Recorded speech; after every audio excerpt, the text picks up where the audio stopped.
long time ago, in a YouTube world full of keyboard warriors, many monsters and trolls lurked in the chat rooms. They thrived on arguments amongst each other until one day, a heroine rose from the ashes. She was made from the tears of beta bitches and the sweat of alpha male gym guys. Throughout the centuries, this keyboard warrior princess showed up in many forms. She slayed many demons along the way. By the light of the moon, she led the simp army into battle. Wielding her sword, she fought through the dark forests. With each new era, the monsters evolved. The keyboard warrior princess grew stronger, with new skills to bring them down. The world around her advanced, but so did she.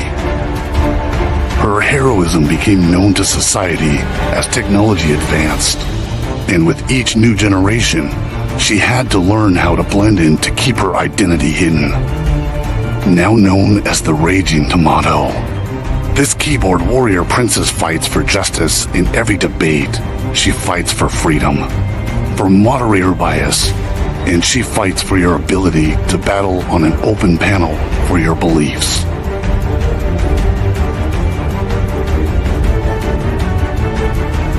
She protects the simp troopers from destruction.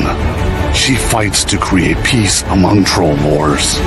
She storms the battle zones without hesitation and leaves the battleground with her pockets full of souls.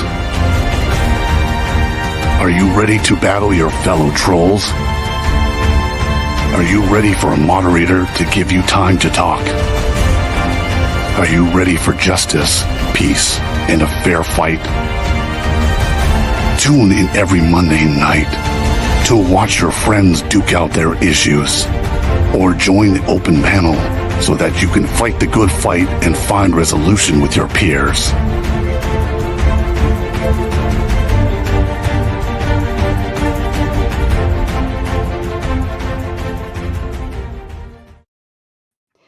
And good evening, ladies and gentlemen. Welcome back. We're doing Moderator Monday on a Sunday night because why not? I don't even know what day it is anymore anyways. This evening, I've got MadeByJimBob and Mark Reid. Mark Reid's coming in with his first appearance this evening. Let's make it a good one. Throw tomatoes in the chat to say a kind welcome.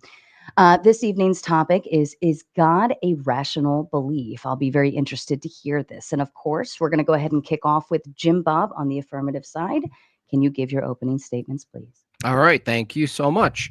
Is God, the belief in God, a rational belief? Well, we should start by asking, what does rational mean?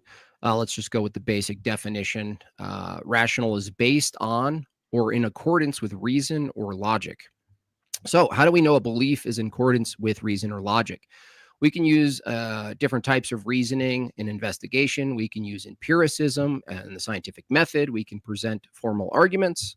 Now, in this debate, it's important to note that not all truth claims are proven the same way. For example, if I wanted to know if there were crackers in the pantry this evening, I wouldn't use the same method as I would to determine the validity of Kurt Gödel's incompleteness theorems.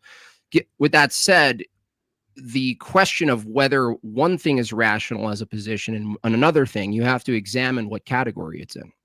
In order to reason that the belief in God is a rational belief, I will be using a very simple argument for God. And by God, I mean a necessary, universal, and absolute mind.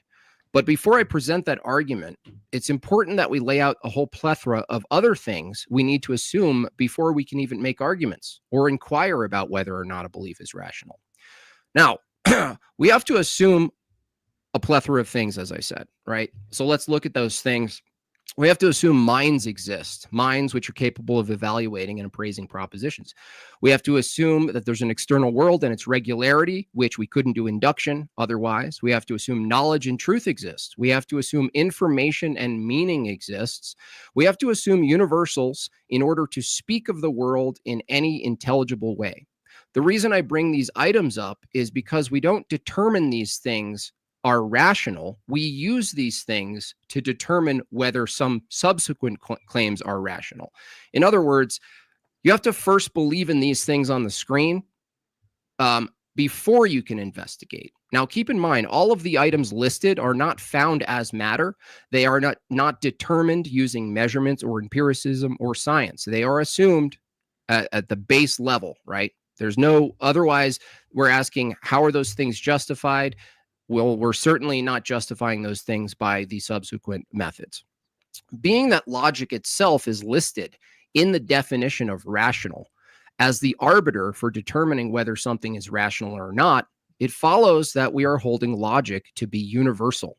By universal, I mean it applies to all potential circumstances. I would also argue that logic, specifically the classical laws of logic, or the laws of thought, are absolute and universal. By absolute, I mean unchanging. They're not dependent on human opinion or convention. I would also argue that the laws of logic are conceptual and abstract. These three properties give me my first premise tonight. Premise one, the laws of logic are universal, absolute, and conceptual. Now, what do we know about concepts? Concepts are mind dependent. There is no concept we can refer to without assuming a mind. So my second premise is, premise two, concepts are mind dependent. But these aren't just any concepts. The laws of logic are universal and absolute and conceptual. Human minds discover universal concepts, but human minds don't create absolute concepts. We cannot produce universal concepts. We discern and discover these things. Do we create our own concepts that are not universal? Of course. That's not what's in question tonight. So the argument goes like this. I'll bring it up on the screen here so you guys can read it with me. All right. Premise one, the laws of logic are universal, absolute, and conceptual. Premise two, concepts are mind dependent. Premise three, universal concepts require a universal mind. Premise four, universal concepts exist. Conclusion, a universal mind exists. Now, I could bring that back up if my opponent wants to examine it a little later. I don't expect him to copy the notes right away. But what I can predict tonight is that my opponent won't be able to reasonably reject any of the premises of my argument. I'll also add that by debating whether or not God is a rational belief, my opponent is already holding a position that we should hold to rational beliefs and abandon irrational beliefs. Now, the reason this is relevant is because we will find out tonight that my opponent does in fact hold some of his own beliefs, which under his own scrutiny would be reduced to irrational as well. So I'm wondering which beliefs he thinks are rational to hold and which he determines aren't rational. To close, I'm not only arguing that God is a rational belief. I will argue that God is necessary for rationality itself for the reasons I stated in the third paragraph of my opener. A reminder of what we're assuming tonight when we debate. These are the things that are held to, that are assumed, that under my view require justification, need some sort of binding, ultimate unifier. I would say God would be the binding ultimate unifier. Again, let's just review those items here. Mind. What is a mind? We need an evaluator for these things. Now, is a mind found in nature? It's not. Regularity. We just grant ourselves a regularity so we can do induction. Knowledge and truth. These are metaphysical. They're not material things. Information. Again, not found as matter. It's not found under tree stumps. Universals. We're assuming that there are universals that we're using to talk about things. In fact, in the method of determining whether something's rational or not, you're actually appealing to this whole slew of things. Now, are these things that I just listed themselves rational beliefs? Like, we could swap God for the sake of argument with any of the things I listed. Are those things rational to believe in? Well, I don't know if my opponent would have a standard to tell me, because you need to assume those things before you then examine other positions. I'm going to ultimately argue that truth and knowledge is discovered and not created. That is to say, it's theonomous and not autonomous. If you're going to critique a theonomous approach, you're actually going and rejecting a theonomous approach, that is to say that all knowledge, epistemology comes from God, you're going to have to argue it from the alternative position, which is autonomous. That is to say, knowledge is crafted by human beings as a collective, and we simply agree on what's true. from that standard, guess what? We would be simply agreeing with what's rational. Now, can that change? Can what's rational change based on our agreements? I'll let Mark, my opponent, let us know if he believes that that's the case. So without further ado, I'm excited to get into it. Thanks for having me. Thank you, Jim Bob. And Mark, the floor is yours. I just do need to share my screen. I apologize. Sure. Just 1 second. Yep. And I will find the right one is probably a good idea. That one.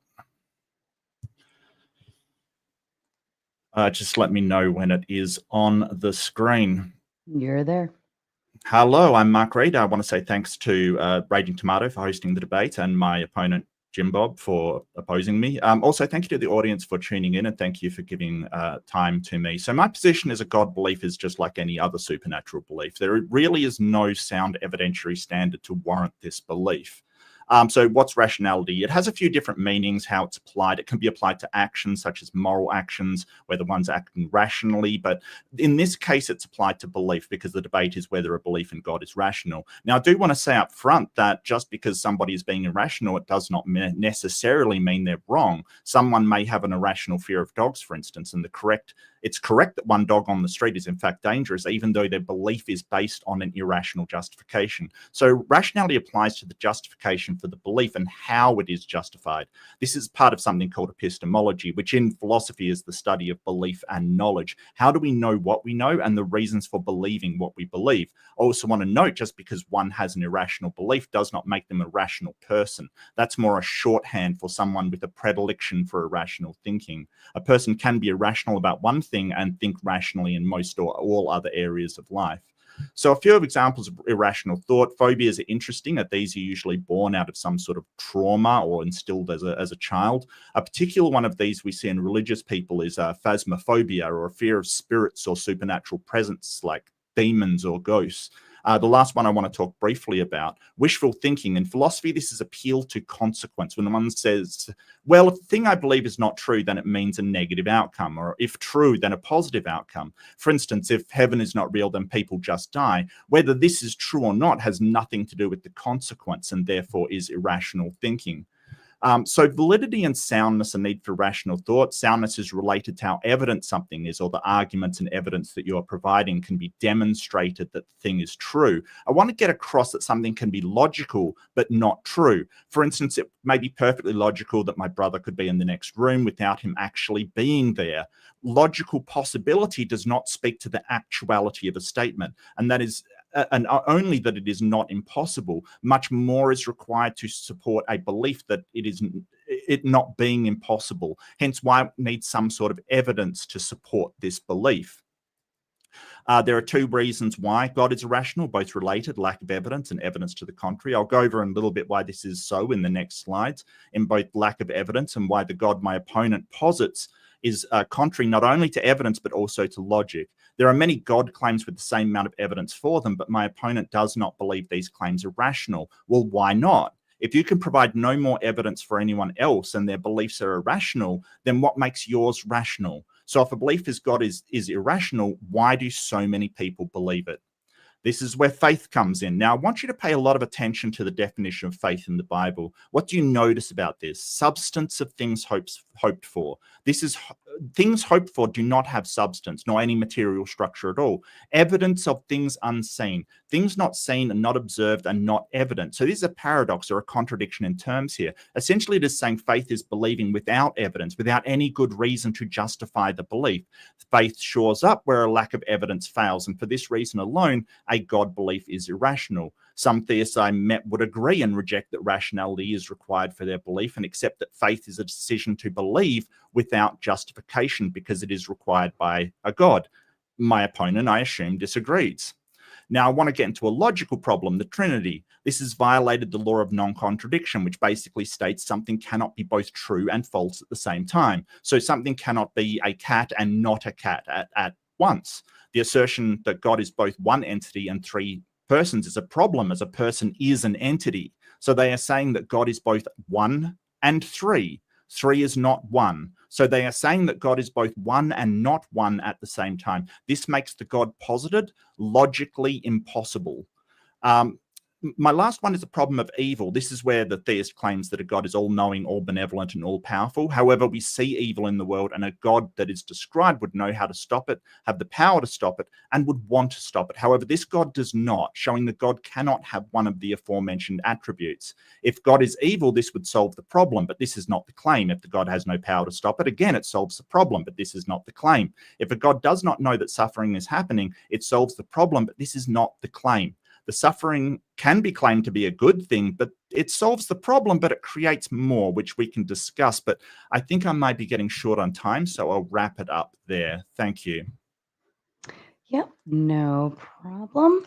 And as a kind reminder to everyone watching and new information for the new viewers here, we will do open panel at the end of this. So we will have the debate, do closing statements, read and respond to all of the super chats, and then we will go into open panel dumpster fire. So if you do have something to add to it, you will have your time to do so. And for the record, there's over 400 of you watching right now. Please do the kind courtesy and hit the like button, subscribe, share, do what you need to do. Outside of that, gentlemen, I leave the floor open to you. Sure, yeah. In your opener there, Mark, you said rational belief is something that's backed by evidence. Is that correct? That's correct, yes. And do you hold that we ought not believe things that are not backed with evidence? Well, it depends on what you mean. There may be other reasons for believing something apart from rationality, but if you want to be rational, then yes, you would have to believe that.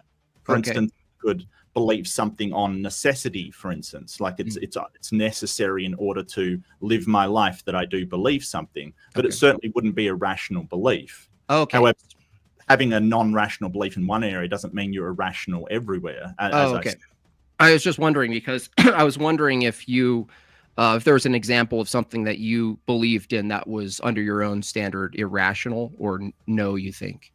I think people have a propensity to drop into irrationality. I'm certainly not claiming that I'm perfectly rational all the time. I think that people are predisposed to emotional reasoning, for instance. They will go, okay, well, I feel a certain way, therefore I'm going to make a certain decision. I'm sure you have done it yourself upon certain occasions and looked back and said, hey, that is irrational. But we're not really talking about my beliefs here. The problem with what you've said is that it's something called a tu quo quo fallacy. It means in Latin, and you also.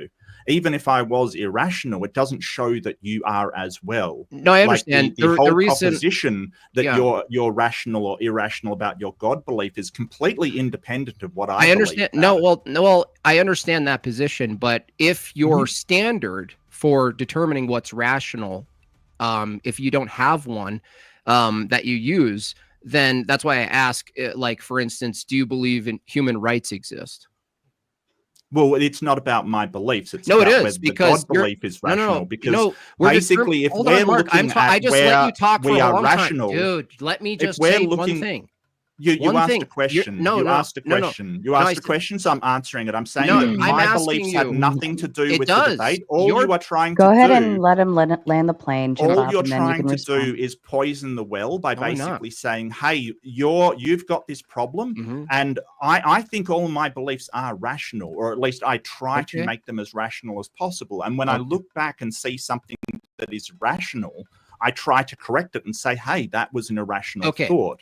That is what we strive to do. And just because I am irrational in one area doesn't mean I'm irrational in all areas. Do you think if a person is irrational about one thing, they are irrational about everything? Nobody said that. Nobody said that. Okay, so the reason I ask about rights, I'll make it about me.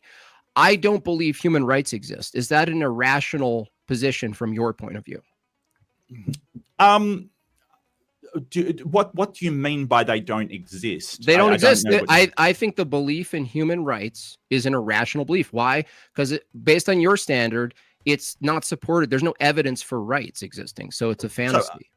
Yeah, so I think they're a social construct. And to say that a social construct doesn't exist, it's like saying that America doesn't exist, because that is a social construct. There is no objective thing to say that America borders should be here or there or anywhere. I understand. Or the properties Dude, that we you didn't answer my question. I answered a should simple be an question. actual thing. I didn't Just ask. like this, human Dude, I rights asked you a are simple a social question. construct. I didn't ask what you think the right is. Can we let's go ahead and let Jim Bob clarify. I didn't and then ask Mark you. can respond. I didn't ask you what you think what a human right is. I ask you, is it irrational for me to say that human rights don't exist because there's no evidence? Is it irrational for me to say that? So the problem is what you have with exist, because sort of social constructs exist. They don't exist and they're not real, but they don't exist in the world. But we have social constructs like the law. It's like saying, well, the law doesn't exist. Great, go out and break the law and see how far that gets you, mate. Well, that's the problem. You're not answering my question. Because it's a social No, I'm answering your question. Because it's a social construct, it doesn't exist. And yeah, I think that's is it irrational for me to believe in social constructs, or is it more rational for me to accept social constructs? Do you believe social contracts exist? Contracts or constructs? Social constructs exist. Yes, I believe that social constructs exist, but human rights themselves, I would say, it actually doesn't exist materially. It's not evidence-based. That's what I'm saying is, like, from my view, it's rational to hold certain positions on metaphysical, ontologically based things as opposed to materially based. And I just want to know from your view, if you accept that there's a material existence of things that you could say exist, like an apple, then there's this other realm, if you will, in reality that you also accept. That's why I try to bring up rights, is because from my point of view, I want to know, if we're having a debate on whether God is a rational belief, it's fair to ask whether or not the belief in rights is a rational belief, because I'm using a parallel.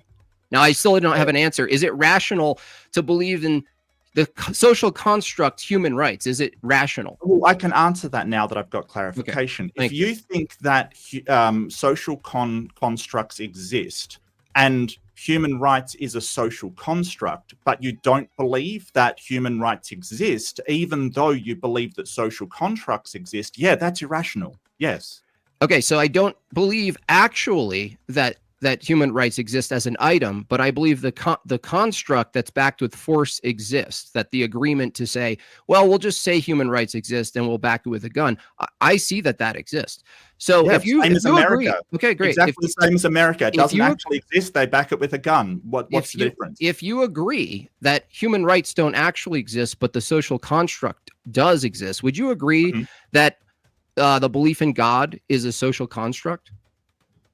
The belief in God exists. Yeah, that's a social construct. Just like the I'm belief in the rights. I'm not arguing that the belief in God does not exist. I'm not arguing about that. Hold on a second. You're arguing if it's the fact that you agree that that rights are a social construct, and in that way it's rational to believe in them as an existence, and you agree that the belief in God is a social construct, it would be just as rational to believe in God as a social construct as your belief in rights. That's the end of the debate. Yes. No, it's not. So you conceded the debate. No, because we're not. That's the end of the debate, dude. God as a social construct is rational to believe in. We're talking about God as an actual thing is rational to believe in. You're committing something called. Wait, no. Actually, no. The debate isn't. No. You don't believe in the actual God. You only believe in a social construct. What's the topic of the debate? What's the topic of the debate? What's the topic of the debate? Belief in God a rational belief? That's right. The question isn't, does God actually exist? You notice that that's not the topic of the debate? So you're arguing God doesn't. I asked you a question. You didn't answer.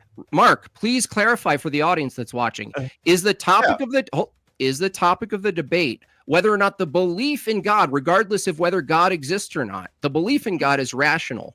Is that the topic, or is the topic, does God actually exist? Okay, cool. So if this is basically word games that you're basically... No, it's not word games. Oh my gosh, Cope. Only belief in a social construct, which it's not. It's belief in the actual God and deity. No, we didn't. So you're that's basically not, no, just trying to no, go around no, the subject by no. playing word I games. went right That's to all the it is. I went right to the Do you subject. think that the subject of the debate is belief in a social construct? Well, if you're saying God is a belief, Well, answer the question. Answer the question. Do you I'm think clarifying. belief I'm in a answering. social Good. construct? Let me answer. If you hold that God is a social construct, just the way rights are, and you accept that the belief in rights are rational, then the belief in God is rational. Do you believe that God is a social No, I don't personally believe that. Do Christians believe that God is a social construct? Where in my opening did I say anything about Christianity? I pointed to the argument. Do you think theists believe in a God?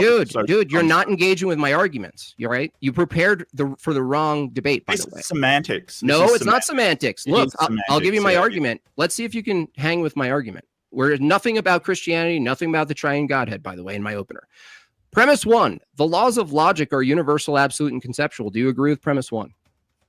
I don't know that for absolute sure. They seem to be. I wouldn't say that is so. For the sake of argument, how do you know they're absolute, universal, and how do you know that? How do you know that the laws of logic are absolute and universal?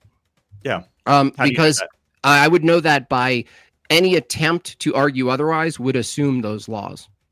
You would have to use them. Yes, no, they can be ubiquitous and still apply. That is assuming they exist, which holds to the laws of thought. Sure. Yeah, so that's what I'm saying, is that to argue against premise 1 would be a contradiction. That's why I know premise 1 is true. It wouldn't. No, yes, it would. Because I can assume those argue it. Actually, we'll argue against them without using the laws of logic. Yeah, argue against them without assuming they're true. Go ahead. No, I can assume they're true without claiming to have knowledge they're absolute. This is what's called black and white thinking. So you're assuming that in one case you either have absolute knowledge or you have no knowledge at all. And this is a fallacy called black and white. Okay, dude. It basically means that you're either assigning 100% knowledge or 0% knowledge with any kind of if you just let me speak, Jim Bob, because I'm trying to speak and I let you speak, because you don't seem to have any filter on yourself. Basically, you can assume confidence in what you're seeing and what you're experiencing around you. And we make presuppositions on this that carry out to be true every time we use them. After trillions upon quadrillions of this being true, we can pretty confidently say they are true. They are also properly basic beliefs that nobody has to impart into you, like a God, for instance, that you just know as a baby things are things, and you basically learn that as you go along. So with that said, so it's not, from your view, it's not actually true that based on that rationality itself, to call something rational is basing it on or in accordance with reason or logic. That's just an assumed thing you can't actually know from your view. What do you mean from my view? You look, you haven't explained how you know it's absolute yet. So please explain how you know. Let me talk a second. Unbelievable, dude. You're like a wind-up. You're like a wind-up toy. Okay, I said up, and then Mark, you try to. Mark, go ahead, Jim Bob. Wow, Jim Bob, finish your thought, and then Mark, you respond. Mark, my premise 1, for the sake of argument, was the laws of logic are universal, absolute, and conceptual. You said I can't know that. I said, okay, let's swap the premise 1 with the definition of rational. Is it, if premise 1 said rationality is based on or in accordance with reason or logic, are you going to say the same answer? I can't know that. Are you going to say that? I believe that. Sure. Okay. I believe that. Yeah. Great. So knowledge is justified true belief. So I can not only gracious. know something, I can also justify it. But what I don't hear is I'm trying to make an argument, dude. How do you show that the laws of logic are in fact absolute and universal? Well, you don't need my answers for that. Just do it. Okay. The laws of logic, you're saying the laws of logic might not be universal and absolute, right? I believe they are. Yeah. Okay. Let's just believe they are for a second. Okay. Because we're talking about belief. So let's just take all these premises as beliefs. Okay. Is it rational to believe that the laws of logic are universal, absolute, and conceptual?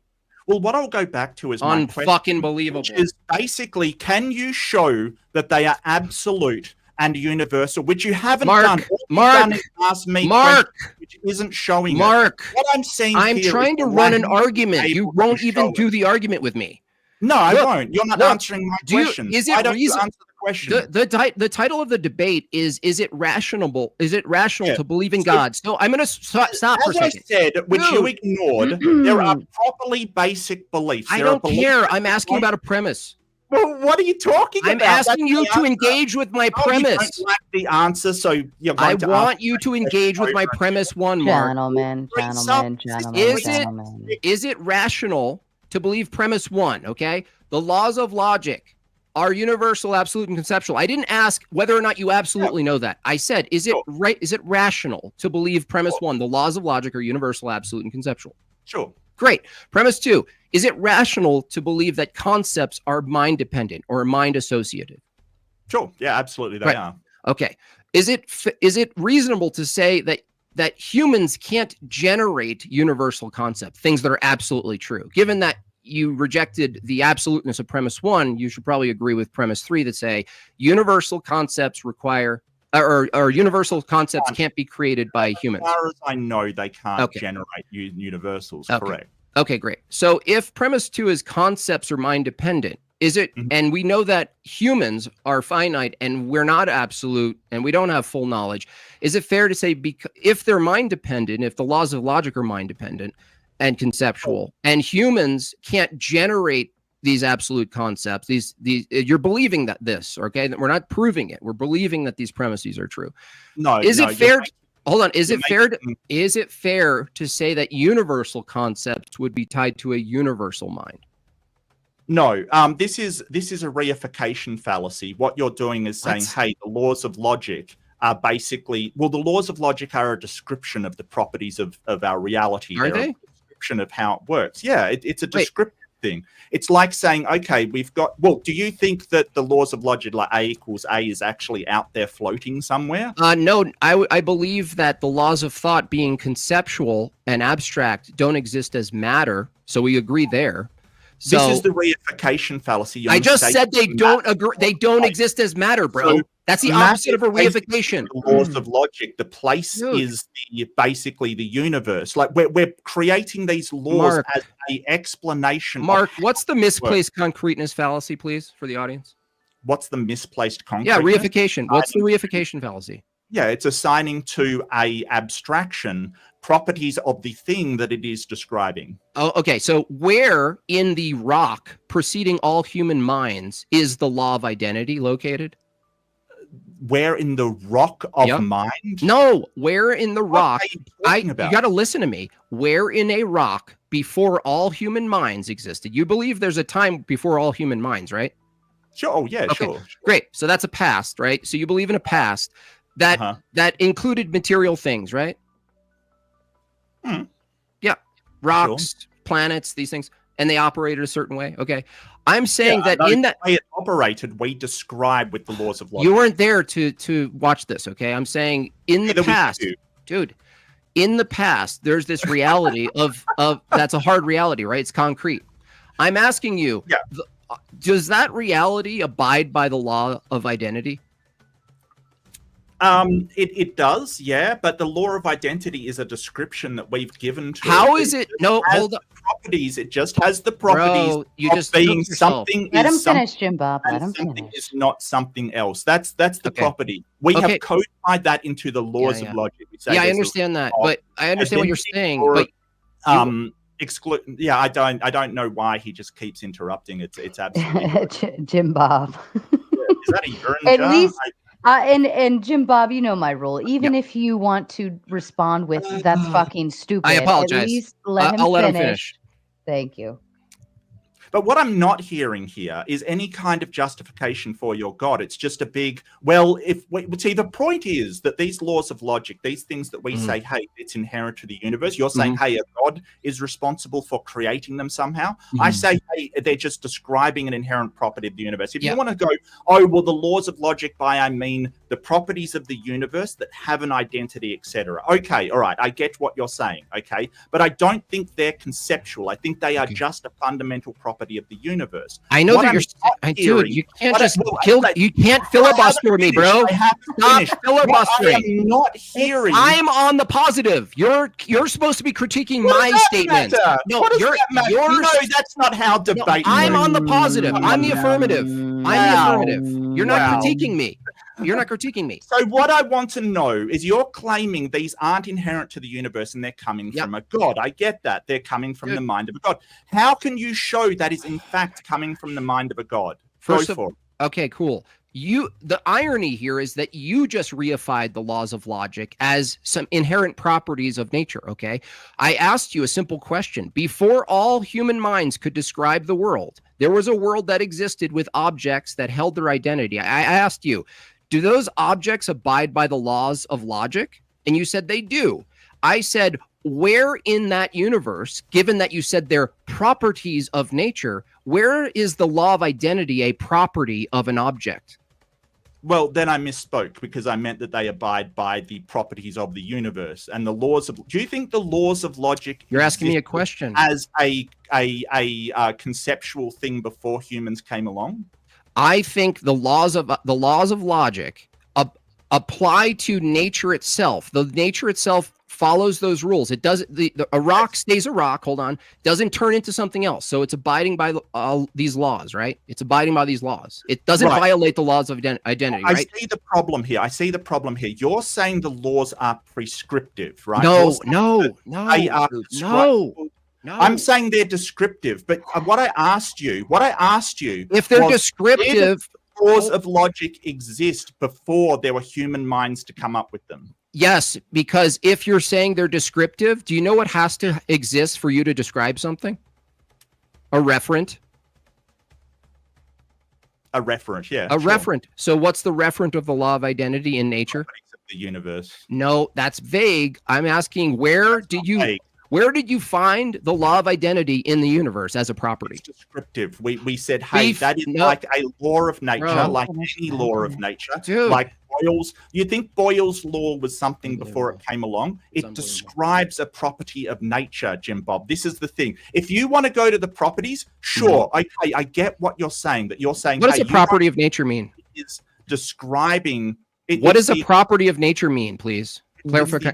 Property of the reality. What does that mean?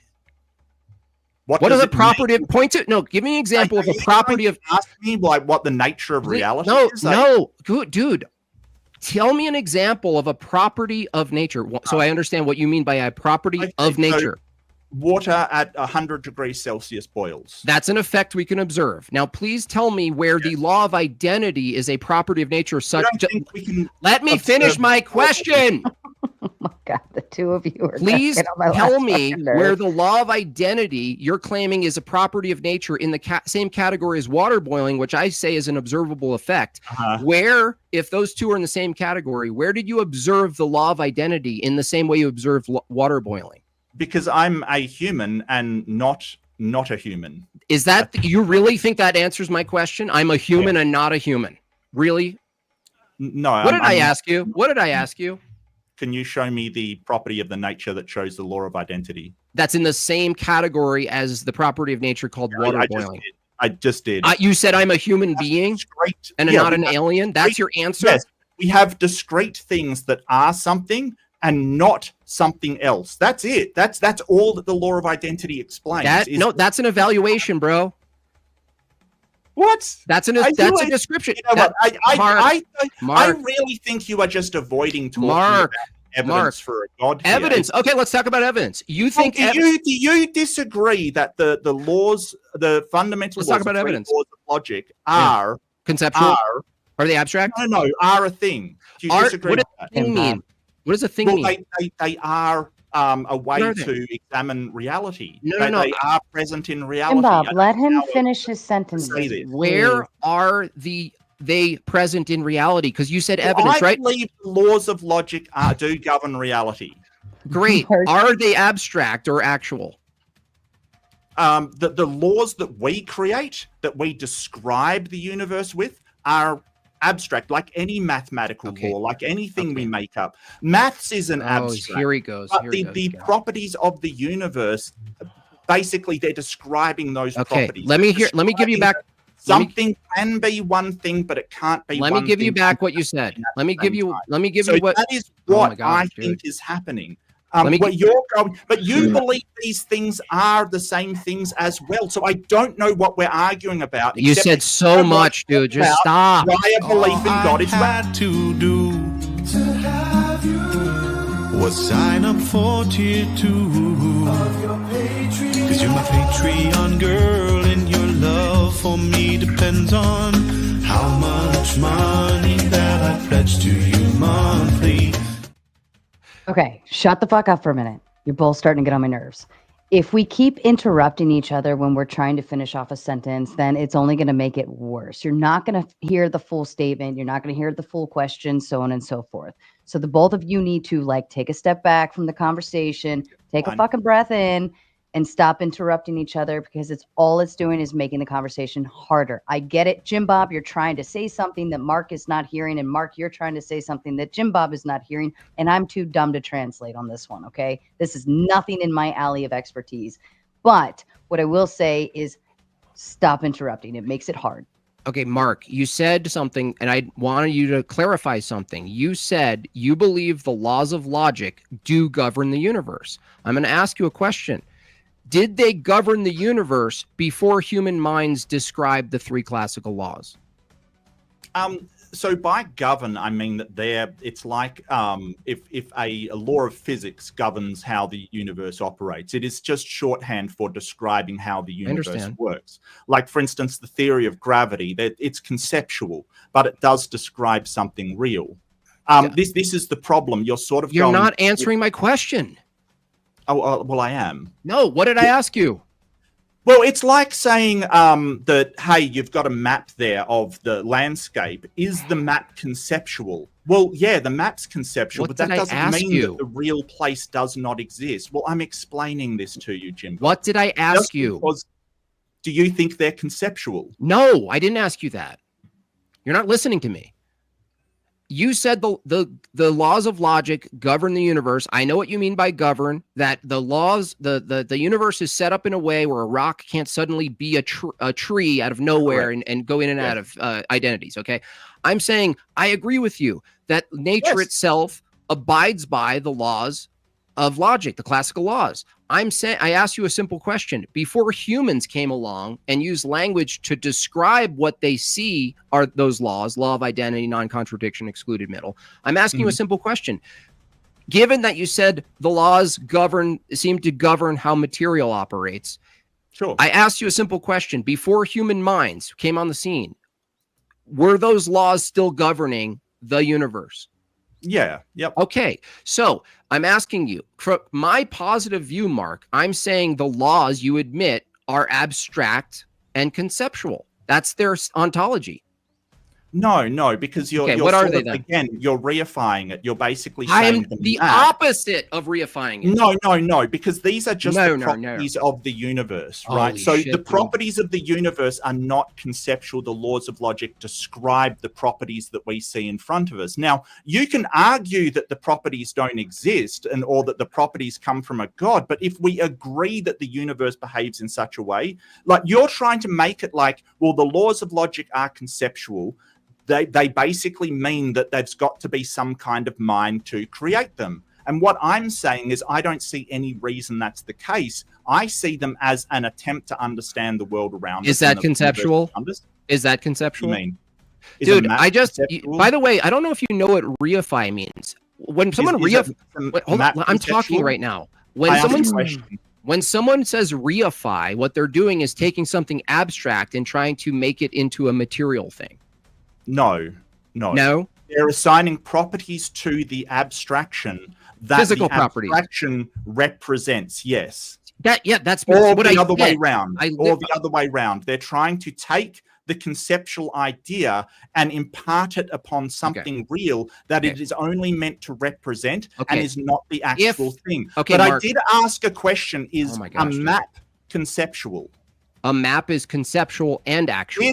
Did the and actual? Yeah, How map. can it be conceptual? Like conceptual and actual, Actual, are yeah. like a Yeah, concrete. can you ever read a book? You're saying it is Have you ever read a abstract book? and concrete? Yeah. There, I would say my position, given that my opener covered this, is that reality itself, to determine what's rational, you're actually don't understand this, dude. Oh, You're dear. interrupting me.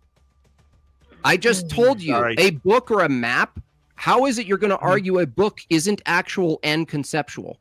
No, I'm saying the landscape on a map, is that conceptual or is it real? Is it concrete? On a map, Yeah. it's a conceptual over. It's Right. it's an over. Did that filter. landscape exist before the map was made? Yes. There you go. That's the answer to your question. No, because Yes. maps are actual things, dude. I'm talking about immaterial things you can't hold. Laws of logic are we not can- maps, dude. We can have a concept in our mind of things that can Is actually mind describe mind them. actual? It doesn't need to be a Great. concrete as well. Is if mind- I have a image in my mind about my Unbearable. street outside, No. does that mean that? Can I just point out for a second that Jim Bob is getting angry because I won't let Angry? him interrupt me? It's incredible. So if I have a mental image of my street outside, that is conceptual, but that doesn't mean the street doesn't exist. And this is Okay. what you're doing. You're saying, hey, Okay. it's conceptual, Here. therefore the street is conceptual because it existed before you had the image in your mind. No. Yeah, that's listen. what you're saying. No, well, Absolutely. first of all, streets are built by people, so we know what they are and we know what to call them. Second of all, here's the thing. I'll swap because you're getting lost in the sauce with the laws of logic. You think the laws I of don't logic think so. are properties of nature. I asked you, where are they? Just the same way you pointed to bubbling water as a property. I go, oh, that's interesting. I can actually see bubbling water. I can't seem to find a law of identity. Let's swap the law of identity, Mark, to make it easier on your brain. With truth. Do you think truth exists? I can find the law of identity is written down in all better philosophy books. So I wrote everywhere. down God exists. Now it exists? Well, no, it's That's your conceptual. reasoning That's right what I now in said. the chat. You guys hear that? No. I've already said You just found it in a as book, therefore concept it's real. can be conceptual. Right. Cool. So again, Like, I've already said that. I don't know what Does sort of truth gotcha exist, you think Mark? we're on here, Mark. because I've already said that God can exist as a concept, sure, Mark, but does that's not truth what exist? we're talking about. Mark, does Does truth truth exist? Yes. That's a difficult one. Truth is basically highly contextual, and it basically is a comparator between two states. Like, for instance, you have a state of it depends what the context is. For instance, I can say, hey, it is true that Superman comes from Krypton, but neither of those things exist, right? Yeah, so you're saying truth exists in a propositional form? How'd you get that from You what just I said? made a proposition about Superman. No. Right? I'm saying that it's contextual whether that truth it has any concrete status at all. Okay. I'm saying that usually when people are talking about truth, the context is whether it matches reality. And I'm trying to find Propositional. out. You mean propositional? Well, a proposition is, does Superman comes from Krypton? Is that true? In a way, it matches a kind of reality, yes. And yet it's not real. That's right. So I'm distinguishing from your view. Yes. We're discussing what's a rational belief and what's not. I asked you, you believe truth exists in a way, right? I believe truth exists. Yes. I think as a comparator, yeah. Okay. So is it material? Do you have evidence for something called truth? No. Okay, so why is it why is it rational for you to believe in truth if your own standard against my belief in God is that there's no evidence for it? You just admitted there's no evidence for truth, but you believe in it. It's not. It doesn't exist by itself. It can't. Like, you don't just have show me truth kind of thing. It doesn't work like that. It has to be a comparator between two things, and all it is a metaphysical descrition. Oh, of metaphysics how similar exists now. Cool. Well, yeah. Now we're getting Why somewhere. wouldn't it? Well, cool. What's the status of metaphysical? How do you know something metaphysical exists without evidence? Well, metaphysical just means, like, meta means about whatever it is that you're talking about. So metaphysical is talking about physics. It's just one layer up. But that doesn't mean it's wait, supernatural. excuse me? Yeah, do you know what meta actually refers to? Metaphysics is talking about physics? No, talking about physics. Oh, really? So time's physical? Well, yeah, it's talking about really? about physical. It's Okay. meta. That's the whole point. Meta means, like, sort of one step removed, talking about what it is that you are discussing. Does it right? mean So discussion of a discussion is a meta discussion. But that doesn't mean it's supernatural. We're simply giving a name to a state of two things being similar. Like if I say, hey, I am bald, right? And that is reflected in reality, then that has the status of being true. It doesn't mean it exists as a thing. Like, can you show me truth without showing me something else? Just truth by itself. Show me that. Truth? No, I would argue that truth is outside of the evidential category, which is a point in my direction, being that dude, let me talk. You just talk for a lot. Let me fucking talk. Oh my God. You guys are going to be fucking prick. It's a meltdown. No, it's not. You're annoying as fuck. This dude. actually isn't as bad as the gematria. The gematria debate was just horrible. Is this a child? Have you got a child on? Wow, dude, that's listen, incredible. Mark. No, you just don't stop. Hilarious. You're still talking. Well, we're laughing. We're talking about the ontology of things that aren't found as matter, correct? The ontology of things not found as matter. Yeah, I guess so. So is it rational to assume there is an existence that's not material and evidential? No, because I don't see any evidence for that. Dude, you just wrecked your own epistemology. Look, knowledge. You believe knowledge exists? Do I believe knowledge exists? Mm-hmm. What do you mean by exists? Yeah, exactly. So if you say knowledge exists, and I ask you what's the ontology of knowledge such that you assume it exists, and whether or not that's a rational belief that knowledge exists, if I asked you that, obviously you're not going to pick up a petri dish of knowledge, right? So the problem that what you're saying with sort of saying dude, you don't engage with anything I'm saying, dude. Hold on. At least let him not engage. The problem, you can't answer a fucking question. But let him finish. At least you can still come back and say you're absolutely retarded. Either way, just let him say it. Let him not answer the question. I understand that, but that is for you to respond it's to. For his argument, so he doesn't. You don't know what I ask anyway. So what's the point talking? When we talk about whether something exists, basically we're saying that there is a state somewhere, but that is highly contextual. You can say that America exists, but we don't think it's all physical. But then again, it's not sort of supernatural. There's nothing supernatural about America. It just is a state of mind. It is a social construct, and that's one example of something metaphysical. We can also have constructs within our mind, and that construct, when we have knowledge, it's belief, which isn't supernatural. It can be justified, which also isn't supernatural, and that's basically what knowledge is. But it doesn't mean there's this knowledge monster hanging out in space that sort of, gives magic knowledge to people. The weirdness of what you're saying is sort of, well, if you don't think it's material, then it must be some sort of supernatural. No, of course not. Can you answer my question now? What was the question? Exactly. My question was, if knowledge exists, any of mine? If knowledge exists, you would agree with me that it's not found as material, right? Correct. Okay, so actually, that's not true necessarily. I mean, you could make a statement that, hey, the belief is a thought, and we know thoughts exist materially because it's made up of electrons in the mind. Oh wow! So the thought of God exists as electrons in the mind. So God exists? No, that's a conceptual thing. Okay, cool. So we're talking about knowledge, right? We can get back to the actual subject of the debate. Yeah, we are. Belief in God. So can you show any evidence to suggest evidence? We're back to evidence. After this whole back and forth, we're still talking about evidence. Is there any evidence for knowledge? You just agreed that you can't hold knowledge as empirical data or as material, right? So when you beg the question for evidentialism and you say, show me the evidence, I already gave you a whole list of things that you have no evidence for, including knowledge, truth, laws of logic, information. You can't hold information in your hand as a material object. I'm telling you, Mark, your entire standard that's trying to critique my belief in God is based on an evidential empirical position. And I'm saying you don't even hold that view for your own worldview. Why? Because you think rights exist because they're social constructs. I ask you, if God exists as a social construct, isn't it rational to believe in God just the way it's rational to believe rights exist? You already ended the debate like 15 minutes in. Oh, yeah, if you believe that God is just a social construct. But really, you can hold information in your hand. I can grab a disc right now, and it has information on it that I can hold in my hand. So you're actually completely incorrect about that.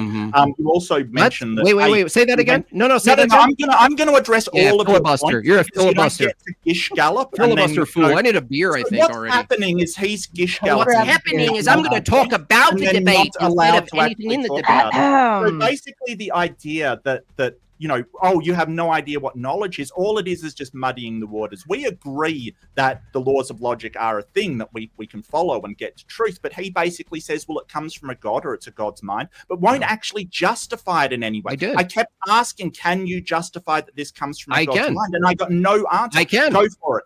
Good. So how do you know that? First of all, you say the laws of logic are a thing. Obviously, you don't mean an apple, right?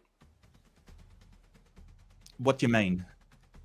You said obviously the laws of logic exist as a thing, and I said not like an apple, right? They don't exist like an apple does. The properties of the universe exist. Oh my God, the properties of the universe again. Yeah. Okay, so this reification fallacy. Dude, again, I just asked you a simple question, Mark. We're going to apply things from the actual space to this construct. One more time. Are the laws of logic concrete or abstract? They're abstract, but they describe concrete things. One at a time. One at a time, dude. Is the color yellow? One at a time. He won't even let me run a line. He asked me for an argument. He won't let me run the line. Let's run it. You don't run lines here. Like I don't run lines of questions. I don't run lines in a debate. Here's the problem.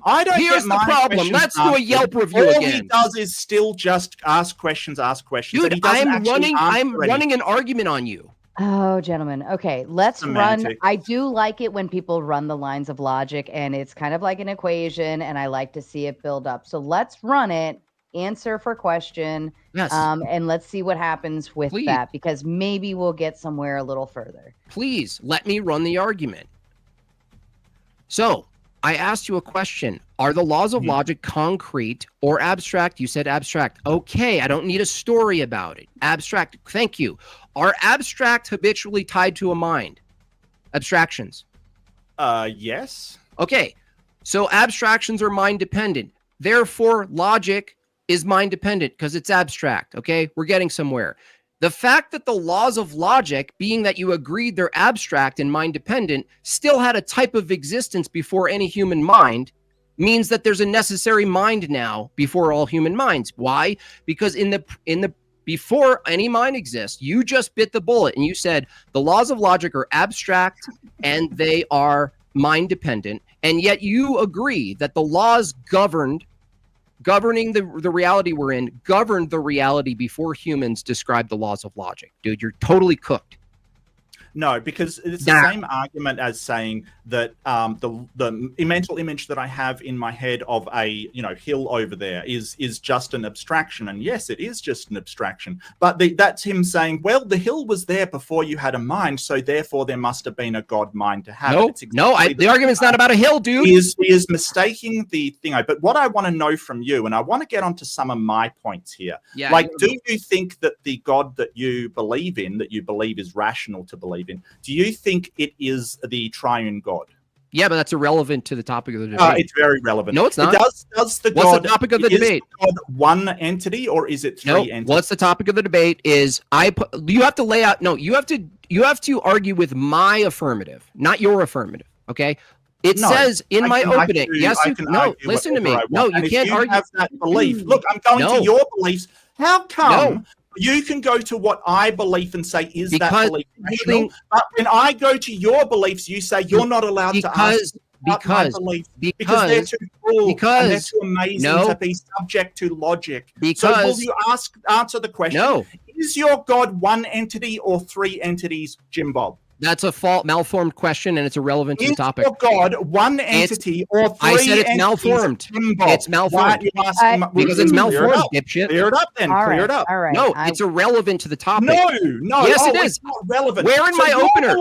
Gentlemen, stop for a second. Relevant. You're so mad that you prepared for a triune debate. Can I have the relevancy to why we're talking about the belief between 1 and 3 entities as a God? What that would roll into on the prompt. Yeah, so John Bob has accused me of holding irrational beliefs, and he wanted to investigate my beliefs by going through human rights and all of these laws of logic and all of these things. Now, I want to investigate if he's got a rational belief, which is actually the discussion that we're having, is the belief in God rational. So I'm investigating his beliefs just like he did mine. And we're finding out that with the Trinity, that is what he believes. He said it's what he believes. And so I asked him whether it is rational that one thing is also three, and he just refuses to answer. So what is good for the goose is good for the gander. Wrong. No, that's a red herring. Red herring fallacy. It has nothing to do with the topic of the debate. The debate isn't whether or not the Trinity, specifically the Trinity, the Godhead, is rational or logical. The topic of the debate is whether or not the belief in God generally, and I put out a definition of God, absolute universal mind.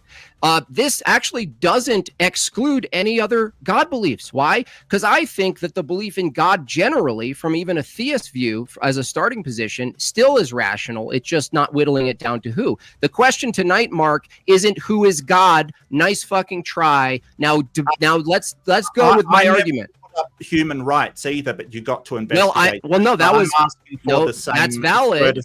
No, I gave. Why is that valid? It's valid because I want to know from your view if the belief in human rights is rational or not.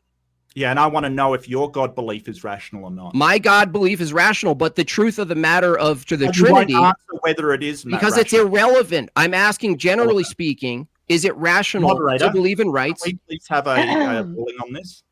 A ruling? What? Can I ask then, in that aspect, because generally, if you believe in God, like you already accept what comes with it, right? Assuming the Trinity, so on and so forth, the Holy Spirit, I clarified what I meant by God in my opening. Right. So I think it's under the pretense that we're just accepting that as a holistic piece of it behind it. So what you want to break down is below that in the aspect of, is it even rational to believe in God in and of itself? We're presuming everything behind it, all of the things that come with believing in God, right? Am I on the nose there, Jim Bob? I'm saying that the topic of the debate doesn't tell you who God is, nor is it about who is God. The topic of the debate is whether or not anybody who holds a belief in God, is it rational or not, and what's the standard for determining what's rational. I established very early on that Mark Reid believes that rights exist from a standpoint that they're social constructs. Right isn't even about right. I'm talking right now. Therefore, if someone holds a belief in God that's not a triune God and believes that God exists, and they just pose it as a social construct, their belief in God as a social construct is rational. So you don't believe in the triune God? Oh my God, dude, you are the worst you're the worst faith person I've ever engaged with. You are. It has nothing to do with irrelevant. Mark, what he's saying is it could be any God, any concept of, you know what I mean? That. Right. So I don't think anything beyond that is necessarily on the table for trial. That's irrelevant. Right. I think what it is that connector. Hold on, Mark. That connector between the belief thereof. If rewrite this as, is Santa Claus a rational belief? Right? Like, we're not going to go into toys, magic, everything like that. We're just going to say, is that belief thereof, rational? The problem there, Sarah, is if I had a belief in Santa Claus, I'm sure Jim Bob would want to investigate why Santa is a rational belief, just as he investigated why human rights was a rational belief. But when I start to investigate his beliefs, it's no, we've got to keep to the top subtopic. But that should be the same for both of us, not for just one of us. So this is very, very prejudiced and very, very unfair moderation, because he is able to discuss subjects that aren't even in the debate, while I can't discuss a topic of the debate. I'll show you how it's irrelevant. He admits that he believes. I'll show you how it's relevant. I'll show you how it's irrelevant right now, Mark. Watch this. Ready? Even if the triune Godhead, as explained, didn't make any logical sense at all, and it violated every single problem in logic, right? Every violation, right? Let's just say it does, right? Let's just grant it for your sake of argument. If you agreed that believing that God as a social construct was justified and wasn't irrational. The question wasn't whether or not the examination of the triune Godhead is rational. The question is the belief in an irrational God is rational. By your own admission, early on, you took the L and you misspoke, either misspoke or took the L, because you said the social construct can be totally false and rational to believe in. It could be totally false that human rights exist, but it's rational to believe that they do. Well, it could be totally false that the triune Godhead exists, and it could be rational to believe. You literally lose the debate explicitly. No, yes, you do. No, narrow. Just say narrow. The debate is not whether it could be rational. It's whether it is rational. Yeah. And just because it could be doesn't mean that it is. You seem to have this problem with black and white thinking that things are either 100% true or 0% false. And that is not how we ascribe confidence level to what we do. Cool. Yeah. So coming back to the Trinity, you're saying that the Trinity is completely irrational. Well, thank you for admitting that. I didn't admit that, you snake. I granted it, you little snake, you little shiny, slippery snake. Do you know the difference between granting and conceding, you little fucking snake? I'm going on to... You're a snake. This is hilarious. Let's just presume. You're such a little slime ball, dude. Okay. To a child. You're a little slime ball. You're a liar. Both of you. I said thank you for I didn't admit it. I didn't admit it, you creep. I granted it. Do you know what that means in a debate, dummy? Can you grow up? I'm asking you a question. How old are you, by the way? Do you know? Is this an adult that I'm talking to? I feel like just get this out, or you know the difference between granting and conceding, Mark? I never said you conceded it. You said you admitted that's a concession. Sure. So you did say conceded. You're a liar. So you're no, you're just a liar. Why would I believe? Why would I even? Why? Why would we even listen to what you're saying? Oh, JimBob, the drama. So when we go to the concept of a rational belief, right? I feel like it's more of the action, but not necessarily of what Sarah, it's going to. I do apologize. Right? I would like to pursue that he granted something that we're going to grant it, right? Completely irrational. So his belief in a God, because he already said, hey, I believe in this thing. He's just said that his belief is irrational. So he's just conceded he has irrational beliefs. That's not conceding, dude. So we're going to come back. Are you this dumb? I'm misspeaking. He's granted that it is irrational belief. Right. So if he's granted there's an irrational belief that he has, and he's got no problem with that, I want to come back to the original topic, which is, can you demonstrate, not just ask questions, not just say, oh, well, you think the laws of logic are a law explaining something, right? I want you to demonstrate that the God actually exists, that it is a rational belief. Sure. Okay, cool. Again, what you just said earlier on, I already demonstrated, right? I already demonstrated. This is how I demonstrated, okay? You agreed, premise one, that the laws of logic and truth are abstract and absolute. You believe that, right? Being that they're abstract, you admitted premise two that abstractions are mind dependent. You believe premise two. I never said that. Yes, you did. I didn't. Okay, fine. They're abstract, and are they universal? Do you believe they're universal? I think so. I think okay, great. So they're abstract and universal. So premise one, truth is universal and abstract. Premise two is abstractions are mind dependent. You admitted that before any humans came on the scene, the laws of thought governed matter before any humans existed. I've never said that. Yes, you did. Yes, you did. No, rewind the tape. You did say it. I asked you, you said the laws of thought govern, the laws of logic do govern nature. What I meant Hold on. And I asked you a follow-up question. Did these laws govern the material world before humans came on the scene to describe those classical laws? You said yes. No. What I said is that the properties of the universe that the laws describe existed before humans came around. And I clarified that multiple times, so you're now lying. So what's that? Say that again. That the properties of the universe that the laws describe existed before humans. But you're trying to say, hey, the map and the place are exactly the same thing. The laws of logic, they're an abstract and they're exactly the same thing. Listen. I don't really care for what you're trying to... Let me clarify something. Here into the conversation. All right, let me tell you when you're done mumbling. Really, what I asked and that I got no answer for, can you metaphysics is physics, right? Yeah.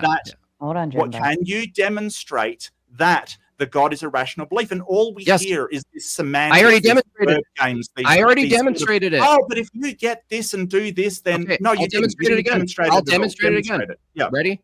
Do you believe human rights is a rational belief? Yes. Okay. Do they actually exist? Do they actually exist? Yes. Really? They exist? Did you see one? As a social construct. Oh, okay. Okay. Does a belief in God actually exist as a social construct? Does a belief in God actually exist as a social construct? Yes. Cool. So it's rational to believe in God. Debate over.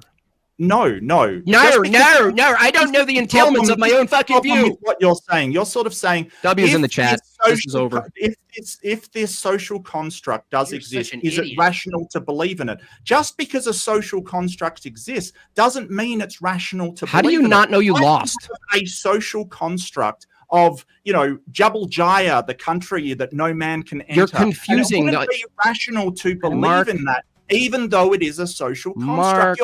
You're basically going, because you believe in one social construct, then you have to believe in all social constructs. No, it's over. This fallacy I didn't say that. I didn't say that. I didn't say it. All of constructs or none of them. Okay. And so this is the problem that JimBob has. He cannot distinguish between belief in one thing and belief in another based upon justification. Now, my explanation of what rational filibustering. No. Just let me. Yeah, you're filibustering. You're filibustering. Let me finish my sentence. Let him filibuster. Rationality was whether you are able to distinguish between a justified and unjustified belief. And now JimBob going, well, if one's justified in human rights, then the other must be justified in a God. Yeah, and that's right. That is not the case. That's the entailment. JimBob, are you human? You're filibustering, dude. Let me talk. So this guy has no. He's just going to filibuster. Hold on. Oh, yes, says the filibuster. JimBob, because you keep throwing in the one-liners, and so then I can't. He's never gonna fucking end, dude. I hear you. Let me ask you questions like you did. Oh, I can't respond to everything you just said. Now you're gonna ask a question. Okay. Because it is rational to believe in one social construct, does it mean that it's rational to believe in all social constructs? Based on your standard, yes. Yes. So if I make up a social construct, share it with a few people, it's a social construct, it is then automatically rational. Is that true? By your standard, yes.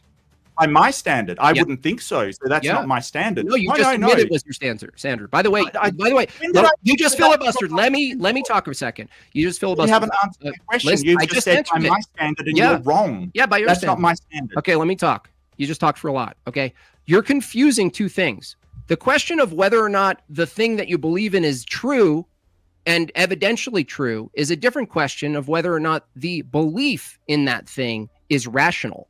You admitted that human rights, the belief in them, only exists in their social constructive expression, right? So it's rational from your view to believe in human rights because the social construct exists. So you believe in that. Yeah. Now, so this is a category error. Stop. Oh, I thought you'd finish. No, Sorry. I didn't finish. So okay, keep going. To extend, if you believe that if you thought that, then you would also think that the belief in God is a social construct. Therefore, it's justified and rational to believe in God the same way it's rational from your own view to believe in human rights. You understand? The question isn't whether or not God actually exists. The question is it rational to believe God exists? The question isn't whether or not rights actually exist. The question is whether or not the belief in rights is rational, right? You've admitted here today in front of hundreds of people that the belief in something that doesn't actually exist isn't in fact rational. It just has to be a social construct. Well, you're making a category error because I know that you didn't watch my presentation because I pointed out that there's a number of different ways that we use rationality. So the belief sort of rationality of why we have human rights is more linked to a moral rationality. And I even pointed that out in my opening as it's used in multiple different ways. So you're just conflating the two. And the whole idea that, you believe in God, nobody thinks that means you believe in the concept of God. Right? Nobody thinks that. Okay. Everybody is saying the belief in God is believing that he is actually a concrete thing. So that's not true. That's not true at all. That's a straw man. No. No, if someone said God is immaterial and that's their claim, they're not believing it's a concrete thing. Now, do you believe, you mentioned morality there, Mark. Do you also believe morality actually exists, or is that a social construct too? No, I'm a moral anti-realist. So morality doesn't exist, but it's totally rational. This isn't about morality. Oh, by the way. It's relevant. It's red herring. It's relevant. Listen, Mod. Oh my gosh, this guy. He's gonna run. He's gonna run. He knows he's in trouble here. If you believe in morality, you just admitted it. You brought it into the conversation. Is morality the topic Did of the he debate? just bring morality into the topic? You know what? I'm gonna go pee. Y'all are getting on a speed. You brought in morality, Mark. You said, well. Okay. I think human rights, there's a basis for morality that we appeal to human rights. All of this is Jim Bob running away. Mark, He's just running away from the debate. I mean, you haven't answered any question. Is it rational to believe morality exists? Is it rational? Whatever I believe has nothing to do whether a belief in God is rational. So you're basically just refusing to engage in the actual topic. Well done. You're done. I'll wait. Okay. Let me know when I can talk. Sure. Now? Yeah, go for it. Yeah. Okay. In a debate on whether or not something's rational or not, it's totally relevant for both people to determine a standard for what we deem rational. It's totally relevant. Yes. The fact that you admitted that the belief in human rights, even though they don't exist, is rational because they're social constructs. You also appealed to something called morality, which I didn't bring up. You did, Mark. And I'm asking you, wow, that's interesting. You brought up morality as a justification for human rights, because is the belief that morality exists rational? So the problem is that you're treating. There's always a problem. You never answer a fucking question, dude. Well, You're neither do you. I'll answer any question. Did we get it all out? Did we get it all out? Did we get it out? I'm trying to answer, but like the actual question is malformed because he's saying exists like it has to be material somewhere. Exactly. Where something can exist conceptually. Can God exist conceptually? Like I said, America exists. You're losing. That exists. So God couldn't exist conceptually. Let him Jim Bob being an ass again. Hold on just a second, because Jim Bob, you are throwing in the one-liners, right? Yeah, because he's going to go 7 minutes. Oh, because well, he hasn't gone like two. Okay, go ahead. Just let him do it. Just let him do his thing. Let him do his thing. Zach went for like 10 minutes, right? But I will say Mark is at least only going for 3. So it's not too bad. But every time you throw in the one-liners, it throws him off. No more one-liners. Jim Bob doesn't want me to talk. I love the one-liners. Okay, Jim Bob doesn't want me to talk because he's just so scared of me actually talking. He wants to interrupt. He wants to act like a child. He wants to like do all of this stuff. Yeah, grow up, Jim Bob. Go ahead. This debate's about whether it's rational that a God exists, and you don't need any kind of thing from me. You don't need my beliefs. You don't need any of that. As I pointed out, it's tu quo quo fallacy to think that if I believe something irrational, then yours must be rational. You have not shown any of that. You have simply misinterpreted something. You basically keep straw manning my position. It keeps happening. I keep correcting you, and you keep doing the same thing. It's sort of so morality, I think, is a construct as well, just like the law. But it's correct to say that the law exists, even though God exists. Doesn't have any physical property. Cool. So God exists. No, the concept of God exists. So it's rational to believe in the concept of God. That's a belief, right? Rational is to believe in the concept of God, which is different than the God. So you lost the debate again. This is just word games. We're not debating whether it's rational to believe in the concept of God. We're debating whether it is rational to believe in God. Look, if your best Tell me when you're done. Your best defense, Jim Bob, is, well, it could be a concept. Like, if that's your best defense, I really worry about it. Let me know when you're done. I'm done. That's hilarious. Cool. So from your own standard, it's rational to believe in something that doesn't actually exist, like rights, because it's a human construct and it's a concept. But it's irrational for someone to believe in God as a concept. No, I never said that. Yes, you did. You literally just said it. I didn't say it was irrational. I said, yeah. Well, I mean, do you have? So let me. No. Hang on a second. No. I never said that it is irrational. Look, Jim Bob, if you think you don't have an accent, then you're stupider than you look, mate. Look, it's irrational. It's not irrational to believe in the concept of God. I believe in the concept of God. I believe that it's a concept. This is the thing. This is so cool. Stupid. So human rights don't exist. I think it's irrational to believe in a God, and that is the topic of the debate. So you're just playing word games to try and go, well, it's a concept. Yeah, let me know when you're done. It's rational. So it's hilarious. So it's rational to believe in morality and human rights, right? Yeah, sure. But the concept of them, but they're not actual, right? They're not actual? Yeah, they're not real. No, they're not real. They're noble lies. What's your definition of real? Oh my gosh. From your view, what's real and worth justifying in a belief is empirically validated by evidence, right? I'm saying there's no evidence of morality and there's no evidence of rights, yet you believe and you think it's rational to believe in human rights.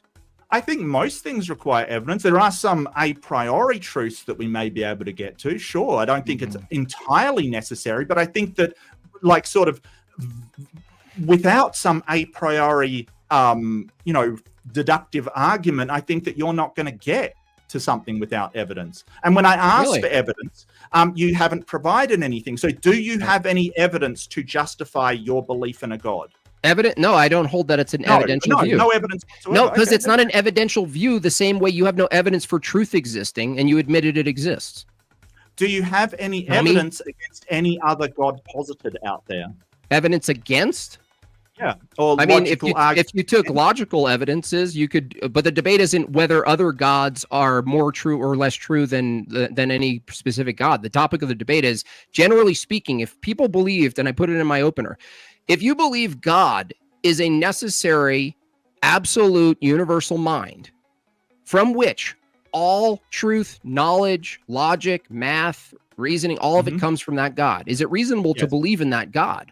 That's the question. Well, I agree with you that all of those things exist on one level or another. I agree with you that all of those things exist, right? So we're not having an argument about whether they exist in one form or another. What I'm asking you is to demonstrate that a God is responsible for all of them, and you want to quibble over these actual things because you can't actually demonstrate that. I can. Oh, you won't let me run the argument, though. You just stop. You stop me every time I run an argument to demonstrate something. A demonstration is not an argument's not a demonstration. Do you guys hear this fucking guy?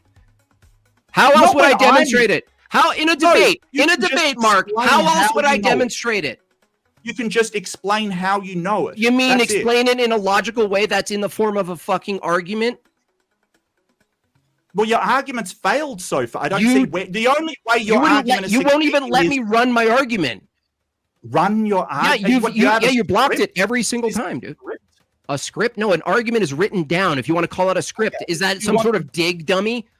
Yes, but every time you're running this argument, you're assuming things that I do not believe. So no, you do believe it. No, I'll do it again. Watch this again. I'll do it one more time. Ready? Okay.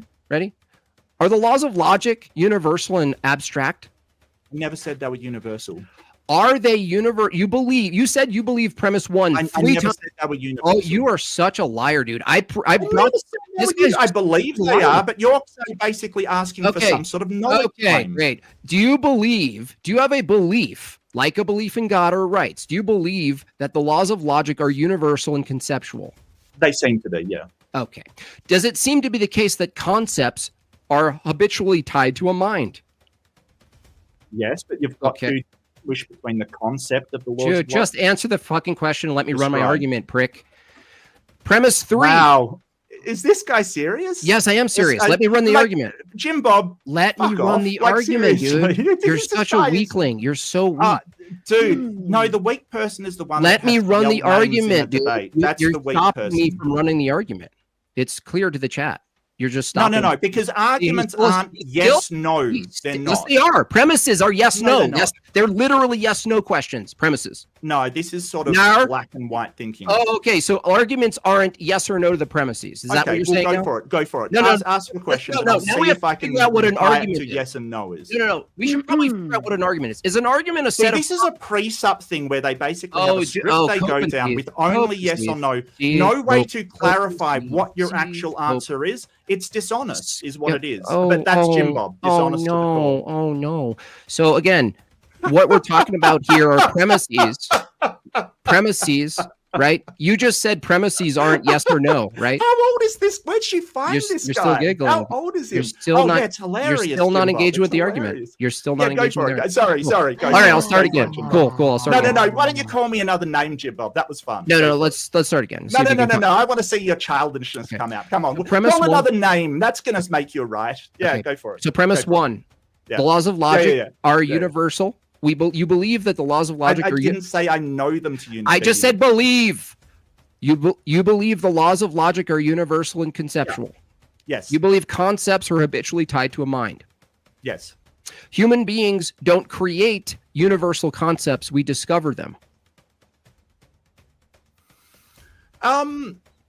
I don't think that's necessarily true. I think that we discover properties. I don't think we discover laws. So when we describe what seems to be a behavioral law, No. Sorry, I'm supposed to be doing yes or no. No. Universal concepts, humans don't generate. We discover something that seems to be universal. We don't invent what's universal. We discover what seems to be universal, right? I'm not sure how I'm supposed to answer that with a yes or no. Well, it seems to be the case that human beings discover universal patterns, regularity. The laws of logic are descriptive of something that seems to be universal. Yeah. No. Yeah. No. Oh, no. Now. Okay. So the laws of logic don't seem to be universal. Countering premise one now. Now you're inconsistent with premise one. No. No, you're not inconsistent with premise one now. No. Okay. Are you just toying with me at this point? I'm just answering yes or no. You're just totally giving it up. So the problem when you just demand yes or no questions, if there has two premises in there in a question, which two you premises? don't know which one you're saying no to. Which two That's premises? The thing. Well, say it again. You don't even know the two premises. There was two premises in there. Which are they then? It was so the universal laws of logic are usually discovered by minds, essentially, and the other one was, and they are universal. Okay, so does it seem to be the case that if premise one seems to be true, that the laws of logic are universal and conceptual, and concepts are mind dependent, does it follow that not your mind or my mind or anyone else unique as a human being actually created the laws of logic, rather that we discovered them? Yes. Okay, so if we discovered them, that means does it follow that if you discover something, it existed in a way before you discovered it? Yes. Okay, so that the laws of logic, if they're discovered, it follows that the laws of logic had their own type of existence before we discovered them. Yes. Okay, the laws of logic are mind dependent, and yet human minds discovered them, but they existed before human minds discovered them. Therefore, if they're mind dependent, you've necessitated a mind before humans. Thank you. I won the debate. No.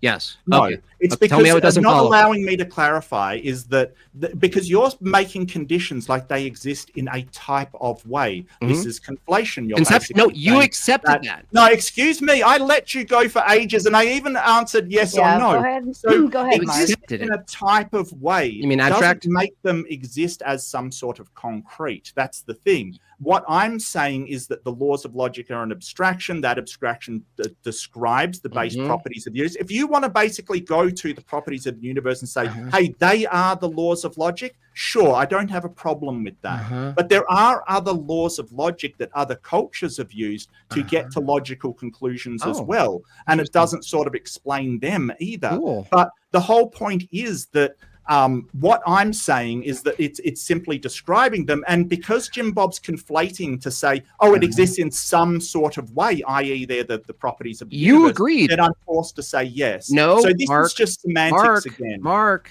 you agreed. Let me answer. You said a lot so there. can you answer my question? No. Hold on. Hold on a second. I haven't finished. Dude, I have not finished. I let you go for ages. Jim Bob. Go ahead, Mark. Calm Go your ahead, tits. Mark. I mean, I'm sure you've got Unbelievable, dude. beautiful tits. Calm them. So beautiful. The problem is that, and now I've lost my train of thought. Sorry, you don't have a thought. You have no thoughts. Because Jim Bob's saying, hey, there must have been a mind, he automatically You said it. a God. Where I don't see how it invalidates that the laws of logic are just not an inherent property of the universe. It doesn't invalidate that at all. Because Mark, let me I answer. am doing is saying Hold on, Jim Bob. Let him go. Because what I am saying is the descriptors that we call the laws of logic, like the laws of logic are a law of identity, A equals A. There is nowhere out in the universe that exists. It's just a descriptor of what is true. And that's what I'm talking about. Jim Bob's just conflating, making these horrible arguments that nobody believes because he is misrepresenting what I'm saying. Can I answer now? And this yes or no questions is just a dodgy, dishonest way to try and trap somebody. Tell me when your story's done. Okay. Well, you did a lot as well, and I only got a yes or no. Tell me when you're done. Yeah. Okay, cool. So you are the one who accepted the premise that the laws of logic seem to be that it's reasonable and rational to believe that they're universal and they're conceptual. Hold on. Okay. You agreed. Let me talk. You agreed that concepts are mind dependent. So you agreed with the type of status, the way in which these things exist. You agreed with the premises. We already established in premise 1 and 2, the way in which the laws of logic exist are as conceptual and abstract and mind dependent. That is the ontology of the laws of logic. You agree with premise 1 and 2. Now, when we get to the entailment, which forces you to necessitate a mind that preceded us, based on premise 1 and 2, you now change it and you say, no, the laws of logic, now you're just saying the laws of logic have a type of existence. No, you agreed with me in premise 1 and 2 that they do have a type of existence. They exist as abstract concepts, and the fact that they precede the human mind, and you agreed they do because they apply to nature itself before a human came along and described what they're seeing. The fact that you agreed with premise 1, abstract, universal, abstraction means mind. Previous to humans, the laws of logic had a type of existence. We already agreed the type of existence it must have based on our reasonable belief that it's mind dependent. You've necessitated a mind before us. You lose the debate. The mind before us, I call God. Done. No, it's justified. No. Yeah. Stop beating your chest. Yeah. So I'll explain what's happened here. You've been beaten. When Jim Bob, he let you go. They existed in some way, right? This existed in some way.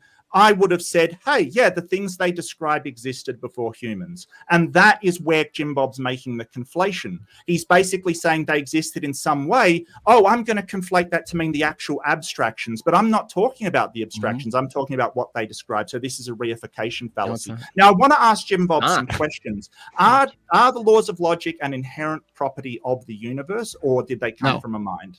They are grounded in a mind, and the belief is justified that they're grounded in a mind because you agreed that they're abstract. Yes or no, Jim Bob. Yes, I just said no. Yes, they're not found in nature. No. You have to. I just said no. They're not found in nature. Okay. So, did these laws of logic exist before the human mind? Yes. So did the written A equals A exist before the human mind? No, that's a descriptor. That's the way it's described. That's not how it exists. No. No, dude. How something's described. Like, did an apple exist? Yes or no, dude, Jim Bob? Yes or no? Yes or no? I'm correcting you. Yes or no? No. You are now going aside from yes or no. I just corrected you. Go with the line of thinking, Jim Bob. What you see, this is the hypocrisy. A description. Yes or no, and then he wants to clarify when it's them. It's just like the Trinity belief. No, he gets to examine my beliefs when it's him. Oh no, run away, Jim Bob, it's too hard. Okay, okay. So Jim Bob, play the yes or no game, follow his line. What's the question? What's the question? If the laws of logic existed before humans, can you demonstrate that it comes from a human mind before humans exist? Yes. How? I just did with an argument that you accepted all the premises. Yeah. I just demonstrated it through an argument. Humans. No, before humans existed. Yeah, you agreed that logic is mind dependent. No. I already demonstrated. Yes, you did. No, I didn't. Now you didn't agree with premise 1? Oh, dude, this guy's a liar. This guy's just a liar. I didn't agree that the fundamentals. Like, you can't even answer. You're a liar. You're a liar, dude. The You can't answer yes, no everyone knows questions. you're a liar now. Oh, yeah, because like I'm going to listen to you, Jim Bob, you absolute tool. You Like, didn't agree with seriously. premise 1, Mark? Jim Bob, you are an idiot. Like, you are an absolute idiot. Cool, that's not an argument. Did you agree with premise 1 Okay. that the laws of logic are abstract and conceptual? Do you understand that when I describe the laws of logic, I'm What are you using it describing? as a descriptor for fundamental properties of the universe? Yeah, what property is that? That's not a yes or no answer. What property? Do you understand that when I No. talk about the laws of logic, I'm No, I don't using understand it as a descriptor for the fundamental No, properties of the because universe? I don't know what you're referring to as a property. You haven't pointed out the referent. You don't know what a property is. Yeah, no, you used an example You of boiling don't water. Really? You don't Where's know the what property? property is. Yeah, you what property? dumbass. No, no. Really? What's the really? referent? Really? Tell me the referent. That's sure you don't. It Jim should be Bob. easy for you to tell me the referent. What's the And referent? I'm the liar. I'm What's the the liar. referent, Yet Mark? he goes, "Oh, I have no idea what the property What's is." the universe? referent? The universe? Hello, I just mentioned. No, it. that's a collection. That's a Okay, no, it's not. that's not a collection, thing. it's referent. No, the universe. No, dude, listen to this You're guy. not a collection, Jim Bob. You're a collection of cells. What are you talking What's the universe? about? What's the universe? It is the in the universe. I mean, What is it? Yeah, what is you it? want me to explain? Yeah, the what is the universe to universe? you? As an item, Okay. as a particular. Without referring to anybody's mental state, because the laws of logic should be independent. Is that correct? Of anybody's mental state? No, I'm still stuck in the Is universe. the laws of logic independent from any mental state? Independent from a human mental state? Yes. Is the laws of logic? You've only got yes or no, Jim Bob. This is the No, you same got to thing clarify want. mental state. Yeah. Can you justify the laws of logic without referring to anyone's mental state? Can you refer to the laws of logic without referring to Yes. someone's mental state? Correct. Can you justify the laws of logic without referring to anyone's mental state? Yeah, laws of logic. No. exist in the mind Yes, of God. you can. Yes, Yes, I can. you can. I said yes. You can explain the laws of logic without Yeah. referring anyone, any entity, any agent. Oh, at entity all. now? Okay, so any entity, you've expanded now, right? So, does the laws of logic exist in the mind of God? Yes. Didn't you say that it exists because of God? Didn't you refer to his mental state? Well, how is that a gotcha? If they're mind dependent? No. that's not a Yes or controversial no? position. Yes or no, Jim Bob? Yes or no? No, not without referencing God. You can't refer to the laws of thought. No. No. That's not what I asked. I asked, it is. in saying that the laws of logic come from God's mind, Yeah. did you just refer to God's mental state? No, I wouldn't refer to it as a mental state. No. So God doesn't have mental states. No, that would be a category error. Mental So states he's are a- temporal. So because only agents have mental states, Jim Bob is basically saying that God the is argument? not an agent. What? That's What's the basi- argument? So What's the argument? if agents are the ones with mental states, are you saying that God is not an agent? Yeah, God's not a secondary. No. Yes causal or no, entity. Jim Bob? Yes or no? Not in the same way a human's an agent. No. It's a category error. Why is that not? Okay, so are you special pleading? Yes. Well, no, actually, because I'm not special Yes, pleading. no. Let me clarify. Both answers. No. You don't get to clarify. I wasn't saying yes to You that. don't get to clarify. No, you're Yes yelling. or no. No, Yes it's not or special no. pleading. No, Yes it's or not. no. No, it's No, not it's special not. pleading. No. Why is that? Okay, so Why? that's Tell- not tell- special pleading. Let me And tell he you is why. crooked. Absolutely. No, you're getting excited for no reason. Because he's basically What is special saying that pleading? all agents have mind. No, No, you don't what's get to special talk pleading? now. You had No, your yes what's or no. special pleading? He's saying that this came from the mind What's of God, special pleading? God's mental state, because laws of logic come from mental states. No, But I God didn't say doesn't that. have a I mental didn't say state. mental. I didn't He say doesn't have any mental state, which Yeah, makes that's him not an argument. not an agent. No. He is unintelligent. No, cannot this is make so decisions. dumb. Because without mental states, you cannot make That's not- decisions. No, That that's is what an agent is. And Jim Bob has absolutely shown the irrationality of a God that decides and has Imagine in thinking his head, this was an argument. has his mental state holding the laws of logic Uh-huh. because it has to be a mind. And Okay. then suddenly he has no mind to hold it. He has no Okay. mental state. Yeah, let me just. Incredible. This is awesome. I love it. You should tap yourself on the head. Listen. Oh, really? It's not special pleading. You know what special pleading is, right? Yeah, especially. Tell me what it is. When Tell you the make audience. a overall arching comment on what something is or what entailment something has, but then make an exception for one thing because it is a special In the category or a special in the same category. Special pleading is when you take one thing that's in the category. Let me talk, dude. Special pleading is when you take.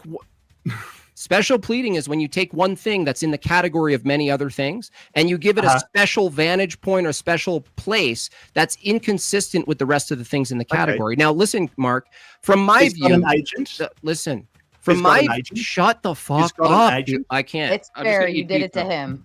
Is God an agent? Not the way a human's an agent. No. Oh, so it's an agent, but a special form of agent. Is that right? It's not the same category. I'm saying. It's not the same category. So we have not special pleading. Is it an agent or not an agent?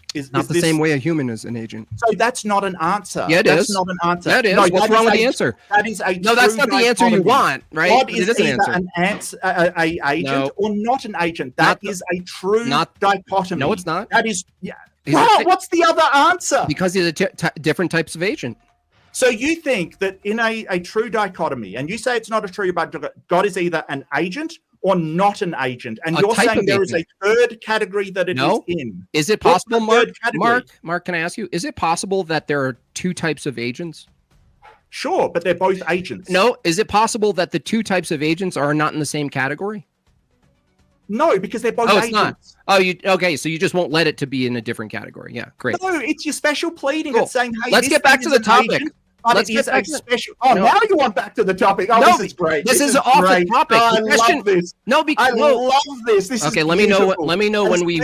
As soon as wow, this is awesome. How is it related to the topic? Tell me. You say, hey, something is either an agent or not an agent. Tell me how it's related. What MadeByJimBob is doing is he's basically doing the law of excluded middle. Okay, the law of excluded middle says that either something is either a God or not a God, something is either a cat or not a cat, something is either an agent or not an agent. And Jimbob's saying, no, there is this extra thing that I can smuggle in there that says it's not either category, even though that's a true dichotomy. So not only can Jimbob not tell me where the laws of logic come from, because he can't demonstrate it, he doesn't even understand what they are. Let me just debunk you for a second. Do you believe that types of animals have a kind of mind? Your fake laugh isn't working. Do you believe that? I genuinely find it funny, mate. I really do. Hold on. Do animals have a type of mind? Shit, dude. I'm just gonna not. There's nothing to do here if you won't let me talk. Do you believe that? I won't let you talk. Oh, that's hilarious! Wow. Listen, you are both doing this to each other. Do you agree? Do you agree? Do you agree that there are types of animals who have a type of mind? I think animals do have a mind. Okay, cool. Are they agents? Yes. Are they the same type of agents with the same culpability as a human being? Yes, they make decisions. Is an animal. I said culpability. What do you mean by culpability? Like morally held culpability. Do we put bears in jail? Okay, cool. I don't think that's weird. Morality. Is that special pleading? No. Why not? Because morality. Dirt. Fucking idiot.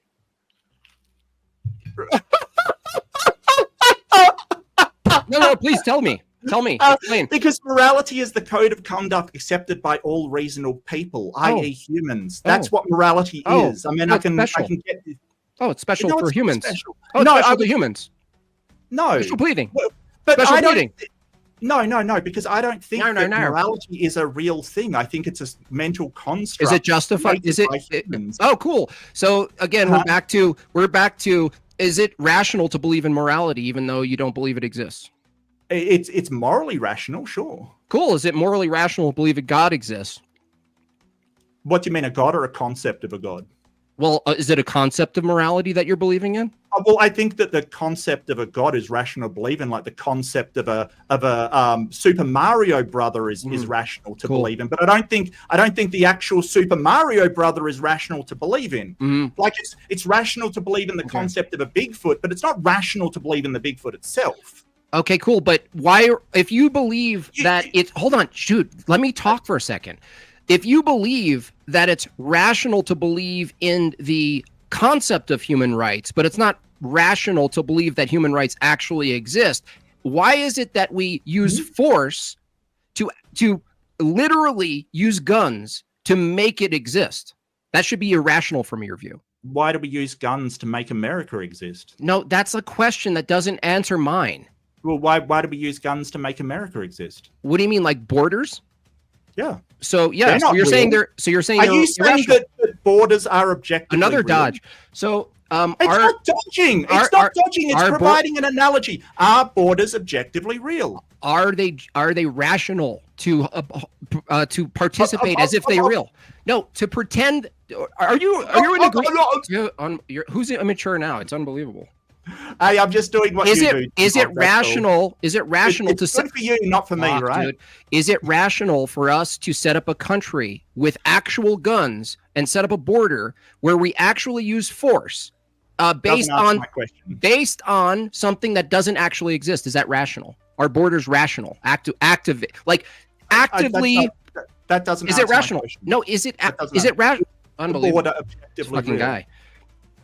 Borders aren't objectively real. They're concepts, right? Well, then why is it rational to believe in them? So is it rational? No, it's not rational, right? Because based on your model, it's not rational to believe in borders because they're not actual. But it is rational. But it is rational to set up laws based on irrational beliefs, right? As I said at the start, you're not going to answer the question. As I said at the start, and I'll reiterate my answer to this because you didn't pay attention to my intro, there's a number of ways to apply what rationality is, and things can be morally rational when dealing with abstract thought. Like, is it morally rational to have a code of laws, even though the code of laws doesn't exist? Well, yes, it is rational to do that because what you want, what you ought to do, which is morality, is hinges upon that being followed. So that is morally rational. But that is different than having a belief in a God, which is not a moral thing. It's just a... What? Well, that's not. Wait a second. Wait a second. Isn't it true that you can set up a country of laws and codes and enforce it with a gun and it be informed by God? What? What? You just said it's rational morally, dude. Let me talk. You just said it was morally rational to set up a society based on these assumptions about how we ought to behave, right? I just said, well, why wouldn't it be rational, like, to set those laws up based on a belief in a God? Well, we're not sort of saying that it's a belief in a God concept. You keep making this mistake. We're asking whether it's rational for the belief. So when applied to morality, there's one thing of being rationally moral, but there's another when you're applying it to beliefs in a thing. So when you believe in something, right, that you think it is real. And so here's the conflation. We're not talking about whether we ought to believe in a God or not. That's not what we're talking about. We're talking whether it's rational to believe in the existence of God. That is what a belief is. It's believing that thing exists. That is different than thinking if something is moral, i.e. we ought to do it. Completely different. So you're saying belief in something like human rights is in the same category as believing in God existing actually? No, I morally support human rights, but I don't believe they're an actuality. You don't believe morality is an actuality. So you're saying I morally believe in rights, even though morality I also don't believe exists. Does that make sense to you? That's rationality to you? Yeah. Really? So I wanted the audience to hear this back for a second.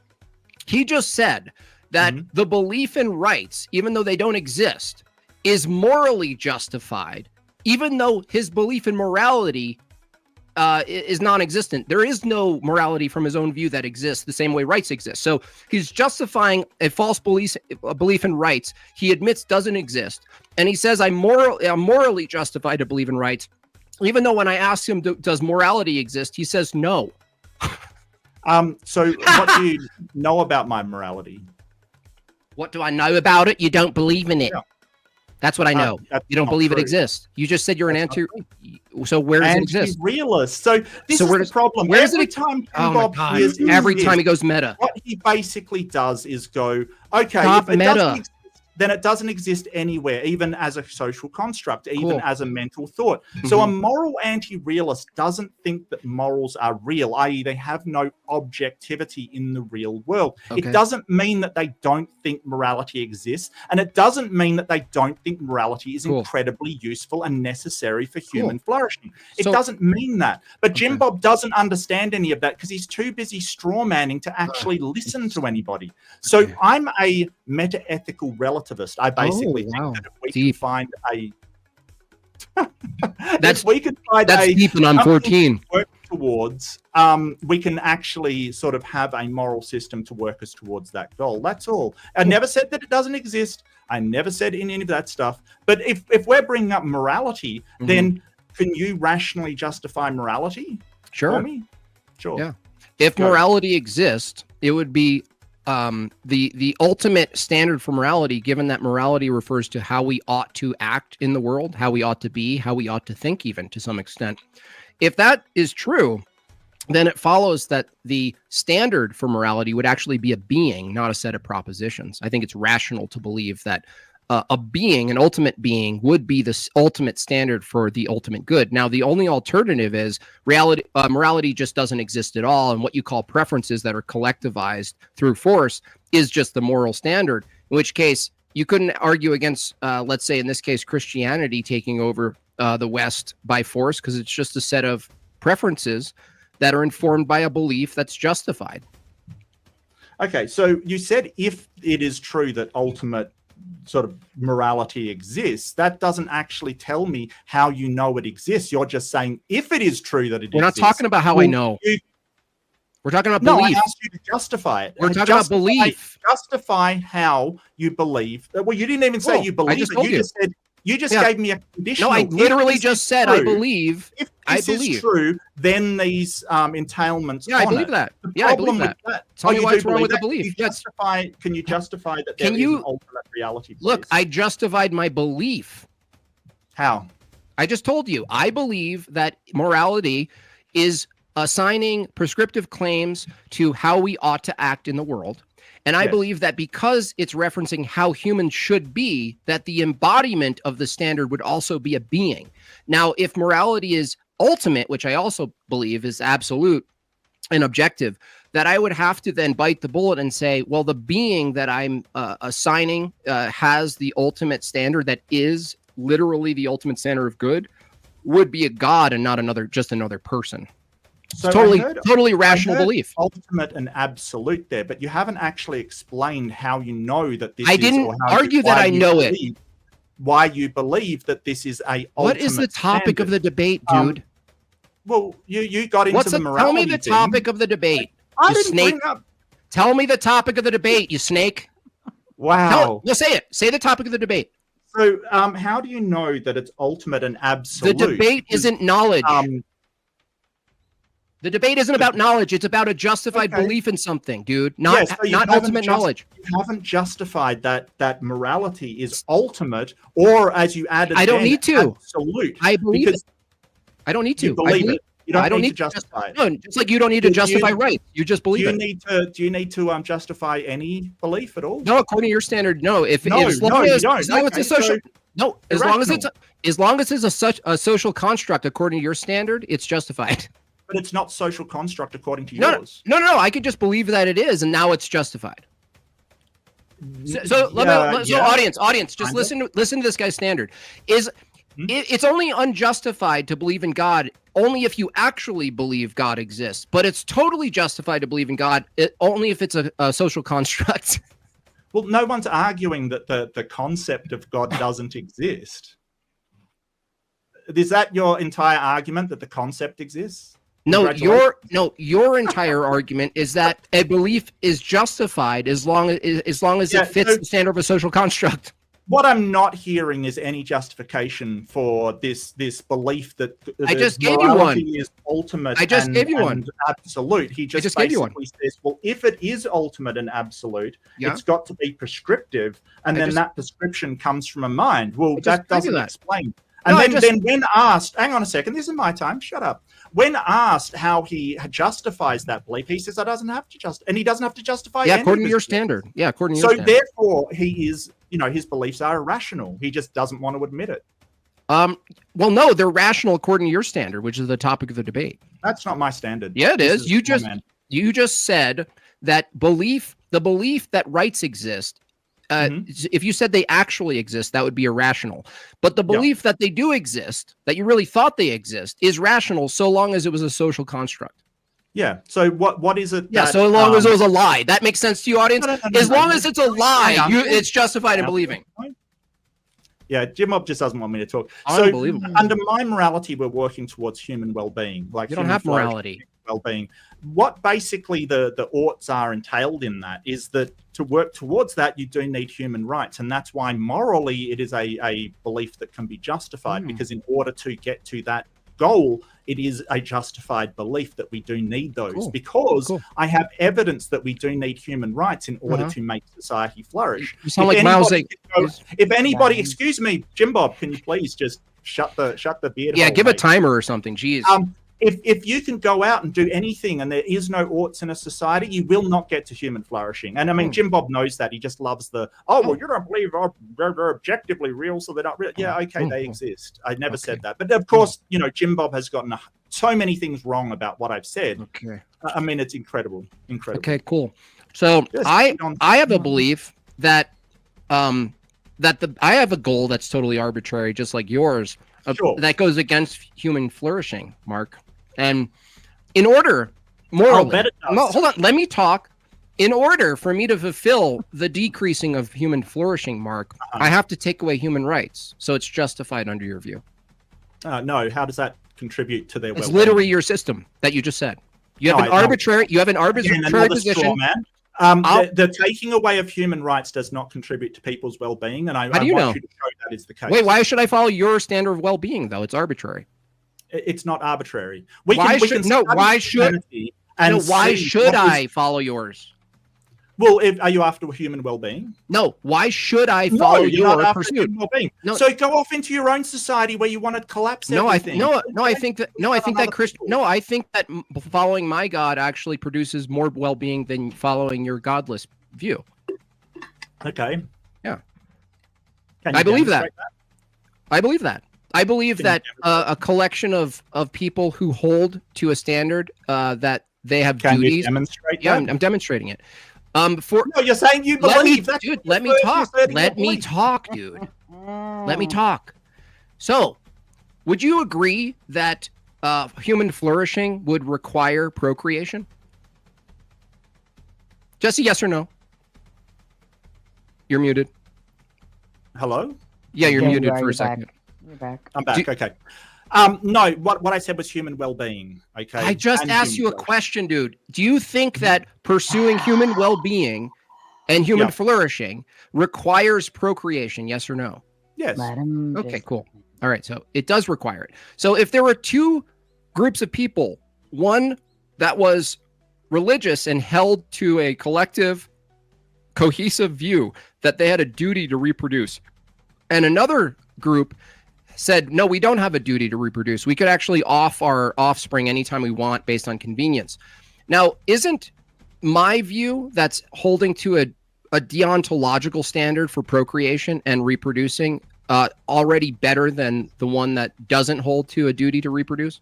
Not necessarily. It depends on the population rates, how much resources we've got. If we are overpopulating an area, it depends on a lot of things. So that's the whole idea of moral relativism. It changes based upon what we need to get to the goal. That's great. So would you bite the bullet and say if the need to get to the goal was to delete 2 million people in a given society, you think that's the morally ethical thing to do?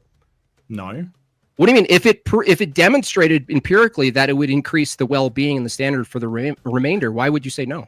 How it, like, because we do have, like, it's not just the well-being of the society, it's the well-being of the individual as well. Explain how putting someone to death is good for their well-being. Go ahead, Jim. Well, well-being, you have to point to the collective, right? The question. No, we're talking about I don't have to point to the collective. You're not talking about individuals. We're talking about the well-being of the collective. Now you're going to the individual. About both. No, I talk about both human well-being and flourishing. Sure. Can you have a entire society made up of people who are not well?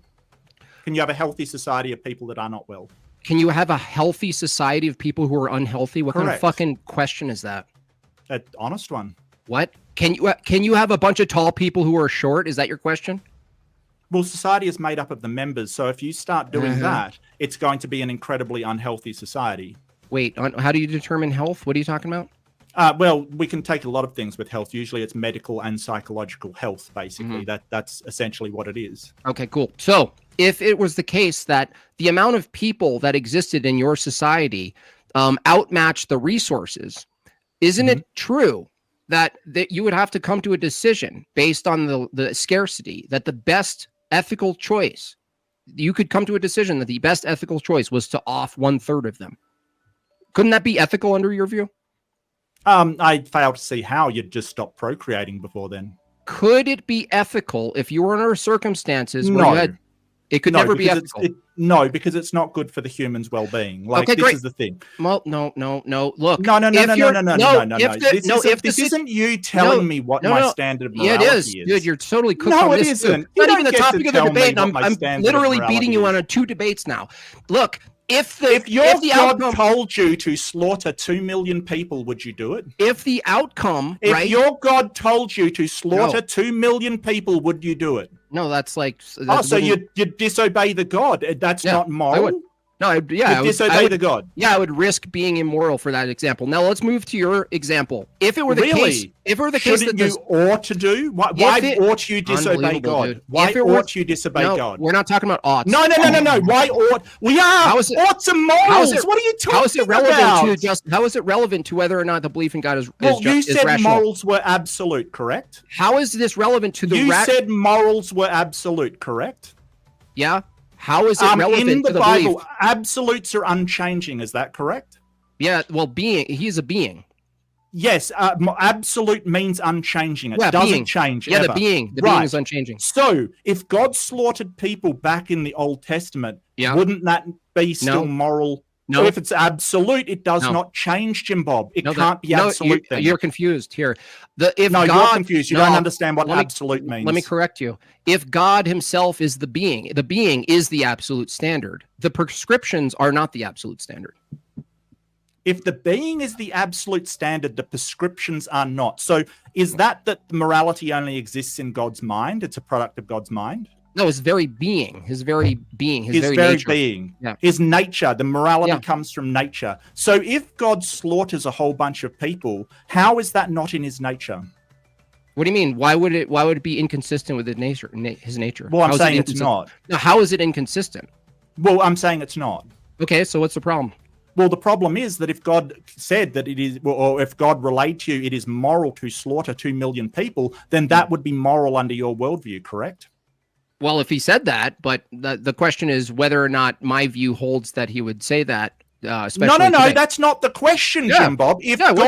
If God relayed to anybody, or if it was the case that God's morality said slaughtering 2 million people is moral, would that not be moral? It probably would be moral, yeah. And would you believe that you are immoral for not obeying that or not doing it? If I truly believed it was from God, I would believe that disobeying God, I was doing an immoral thing. Immoral act, yeah.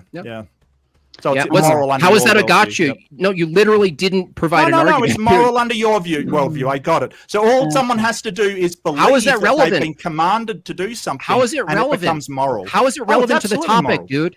It's absolutely moral. Tell me how it's relevant to the topic. I don't know. You're the one that went down this morality track. Tell me how it's relevant. Gentlemen, we're going to go ahead, and it's now been 2 hours. So let's do this. We can still continue the conversation, but what we'll do is we'll go ahead and we'll do our closing statements for now.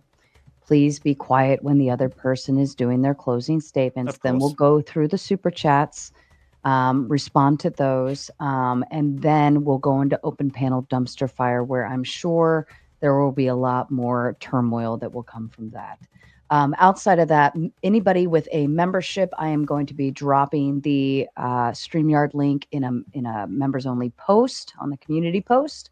And then shortly after that, I will drop it to open public. All right. So Mark, do you want to go ahead with your closing statement? Oh, sure. So another of the questions that I asked off JimBob, how he explains how he justifies these things, he should be able to justify it. He doesn't have to go, like I said at the very start, even if I'm the most irrational person in the world, he still should be able to justify his rationality in some way, which he just avoids doing. He's gone to other topics. He won't look at his God belief. He wants to do this Mott and Bailey, retreat to some generic God rather than actually talk about the one he believes in. It all shows the pure irrationality of it. He wants to believe this so badly that he will basically just make stuff up. Now, what what I say about things like the laws of logic, I genuinely believe, and I think I'm justified in that. But that justification, he doesn't want to accept what I believe about them. He wants to play word games and want to have semantics and misrepresent what I've said and say, hey, because you think something is right morally, then you have to believe it is a real thing in the real world. It's ridiculous. This whole thing is a misrepresentation by JimBob over what is an abstract, like what is math describing something in the real world, which is the properties of the universe. We do this all the time in physics. We do this all the time in mathematics. We do this very, very often. But JimBob wants to say, well, it can't be two different things. It has to be the same thing. Why? He said that, hey, if I have a mental image in my mind of a hill and that hill existed before it, it must have come from a God's mind. No, the mental image is describing the thing. And this is called a reification fallacy. JimBob doesn't seem to understand it because he keeps conflating the two things. But all in all, what have you actually heard from JimBob justifying his belief that God is a rational belief? Nothing. Absolutely nothing. He's provided no evidence. He's provided no real arguments. He's just said, hey, I'm going to try and show yours to be irrational as well, and failed miserably. And it's this unable to defend his own beliefs that shows just how bad of a situation this man is in. It's incredible. Thank you very much, Mark, and to you. Man. Thank you.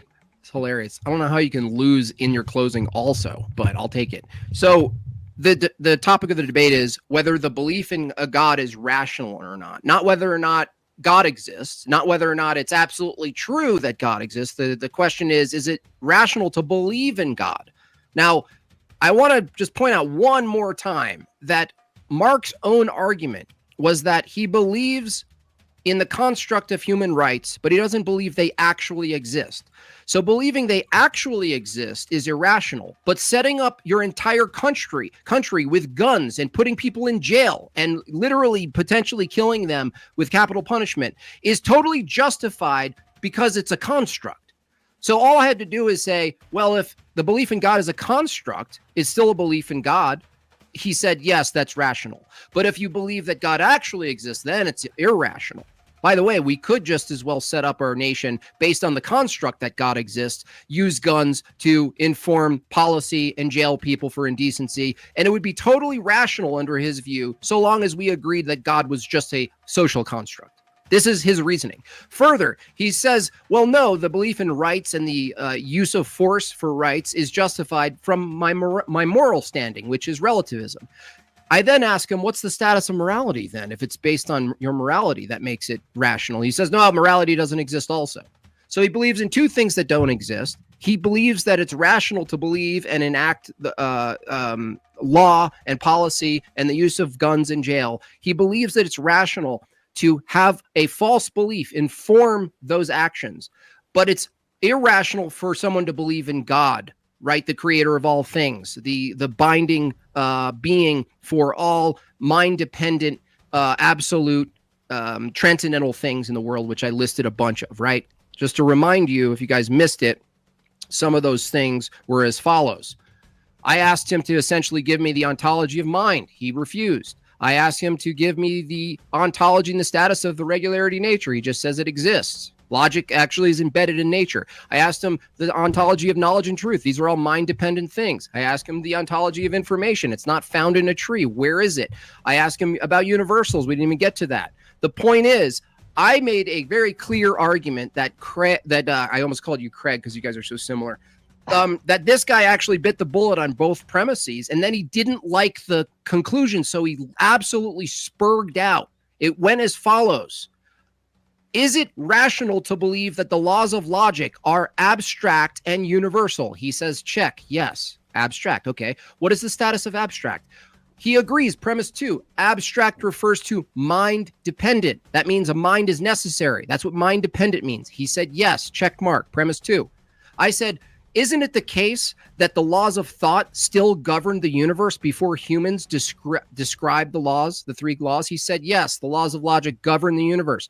Well, you have a problem here, Mark, and he knew it. That's why he spurged, because he knew that based on accepting premise 1 and premise 2 and agreeing that the laws of thought still govern matter before humans were on the scene, he necessitated a mind.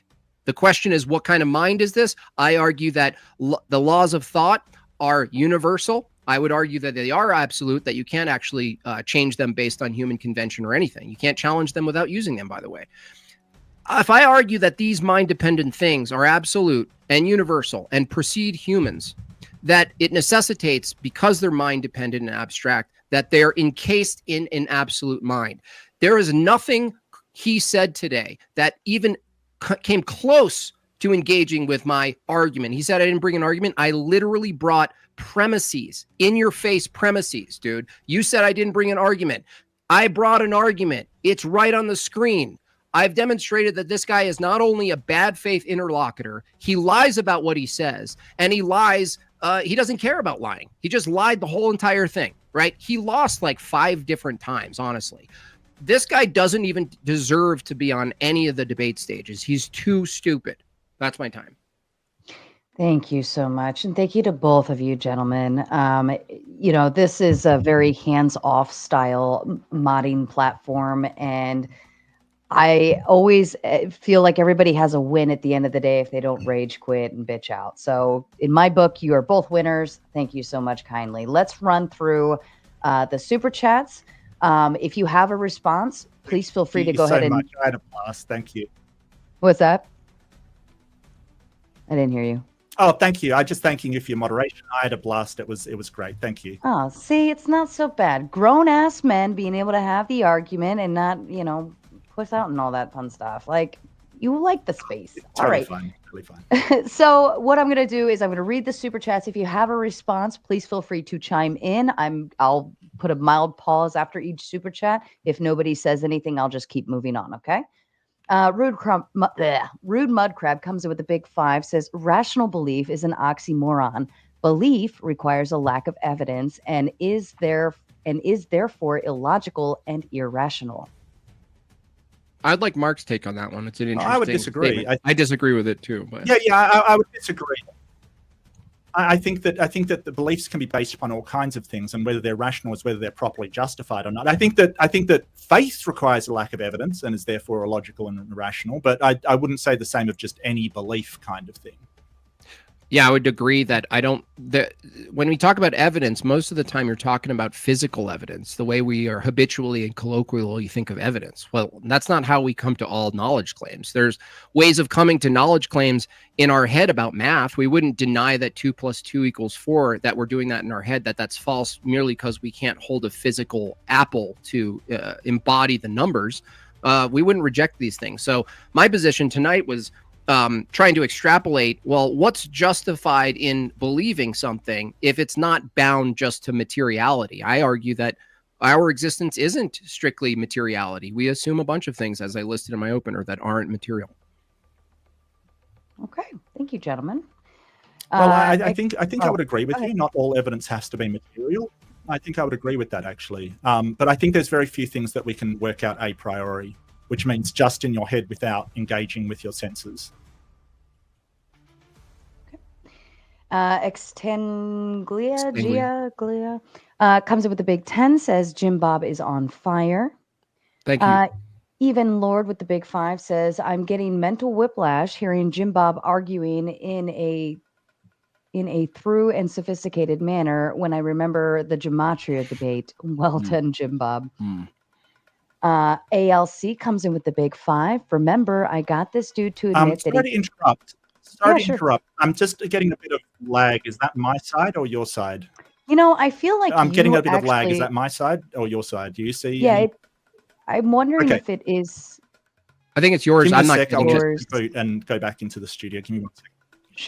Sure. Yeah, I think so. Okay, just 1 second. I'll just reload it. Yep, take your time. Is ALC on your side or his side? Do you know? Mine. Okay. There we go. ALC comes in with the big 5, says, remember, I got this dude to admit that he couldn't be sure he wasn't a crazy person a few weeks ago because he could just be a big brain in a vat. Mm-hmm. Vat. Thank you. Is that better? Yeah, I think so. I think so. It's just lagging out a bit. I'm not sure. I made it through the debate. That's the important thing, right? Yeah, that's fair. That's fair. Justin Henley with the big 5 says the word game is over and you lost, Mark. Oh, look, if you have to win on word games like we're not talking about a god and the concept of God, well, good luck to you. Like, really, if that's your win, congratulations. Seriously. Extanglia with the big 10 says Mark is a nonstop filibuster machine. Jim Bob has won. Like I said, you shouldn't get angry because someone won't let you interrupt. That's sort of a really petty thing to do. It's kind of weird. So I don't think I was filibustering that much. I certainly was talking about sophisticated and very, very complex topics, but that's the nature of debate. Get over it. Especially after the gematria debate. Like, Mark's really not going on that long. I don't think I am. So, well, yeah, didn't think he was relative to Zach, yeah. Justin, oops, did I miss one? Left-handed Jedi with the big 5 says, if an event wiped out society, science would be rediscovered. Would religion be restored in full or not?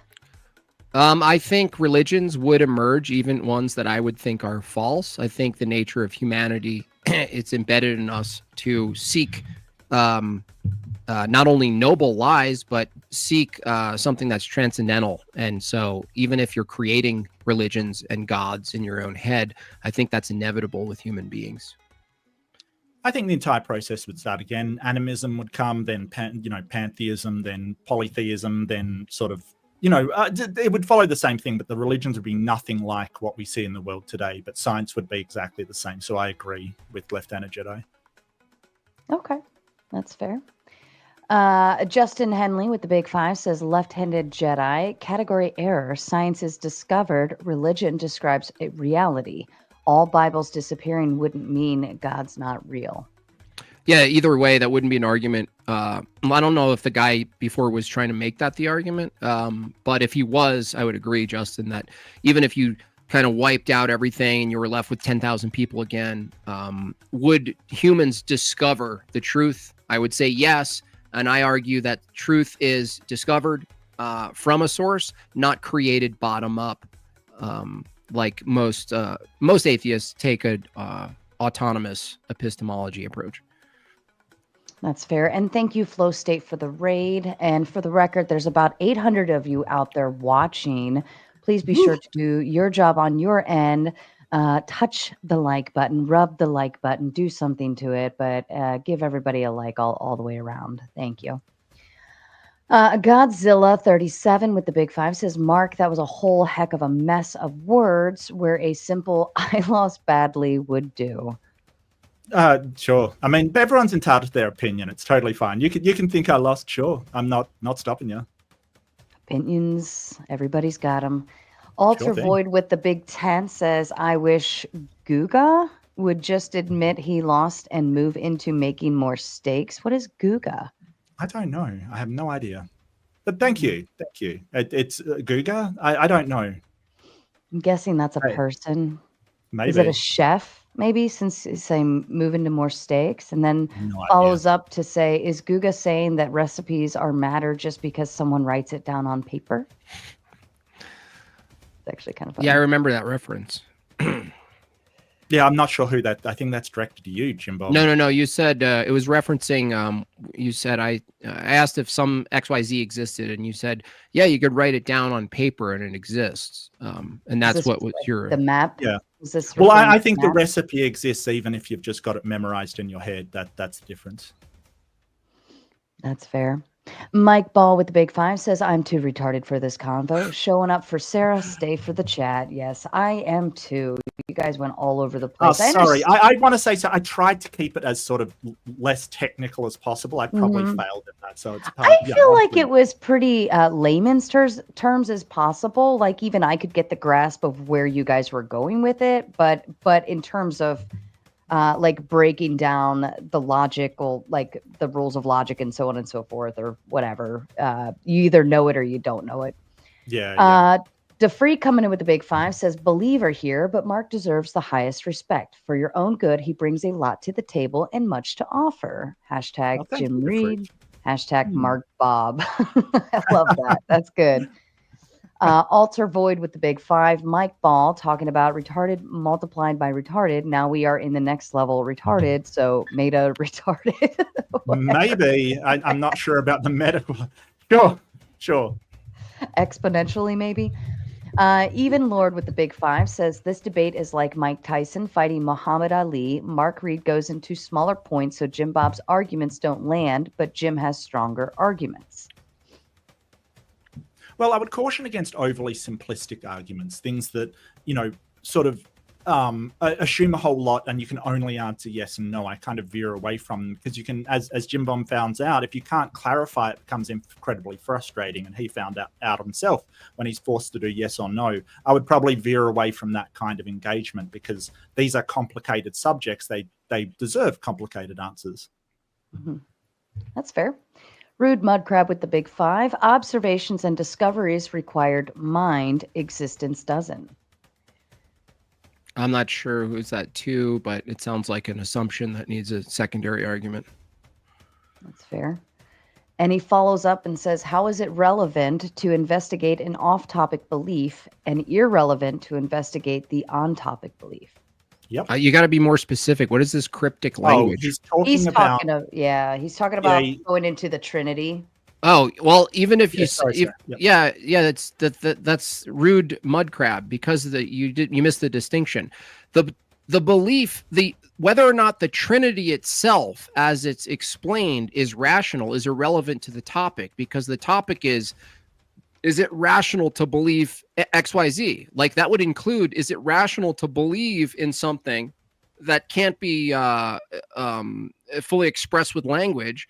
It's the same topic of the debate. Like it doesn't matter if it was a Muslim God, it was the Hindu God, or the Christian triune God. The topic of the debate, rude mud crab, is whether or not the belief in God itself is rational.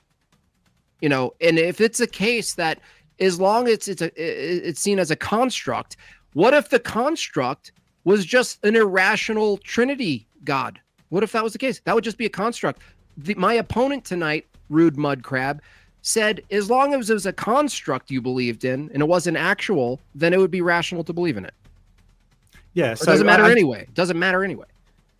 Well, I think it's a double standard here because he wanted to go into, is my belief in human rights rational? And that's not the topic of the debate either. He's basically making the excuse that, hey, I want to investigate to see if your beliefs are rational, even though they've got nothing to do with the debate. And that was basically why he said he investigated it. And Mudcrab, you're absolutely right. Why is it relevant to investigate off-topic belief like human rights, but irrelevant to investigate an on-topic belief like, is the God that you believe in logical? So I think there's definitely a double standard here, and I think that Jim Bob just cannot justify his belief in the Trinity, so that's why he ran. I wouldn't have taken a debate about the Trinity.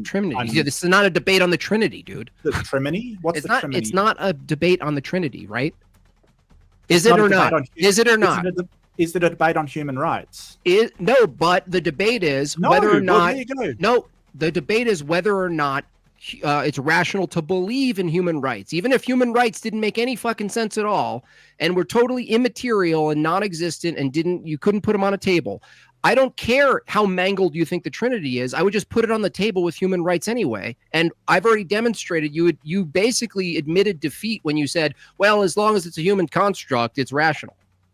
That's not what I said. Yeah, it is. It is what you said. Read, watch back the debate, dude. All right, please, boys. It's not what I said. But you know what? The point, reviews of these are always great, and we always discover more when we come out of it. Can I finish what I was saying before? Yeah, go ahead. Go ahead. This what was it? You spurged out in the side thing. You guys crack me up. So basically, he's saying, "Hey, I want to investigate this thing." Completely not on topic. He wants to investigate, and as he said, whether it's rational. I basically investigated his God belief, and he doesn't want to go there. So he has these irrational beliefs that make it irrational, but he doesn't want to go there because it shows how irrational the man is. But that's so literally gibberish. Literal gibberish. The fact, stop spurging. The fact that put some words together, dude.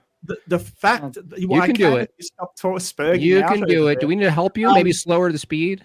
The fact that, he basically said it's irrelevant whether he believes in the Trinity or not to the topic of the debate. Right. It's irrelevant whether the human rights thing is irrational to the topic of the debate too. That is true as well, because he basically is saying, well, if this is irrational, then you've got an irrational belief. That doesn't make his rational. That is called a tu quo quo fallacy, or a and you as well. That's not what I argued. I would love to see the logic saying, you know, if your belief is irrational, mine is then rational. I'd love to see. I did say the logic. Premise one: you can believe in human rights; they don't actually exist. If you believe that they actually exist, you'd be irrational. But if you believe they exist merely as a fiction, the belief in the fiction would be rational.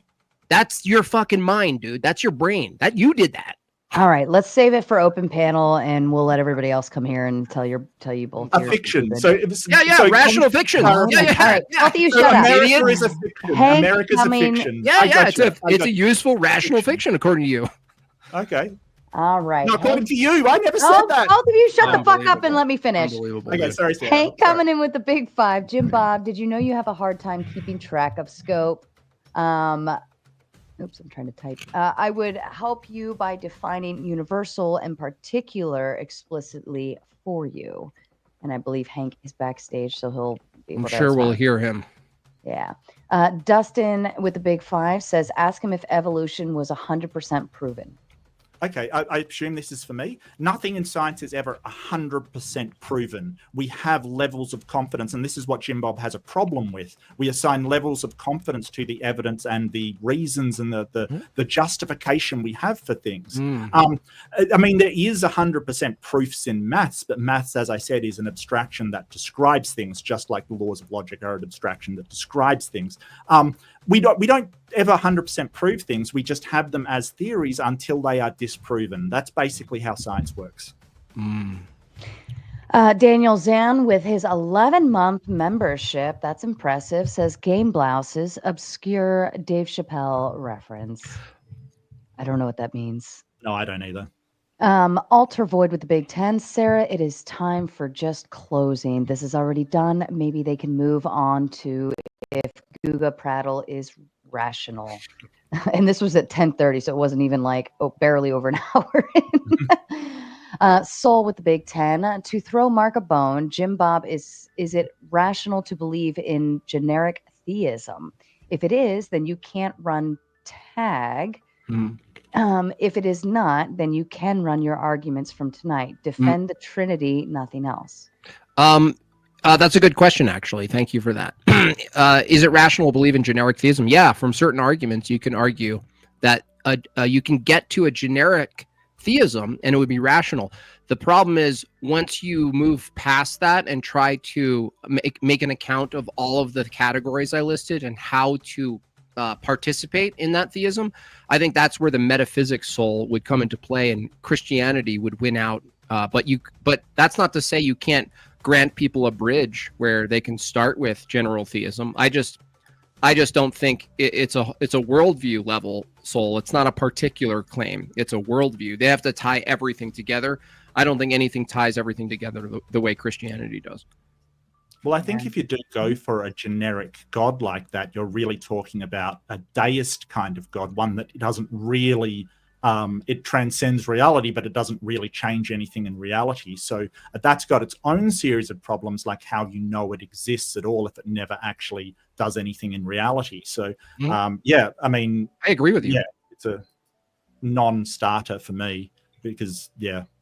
See how you guys can get along and be agreeable. This is beautiful. Daniel Zam with the Big 5 says his left eyebrow is running away from his right brow, worse than he's running away from Jim Bob's arguments. Fair enough. Thank you. I like my eyebrows. Thanks. Don't worry, we get so much heat on these sometimes. I'm good. I love it. You guys are troopers. Plumpy with the Big 5. Sarah just wanted you to know that you are loved and appreciated. Keep Christ in your heart. God bless. Thank you, Plumpy. You're so kind. Ziagius Oyster with the Big 5 says, "Why, Mark? Why so bad faith? Pig snake."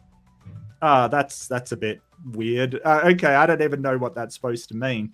I believe in the things that I say. Now, if you can prove me wrong, sure, go for it. But it doesn't mean that I don't believe them. Right. Mike Ball with the big 5. Mark, the type of dude to still take that thing boosters. Yeah. Fair enough. Yeah, probably. I mean, I don't know when my next one's due, but sure, why not? Fair enough.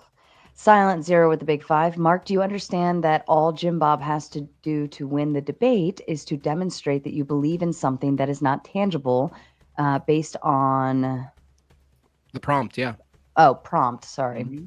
Yeah, no, because even if my beliefs are irrational, it doesn't make his rational. That is a non sequitur. That does not follow. If I have a sort of a irrational belief in fairies, it doesn't make a god real. Mark, you don't understand that the doesn't question. Actually follow. No, Mark, you said it's rational to believe in rights, not irrational. Morally, I didn't demonstrate that it's irrational to believe in rights. I demonstrated that you held that it's rational to believe in something you can't prove exists. So therefore, it would be rational based on the same base standard that it's rational to believe in God, even if you can't demonstrate he exists. I mean, it's just a basic one-to-one here.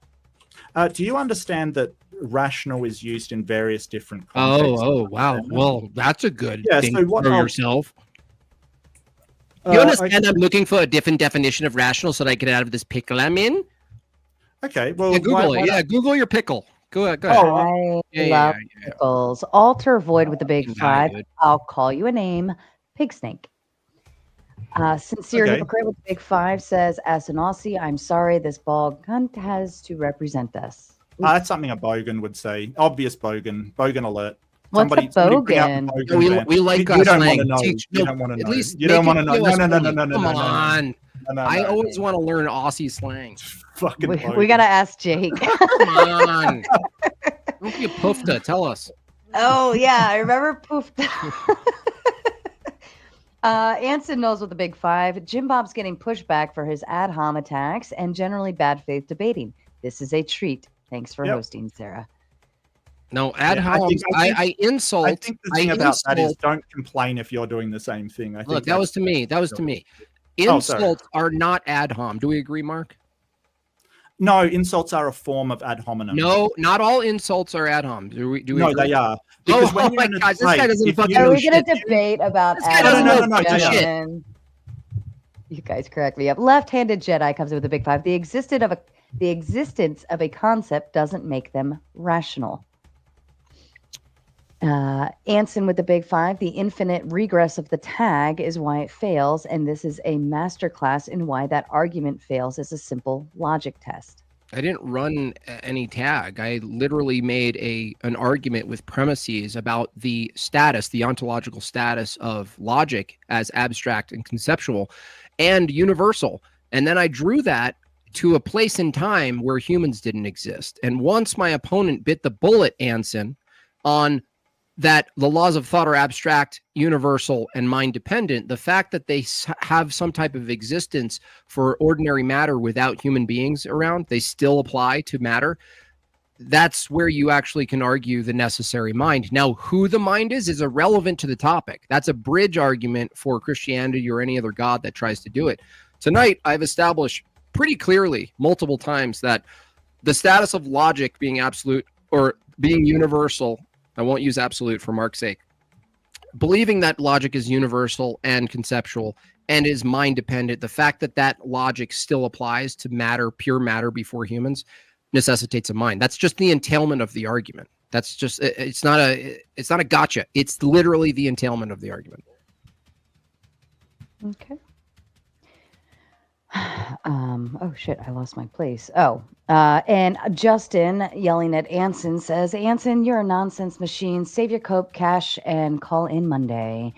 Anson responds with the big 5, says, I've been waiting for months to see this, the day that Jim Bob gets roasted by a hairless ape. I am a hairless ape. That isn't even that's accurate, 100% accurate. ALC with the big 5 says, Sarah, can you go to 2-minute sessions? Also, Mark, stop your fake laughing. No, I'm generally a happy guy. I'm sorry. I generally am. Justin with the big 5. Anson, I saw your mom get spit roasted by 2 hairless apes. Damn. I'll send you the video. Wow. Shots wow. fired. That is. Oh.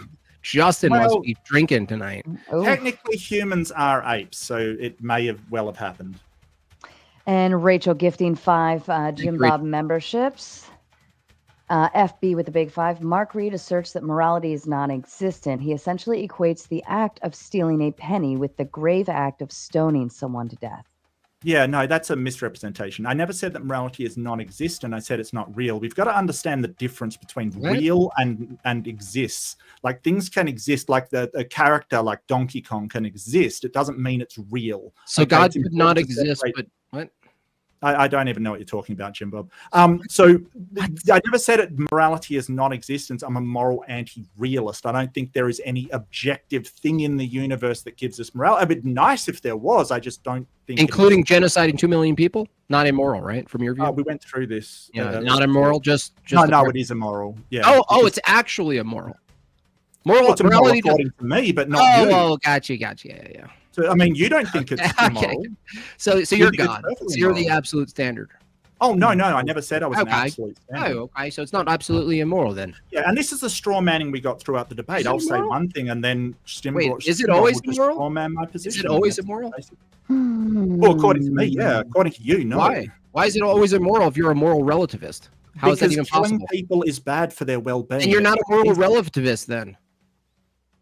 No, I'm a meta-ethical relativist. I told you that. What? Anson coming in. Killing people's always wrong. Well, if I come into your house and I try to rob you and you shoot me, how is that wrong? Do you understand what I mean by meta-ethical relativism? Yeah, if I come into your house and try to kill you, you do. Is it wrong to kill me if I come into your house? I asked you a question. Do you understand what I mean by that? No, not from your view. Okay. I don't understand. So you don't have any meta-ethics. So basically it means that if I take an ethical goal, right, that's relative. I could decide to implement Christianity, or I could decide that my goal is to provide for the health of humanity, or well-being, human well-being, which is my goal. It doesn't, like, cutting off people's heads will always be against that. It's relative what we decide to do, but from there we can make some really not objective, because it's still based on things will be objectively good or bad in virtue of that goal. Mark, can I ask you a question? If you thought it was good for people to believe in God, even though you thought God was false, and it improved their well-being, even though it was a fiction, would you stop debating against it based on your well-being principle? Well, I don't think that. I think it negatively harms. Do you know what a fucking hypothetical is, you retard? I do. It's just. Obviously, you don't. Did you eat breakfast this morning? Oh, Jesus. Here we go. All right. If somehow reality changed. Dumb, dude. You're so dumb. Both of you stop it. We're going to move on. We've got just a couple more to go through. Can I just no, stop, move on. If no, we're done. No, stop it. And stop somehow, it. yes, I would think just that was good for people. Get out of here. But it's not. Just stop. Anson coming in with a big 5 says Jim Bob throwing out straw men, make him steel man, bald apes. Call in, Anson. Call in, Anson. He's back there. Rachel coming in with her membership for 26 months says, ask this Australian if he supported the suspension of his rights during the pandemic. Absolutely. The argument for that was human flourishing to prevent death.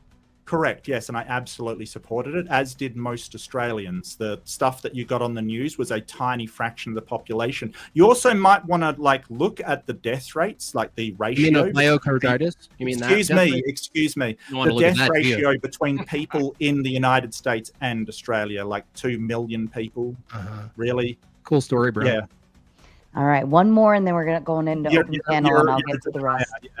I know you're spurring. Cool story. Great. No. I think it's right in line with your other rational beliefs. It's fantastic. As long as it's a social construct, it's rational, dude. No. Your beliefs. No. Anson coming in with a big 20 says, with God, morality could still be relativistic if aught comes from God's will. Yes. What stops that will from being arbitrary? If God says, thou shalt not kill today, but smite the Amalekites tomorrow, is divine relative. No, again, what the hell, dude? What's wrong with your brain? Do you wear a helmet indoor and outdoor, Anson? God, his very being is good, okay? His very being. It's not relativistic. If God says XYZ and says XYZ tomorrow, that it conflicts with XYZ yesterday, it doesn't follow that he himself, his nature himself being good changes. That's not relativism. You're just saying, Anson, that if God says different prescriptions for people over the course of humanity, then he must be some sort of relativist. That doesn't follow, because the standard isn't the prescriptives, it's his very being. Do you understand this, dummy? So if morality is so we're really talking about morality from a human perspective. So if that's the same regardless of what God says it is and prescribes, then why does he prescribe anything at all? Why does he prescribe anything at all for his children? That's like saying if you're the standard in your household as a father and you're the standard and the model for your kids, why prescribe anything to them at all? Is that your question? Well, if they're supposed to do whatever your nature is, copy whatever you're doing, right? And that is moral. How do they learn what you're doing? We don't say that. We say that what the parent says is the moral thing to do. Well, I understand, but like if the parent was the embodiment of the good, and the parent said do X, Y, Z, it wouldn't change the moral standard that the standard itself is ontologically grounded in the being. It would just change what the prescriptives is. Now, Mark, I don't know if you have kids, you don't need to tell me, but it is the case that over time, even for families, for fathers and mothers, when they teach their kids morality, they actually don't teach them all of it at once. They teach them in parts over time. So the progressive delivery of the moral code doesn't say anything about the changing of the nature of God being good as the standard of good. It just says something about the prescriptives given the times. That's totally compatible. It's not a contradiction. No, it's kind of weird that the one of the weird isn't an argument, though. So stop saying weird, dude. Just who knows? Yes, and I do want to extend my appreciation. I do think that Sara has been an adequate moderator. I think that there's times where she needs to mind her own fucking business in this space, but she's been an adequate moderator, and I do appreciate her having me on her channel. Listen, I love you, the Raising Tomato, but I would kill myself doing more red pill debates, okay? The Raging Tomato, at least she is attempting, like, she's trying to be a comedian. You know, she's trying to be funny.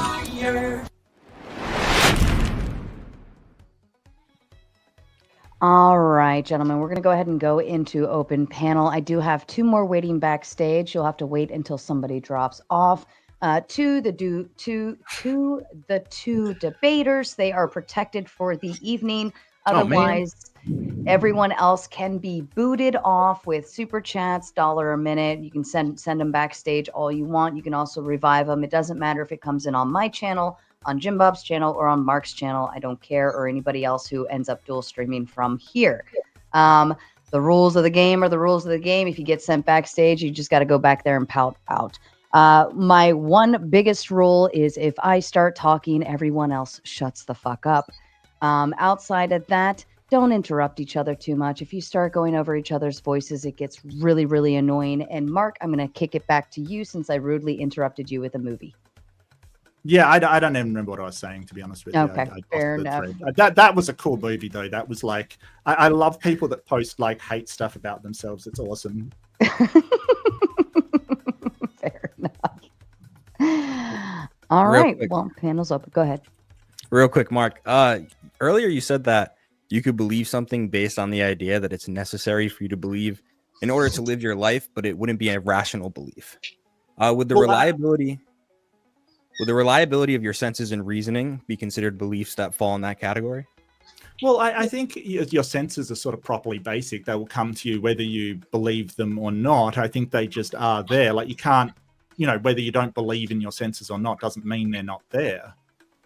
Right, but you said earlier that you could have non-rational beliefs, like beliefs that you would need to believe in order to live your life.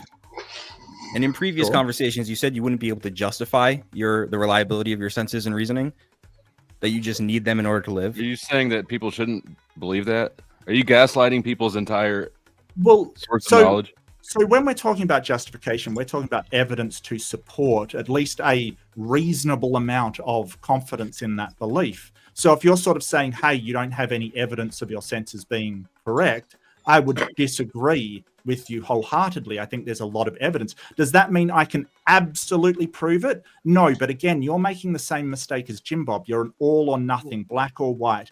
We can have a large amount of confidence without saying, well, I need to absolutely know it in order to believe it. That's not what we're saying. So it wouldn't fall in that category. That's fine. I can move on to my next argument, which is the black and white thing. Okay, fine. Okay. So you accuse JimBob of being black and white. You accuse him of believing that you either have 100% knowledge or 0% knowledge, and there's no in between. You see, that's wrong, right? You said rather you can assume confidence in what you're seeing and what you're experiencing around you without needing to know it 100% for it to be considered knowledge. Right? Yes. Yep. Okay. What you're espousing is called fallibilism. The problem with fallibilism is you're making the distinction between belief and knowledge completely arbitrary. If we don't need to know something 100% for it to be considered knowledge, what level of confidence do we need to have? Like what percent? You can't know something 100. Can you know that? Can you know that, buddy? Yeah. Knowledge is a subset of You belief. can't prove a negative. Row. No. You just made a positive claim, epistemic claim. Okay. That's Sure. I don't know that 100%. I don't know that. Yes, but you can't prove a negative by definition. You can prove a negative. Yes, That's actually can. false. Especially not if he doesn't believe in senses. Hank will correct you right now. You can prove a negative. Go ahead, Hank. Yeah. No, you but we prove haven't. negative by contradiction. Yeah. So also, Well- I'm here to congratulate JimBob for winning this debate by using the fictional theism argument I used in him last year. Nice. Atheism will be on the one for the next decade if we keep this up. Can you Congratulations. play the saxophone for us, please? Because that's the only thing that matters. I just want to say hi to Hank. At least It's give me a good red to see pill. Alex as well. Hi, Alex. So it's good to see you Mark. again. Yeah, I didn't know. Give Are you you the doing shows violin. again? Because you kind of stopped doing shows for a bit. I Yeah. wanted to come back in, but I'm preparing for a couple of debates, so I've been using cool. my stream time to do that. And then Joel he's been doing them once a month. okay. Well, maybe we Let's should talk debate to at some point. That would be cool. Yeah, absolutely. Yeah. Sorry, but yeah. So when you say like, can you know that for sure? Again, you're doing the same thing again. You're doing this absolutist view. I can be very, very confident that we can't know things absolutely. And so, but this is the difference between infallibilism and fallibilism. And you can hold to fallibilism. Many epistemologists do. The problem is, and this comes from The Myth of Knowledge by Lawrence Bonjour. It's a philosophy paper if anybody's interested. What percent, like what level of confidence turns a belief into knowledge? Is it 50%, 51%, 90%? And any number you give me kind of seems arbitrary. Well, I think you're confusing ontology with epistemology here. You're sort of saying, when does that, with you talking about a knowledge claim, become actual knowledge? Like, even if I am, because the belief certainty has nothing to do with whether it's true. Would you agree with that? Right, but if you're saying that if it's ontologically true, but you just can't know it, then you wouldn't be able to know it's true either way. It is an epistemic claim. Here's the thing, like when you sit there and go, well, I have a knowledge claim that say my wife is in the next room, right? And I can be absolutely certain I hear some noise, but it's certainly it's an amount of reasonableness, and I can say, hey, I have that knowledge. But the only way I really find out is if I go into the next room and she's either there or not. So at that point, my knowledge claim is either true or false, right? I could have thought that I had 100% certainty and still been wrong. So you're mixing up the ontology of what the actual, whether you did have knowledge or not, with the epistemology, which is the claim that you're making. And so when we say we have knowledge, it may be a percentage. I mean, I wouldn't put a hard percentage down to it. I would probably say, over 70% or so. But we don't ever I don't ever claim to have absolute knowledge of anything, except maybe that something exists. I think maybe you can get there. Oh, sorry, JimBob. You could see her in the next room, and you could still be wrong because someone played a trick on you. Someone made a put stunt double. It was actually Hank dressed as your partner. Well, you can't get to ontology, right? You can't get there because no matter what, we never can get to ontology. Very, very few things. Like I said, there may be one or two things. Well, like that something exists. And how would you even know that? Well, because thoughts. I experience thoughts directly, therefore something. And I'm not even making any designation of what that is. It is just something. Similar to the cogito, you're assuming the self. Well, no, I'm not assuming the self. I said something, not me. You have to evaluate it. You have to evaluate not, what you just said, though. That I'm not saying I exist. Well, can I finish? Because this is a panel discussion. So if you say, look, a thought, you actually first start with there's a you, and then you have a step where you evaluate the thought itself. So it's not just my thought. It's not. Well, I mean, you're saying I exist. I think he's right. You're basically taking the. I'm not saying I exist. I swear to God, I if never we start said I debating solipsism on this panel, Yeah, and I think it's who pointless. who because it's burped? Who completely was the unjustifiable. burper? I did. Oh well, you can't get timed It was a out, weak so. burp anyway. So I did that for you, Sarah. I made That's it sure why it was you a should get weak timed burp. out for it. It was a That's Yeah, sweet and of I'll you. stay a bit of Be time, better. but I do have a couple of super chats to go through, and I would like lunch at some point. Would be nice, but I will stay Oh, for yeah, a you're little in bit. I Australia. think. Yeah. It's like Is it's it one rational of to them. live in Australia? I'm pretty sure it is. If not, where am I? I don't know. So really, what I'm saying is that I'm not saying it's me. I'm not saying it's I. And I'm saying I think like the cognito is good, but it takes one too many steps that assumes that it is an I that exists and not just anything. Like I'm not even putting an A identity on You it. It's repeat just- then how you know that something exists, because maybe you misspoke or I misheard you. Well, it's just that directly I have thoughts Not exist, right? Just thoughts. There's thoughts, so therefore something must exist, and I'm not. For you to know the thoughts, you would have to assume self. Well, no, Mind. not necessarily. I mean, I could be a partition section of some kind of computer simulation, and there is no I. It is simply a amalgamation of an identity provided by something else. In that case, I am not I. I am part of something else. That Who's generates- categorizing That's the a thought? context issue. Who's categorizing the word thought though? Because you're using the word thought, Something. right? Something is really your argument. Because once you distinguish a thing like a thought, you're actually assuming that a past that gives you the word thought in the category. And Well, so the you, thought's just a label I've put on. yeah, but if you were to be, Whatever I it is. understand. But if you had no labels, what you're really saying is basically something. I'm just arguing to you the have no contrary label. of nothing exists because there is Stuff. an experience. So, And so Thought I Mark, did. Mark, even if you were a I'm not- process I on a am- computer, it'd be a context issue. So there's a context where you would exist still. Well, yeah, that's debatable, I think. But this is like the tiniest minimum amount you can actually assume about anything and still come out. Like I am making the smallest leap in logic to say, hey, I experience experience exists to me or to whatever it is that's here. Therefore, something. It's the lowest thing you could possibly like say. Hey, that is a thing. But the problem with hard solipsism is that no, Mark. nobody The has only an thing you answer. say to a solipsist is go have the fucking argument with yourself. we're not solipsists. Basically. I'm not That's all you say to a Yeah, fucking nobody solipsist. here You is a don't solipsist. play with any of We're- their shit. It's a just stupid saying- argument. That's all you say to a solipsist. Well, Yeah, I fucking don't play with believe The yourself. that. argument is I a think certain there's position in plenty- solipsism. I think there's plenty of justification that I believe I'm not just a brain, a Boltzmann brain or whatever it is. I don't believe that. There's tons of evidence to suggest that is so, right? Tons of really good evidence. But I'm not going to say I have absolute knowledge about it because of that difficulty. But, Wait, did you I am just say, Mark? Did you just say there's tons of evidence that we're a brain in the vat? That he's No. not. Right. Oh, So no, I'm, no. I'm more interested in whether or not it's rational to believe in a mind without a brain. I don't think so. Me Every neither. single mind that I've ever seen in my entire life. I don't understand how it is trillions that of it's them. rational to believe in Jimbo's side I of already this told you, debate. Effigy. I already told you. You want to do the argument instead of Mark because he didn't do it anyway. You can See, run through. first they need to you can run gas through that That's the- you what did he that. did. You That done was that. the easiest point to me is like, show me an example of a mind without a brain. We can run through the premises and see how well you do. You want to do that? Sure. Okay, cool. Is truth conceptual and absolute? Is truth conceptual and absolute? Yeah, abstract. Truth. and Truth is that which comport with reality. Is it absolute? It's a feature of something. It's Hold on, I'm not- asking Effigy. An Yeah, it's independent a thing. descriptor Let of Effigy do something. it. Is that conceptual and absolute? No, if you want to go with the laws of logic, truth is a Okay. whole different thing. Okay, let's go laws of logic. Are the laws of logic at universal and conceptual? They are universal, but conceptual, no, they are a description of the That's- universe. They that's are property of the description universe.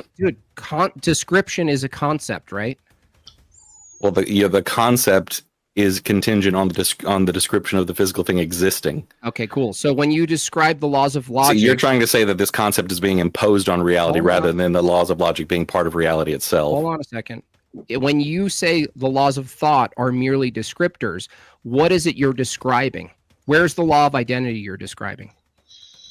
Where's the law of identity in what, reality? Yeah, as a referent, because you're saying it's a property of nature, right? Well, where in nature is the law of identity, sir?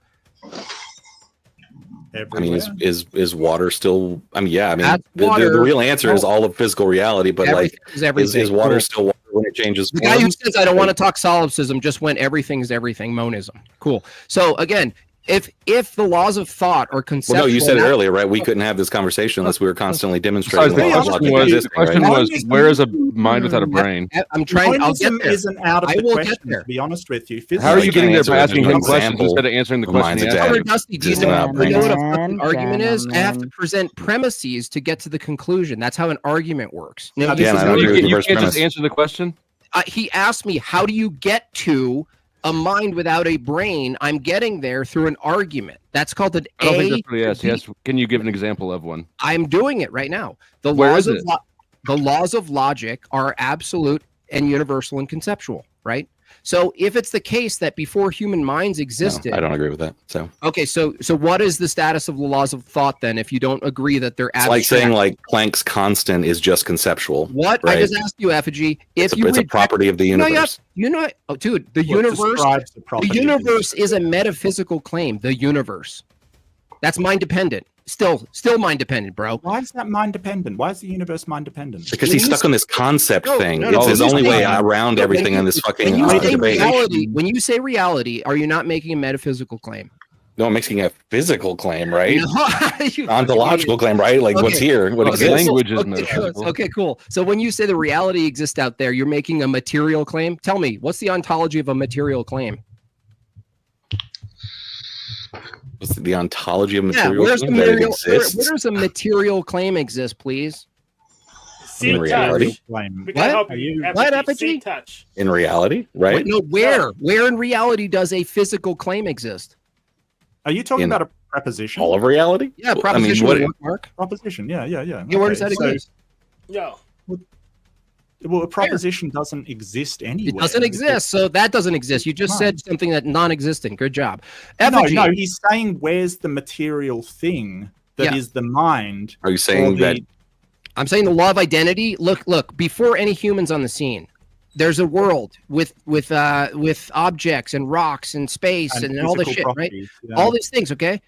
Do Yeah, I would say necessarily the universe couldn't be the way it is without that property, right? If things weren't what they are and what they have to no, be, that's right? actually No, he's right. That's actually He's not right. true. No, that's not He's true. right. No, that's No, not it's true. a fundamental part of reality, right? Yes, No, that's yes, question begging. absolutely. It's actually not the case, Mark Reid and Effigy. It could be the case. You have no reason to actually argue against this. It could be the case that the universe. Sure. Let me just take what you say. My thoughts are. Look, Jim Bob, Let me finish my sentence, dude. All right. Finish for once. We're not saying that God didn't create. the I'm not universe talking with about these God. properties. I didn't say God at all. Well, Shut where's up. the mind without Shut the brain? the That's not a fuck God. up. Ham face. Shut up. Effigy. Wow. Effigy. What I'm talking about is it could be the case that reality is composed of particulars that become not themselves in and out of existence to the extent that a human mind would be unintelligible to the human mind. Isn't that logically possible? That question was unintelligible. I wouldn't use you as the barometer for that. I'm asking you, Effigy, is it logically possible for reality, the material world, to mimic what is said to be particles becoming one thing and the other simultaneously to the point where you can't discern what things are? Isn't that logically possible? Yeah. Are you talking about like the lower levels of reality, like quantum physics and all that? Like, Yeah, or sure. electrons not existing in one spot. Sure. Yeah, things get weird on different levels of reality. I Yeah. just want to point out in quantum physics, there's a concept. Well, there's a concept. You mentioned monism and said it couldn't be monism, but there's something in physics called quantum monism, that the connections between quantum particles are actually there, and everything is just one thing. There is this concept. We don't know if it's true, but there's no reason why it couldn't be. Well, I'm not even talking about that. I'm saying that we're talking about the laws of thought. And the question here from Effigy is, does it make sense to assume that there's a potential for a mind without a body? And I'm trying to just take the laws of thought as an example, because laws of thought are abstract, conceptual, and universal. And if you agree with premise do you mean one, the laws of logic? yeah, the classical laws, they're conceptual and abstract, right? So if you're asking whether it's possible that a universe exists that doesn't have the laws of logic, I don't know the answer to that. That's not what I'm discussing right now, Mark. Try to follow along. Maybe get yourself some lunch. He's still, I'm trying. He's still demonstrating a brain. Premise one. Let's see if you guys can do it. Let's say if you guys can do it. Maybe take your helmets off. Premise one. We can't even get past premise one with you guys. No, because you keep trying to smuggle in the conceptual thing. No. What is the ontology of the laws of thought if they're not conceptual? Please tell me the alternative. The laws of thought. I'm asking Effigy. It's a panel. What's the ontology of the laws of thought? It's not a panel when Bob doesn't want it to be. Right. Notice how part of the universe, question, right? Yeah, you say part of the universe is there's something that unseen that derives the rest of the universe from us. Yes. Okay, unseen. Now you got there. It's like many constants in the universe that we cannot see yet determine most of the fucking physical reality we live in. Is mind unseen? Sure. So can mind exist in the unseen world you just granted? We have no examples of any existence without a brain. It is logically possible for a mind, which is unseen, to exist in the world you just said other unseen things like logic could exist. Why is it you now negate that a mind could exist in the unseen world? Because the word mind is directly connected to the physical reality of a brain. I want to say something. No, I'm not an idiot. Yeah, you just have this concept that you're disconnected from everything you know about the world. In my presentation at the very start, I pointed out that there's a lot of things that are not logically impossible, but they don't exist. The question isn't whether it's logically possible or logically impossible. The question is whether it actually is. So if your bar is, well, it's logically possible, then that is a complete and utter failure. No, Mark, if someone says it's logically possible, then it's relevant. It is logically possible that my wife is out on the street. But that is not the case. Because so it's logically possible for a mind to exist without a body then? That's all I need from you guys. No. It's not. Now tell me how it's not logically possible, given that you just took the laws of thought and you put them in a space. Hold on. You took the laws of thought, Effigy, and you put them in a space called the universe, and you said there are immaterial ways that these things can exist that are undetected, right? That's true for a mind. Why isn't that true? Why does it have to be in a body if you yourself just admitted that an immaterial thing could exist ontologically in space, in the brain, or not in the brain? The question isn't, is it possible for a mind to exist without a brain? The question was, demonstrate that a mind can exist. Yes, it was. Yes, that was exactly his question. Show me a mind that exists without a brain. Demonstration got to...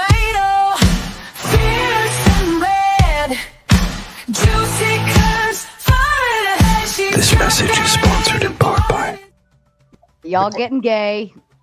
The answer to demonstrate Sarah, I was almost there. Two different not statements. Impossible. It doesn't answer the question. You disagree? Then you disagree with Effigy. Thank you. Yeah. It's not impossible. Great. So demonstrate that a mind can exist without a brain. I would demonstrate, even in my debate, I demonstrated with you based on you accepting premise 1 and 2, right? That a mind is necessary before human minds. You didn't demonstrate that. I did demonstrate it. You demonstrated it for me, dude. No, you didn't.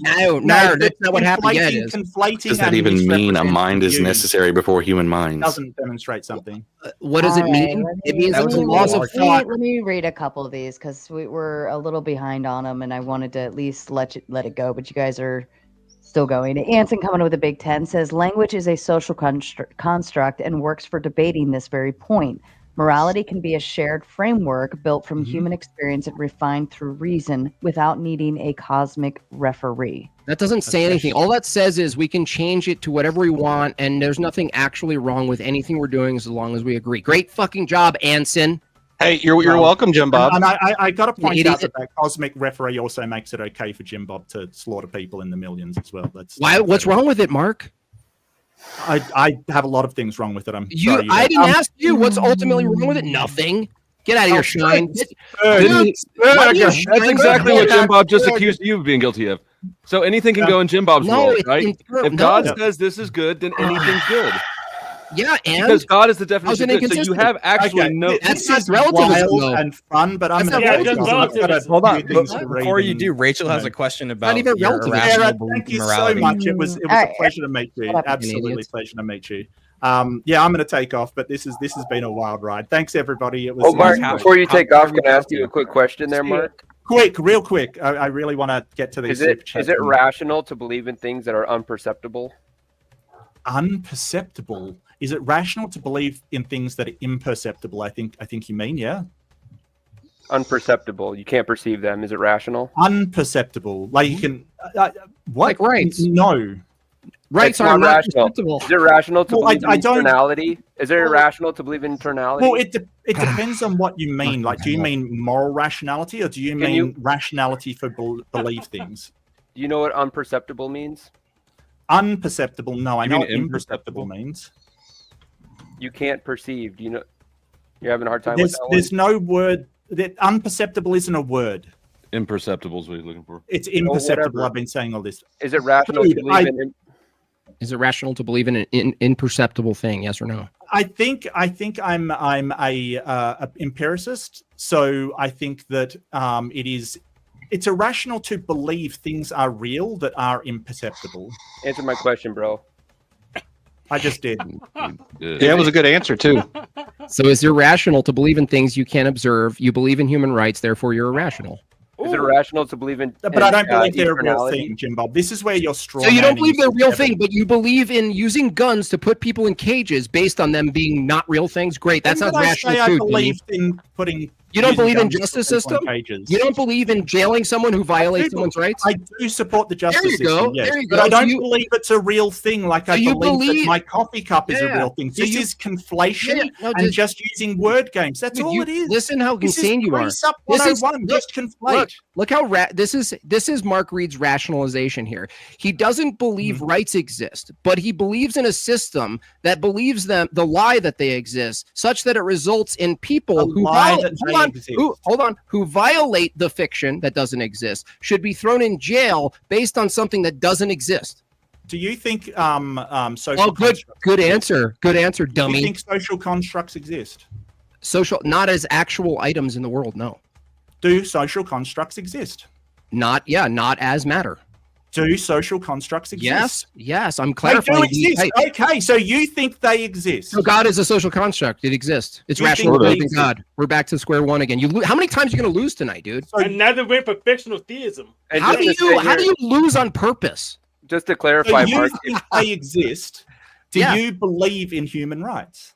Do I believe? I don't believe in human rights. I believe You don't believe in I- human rights. So you don't believe you should believe no. in things that I exist. believe. Well in done, force. dummy. I believe in force. Well done, dummy. I believe in force. And listen, Mark Reid, you think you won You there? believe in force. I believe in force Okay. exists. That's actual. And I believe that human beings have minds that inform when and where to use force. And the battle between you and me ultimately is who's informing force in a system. That's all that we're arguing about.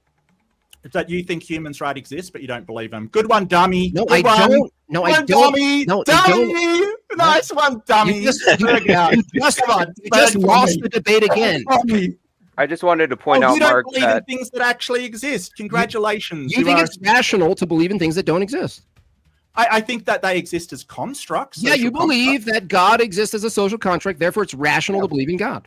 and you Yeah, also they're think it's different. rational that you can believe in eternality. And if you don't think it's rational to believe in things that are unperceptible, like eternality, then your entire Imperceptible. foundation is nothing, and you have no gauge to say what is rational or not. That's your whole foundation. Imperceptible. Are you still having a hard time with this, bro? No, Okay, no, not I'm perceptible, having fun with fine. it. Can you perceive eternity? Can you perceive that? I'm not even sure that like eternity, like infinite things. Are you saying infinite things exist? What's your Infinity? foundation? Does stuff come from stuff? What's my Where's stuff foundation? come I don't from, think bro? infinity is a even mean? mathematical term. That Good lord. Is that the What? technical No, I question? just- Does stuff come I- from stuff? This guy, he doesn't have like he basically wants wrecked to you, dude. He wrecked what's you with your one question, foundation bro. Of what? go eat your Yeah, lunch, yeah. dude. Go eat your lunch. No, You're getting don't wrecked here. Test them more. I mean, like this is the thing. Dude, People one that have made question good wrecks arguments don't have to carry on like this. One fucking question wrecks you. You're an idiot. You're trying to assign idiot. rationality, bro. And when you're assigning rationality, you have to my understand what your foundation. standard is for rationality. And if you think that things that are imperceptible are rational, and you believe What's in your standard for eternality, then how? Where do you What's throw your standard stones for at? rationality? Where do you get to throw stones at people who believe in a creation factor? Where's When you your yourself standard for rationality, Joseph? Answer me. Where's your standard? for rationality? Yeah. I'm asking you the question. There he goes. No. There he goes. Run away, boy. Run. Run. What's your standard for rationality? Where is it? Rational, things that comport with reason and logic. It's pretty simple. Things that comport with reason or logic. And where is logic? Where is logic? Yeah, it's a metaphysical term. It's a metaphysical term, so it only exists as a concept. It's Bro, just a Jim Bob's term? been running you through the ringer on this all night. Don't deflect. How Don't does you he not have know? How does he not know he's losing? He just doesn't understand. Why do y'all always throw out the ad It's with the hominems instead of confidence of- engaging? You're trying to create It's a not standard that for hard. rationality, and I'm pointing out that if you're an atheist and you think stuff comes from stuff, you're in a circular vicious cycle where you say that, well, I can't perceive eternality, but yet I'm going to claim that's rational. So when I try to juxtapose that against theism and creation factor, where does your God come from? How do you know that a God exists? I'm not assigning nature, bro. I'm not assigning you are. You're the one. No. Where do you think you said atheist? So you're not an atheist. So you're a theist, right? Yes. Yeah. Yes. So where does your God come from? His preference. He's eternal.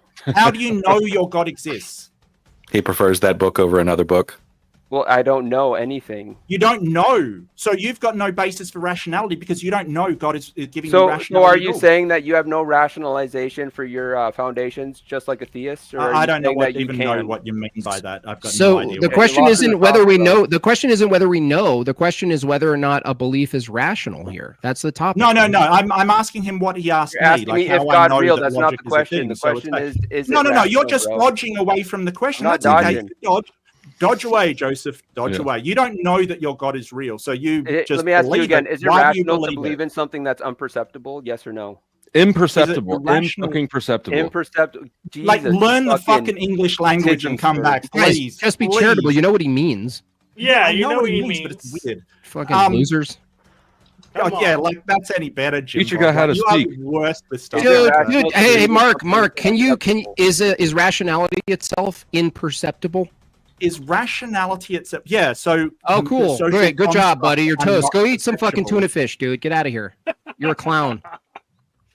Yeah. Don't you have some lumberjacking to do, Jim Bob? Like, shouldn't you be like going Just let out the there? silence. Let the silence go. midnight. Let Hitting your head the against the silence. tree. Let the silence go.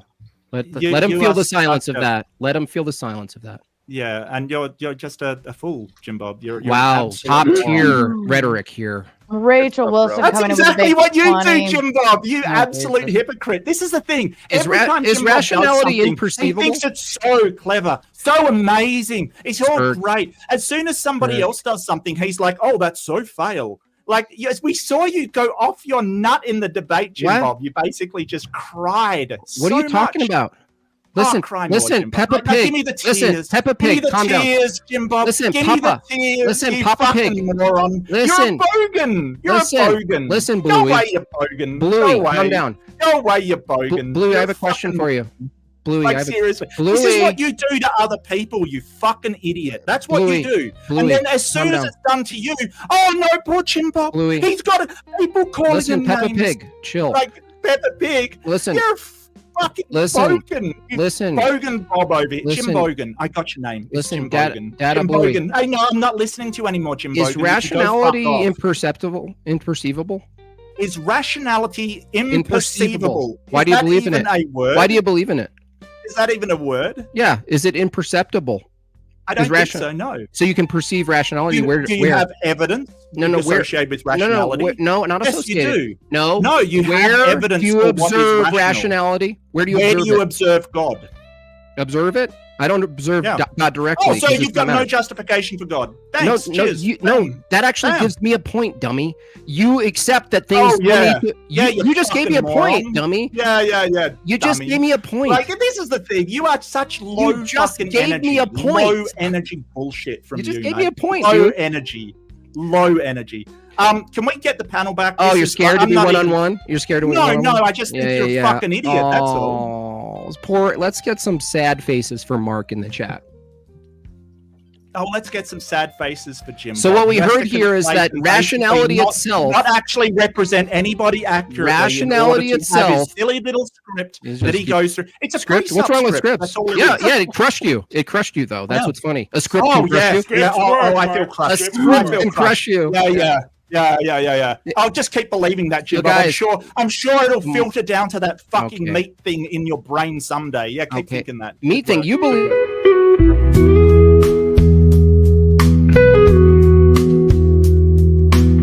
This message is sponsored in part by. All right, let me read some super chats, gentlemen. Yeah. I'm gonna take off. Jim Bob, you're a fucking idiot. That's what you are. Wow, good A argument. fucking idiot. That totally Yeah, no, works. that's not an argument. You That's got not even so an ad slaughtered hominem. That's today. just an insult, You got Jim Bob, which so isn't an ad slaughtered hominem. today. Yeah, So go well cry. done. Well Go cry. done, you Got fucking totally crushed, dude.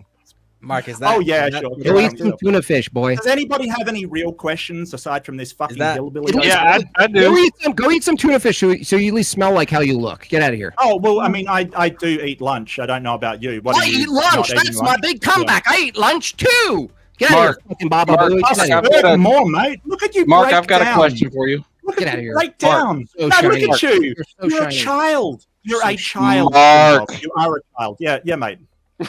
Yeah, so I agree with you up to certain points. I think that the model that you use isn't successful in debating Jim Bob because y'all are debating from two different angles because you're an empiricist and he's not.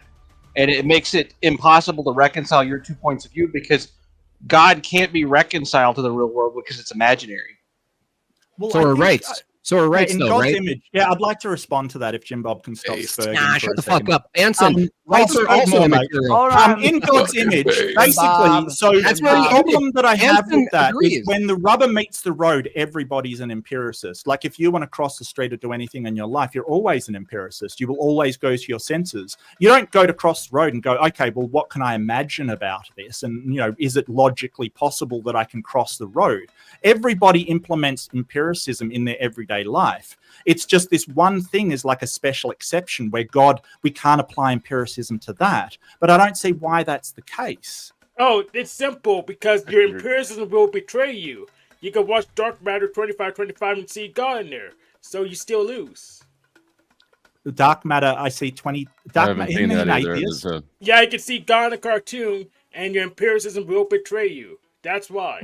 Well, How yeah, is that? we don't assign 100% confidence to our senses. We know they can be fooled. But what I'm saying is that every time it's something important, we use empiricism except for this one thing. And I'm wondering why. What justifies that? It's not, though. It's not true, Mark, because here's why that's what you said isn't true. It's actually the reverse, is that every empiricist is actually doing metaphysics, really, not just empiricism. Why? Because to do empiricism, Mark, you have to assume the regularity of nature in the future, which you can't empirically verify. You have to assume it. Therefore, you're not doing empiricism. Just doing empiricism isn't doing empiricism, dummy. Now go eat your lunch. Yeah. Are you So, sort of Mark- saying that induction isn't a thing? Are you saying No, that I'm induction saying no. doesn't- I'm actually saying induction is a thing, and it's not grounded in empiricism. Dummy. What? I said you need it spelled out, Peppa Pig in crayon. Then where is it grounded? The assumption of the future being like Where's it the grounded? Listen to me. The assumption of the future being like the past isn't empirically verified. Do you agree? The present, yes, I think that is empirically verified. Yeah. No, the future is empirically verified. Nice job, dude. You definitely need lunch. You definitely need Because- lunch, dude. Go get Does your science do Ozempic, dude. Go empiricism? take some Does Ozempic science now. do You're close. empiricism? Does You science do prove, empiricism? you prove the future with empiricism Do you mean like we can make Unbelievable. inductive processes on the future? without Or are you the just playing more words? He's pointing out that the future hasn't happened yet and you can't prove it. empirical. Well, we can't 100% prove it, but induction gets us the best idea of the future. You and should we bring wanna your know what sandwich happens back in to the future. panel because Jim Bob really wants you to leave. Yeah, well, I mean, he's just a coward, and we all know that. Like, Coward? seriously. Oh, coward. Yeah, Yeah. you're Not a coward. What is a All right, coward? nobody's Yeah, going I- everywhere. yeah. Shut up. Mark, you've said you're going to leave like 5 times. Yeah, You're yeah, still okay, here. okay. I'm going to start reading super chats. Rachel coming in with the big 20. Climate change folks think that depopulation would increase human flourishing by saving the planet. Nazis thought eliminating certain people would promote flourishing for Germans. Jim Bob, is Right. right, you have to answer this. He didn't answer it. This is what I gave him the hypothetical, which he totally dodged. I said, if it's the case that human flourishing is your ultimate goal, isn't it the case that if you had 1 million people that with very little resources would live a life of 100 years of suffering and starvation, and the option was to eliminate 1/3 of them, wouldn't that be the ethical thing to do? And he was like, I didn't eat breakfast this morning. I ate breakfast this morning. It would only be ethical if God told you to do it. Well, again, how would that be inconsistent with my view, though? I'm demonstrating an inconsistency with your view, Flo. That's internal. That's not my view. No, whatever His it view is, isn't my view. Hold on, fine. His view isn't my view. Your assumption or your implication that this is a terrible thing that he would support. No, you're not implying that. No, I'm saying under his view, he's going to say it's a terrible thing, and he's going to be stuck in a contradiction. If God says eliminate the Canaanites, right? How are you going to argue that's a bad thing? Please tell me. If God actually talked to me, but that's not what we're talking about, actually happens in the real world. So anything you find wrong, because you're going to point to any biblical narrative and say, well, if God told you to do it, wouldn't you do it or whatever? Even if I bid every bullet, Powder Dusty, guess what? Whatever you thought sounded absurd, you couldn't tell me why it was wrong. It's wrong because you haven't talked to God. It's wrong because you haven't talked to God. I ain't getting his membership. William Bones throwing a big 10 out there just because. A rude mud crab coming with a big 5. If the belief is rational, why was he unable to rationalize it? You can be more specific, dude. I think he was referring back to his other super chats earlier. Soul with the big 10. JimBob, is generic theism a rational belief? If it is not, then you can't bring generic theism to a debate as though it's a rational belief. If it's rational, then you couldn't run tag against it. Yeah, we covered this, that theism itself, you could actually use arguments that are baseline that get you to a general belief, a justified belief in a let's say an eternal mind or something like this, but it doesn't tell you who it is. So Soul is right to ask this, but to say just because theism gets you to a rational general belief in God, it doesn't mean you can't further examine who God is, metaphysics, what is the ethical codes, how do you justify mind, knowledge, truth? Is God revealed? Is there any revelatory system in the theology? And that's where theology meets theology. And that's where the good debates are, in my view. Within people who already accept the premise. No, who accept the necessary conclusion, not the premise. Luke coming in with a big 5. JimBob is like a Temu version of Jordan Peterson. He has the talent, but needs to work on his word salad more. Well, go fuck yourself, Luke. Anson coming with a big 5. I have justified true belief that JimBob is a hilarious comedian. His impersonation of an unhinged bad faith debater is top notch. He should tour. Bad faith meaning presenting an actual argument with a conclusion that follows and having my opponent run every step of the way. Cool. Pig face. Pig face. ALC coming in with a big 5. Can both sides steelman the other's position for the debate and give a rebuttal for why they think it's wrong? Well, he's gone, but I'll do it, and someone else on the panel can do the opposite for me, for me or whatever. So his position is, in his opening, Mark said a rational belief is based on empiricism, evidential. All right, and we actually drew him out of that corner and demonstrated really, really harshly that he actually believes in a bunch of things that have no empirical evidence. There's no data he's retrieving to say reasoning, knowledge, truth, laws of thought. These are not empirical claims. So he accepted that. And then his argument to steelman him is, well, just because I hold a belief in rights that's not grounded in evidentialism, which is my standard for a justified belief, it doesn't mean I can't believe in the imaginary fiction of rights and make it justified. And I go, cool. Why can't I believe in the imaginary fiction of God? How is that not a justified belief? He says, well, it's not the same. That's his argument. It was total garbage, by the way. Anybody want to steelman the other way? I can do it. Go ahead. So your argument would be that logic is a conceptual thing and not a material thing as well.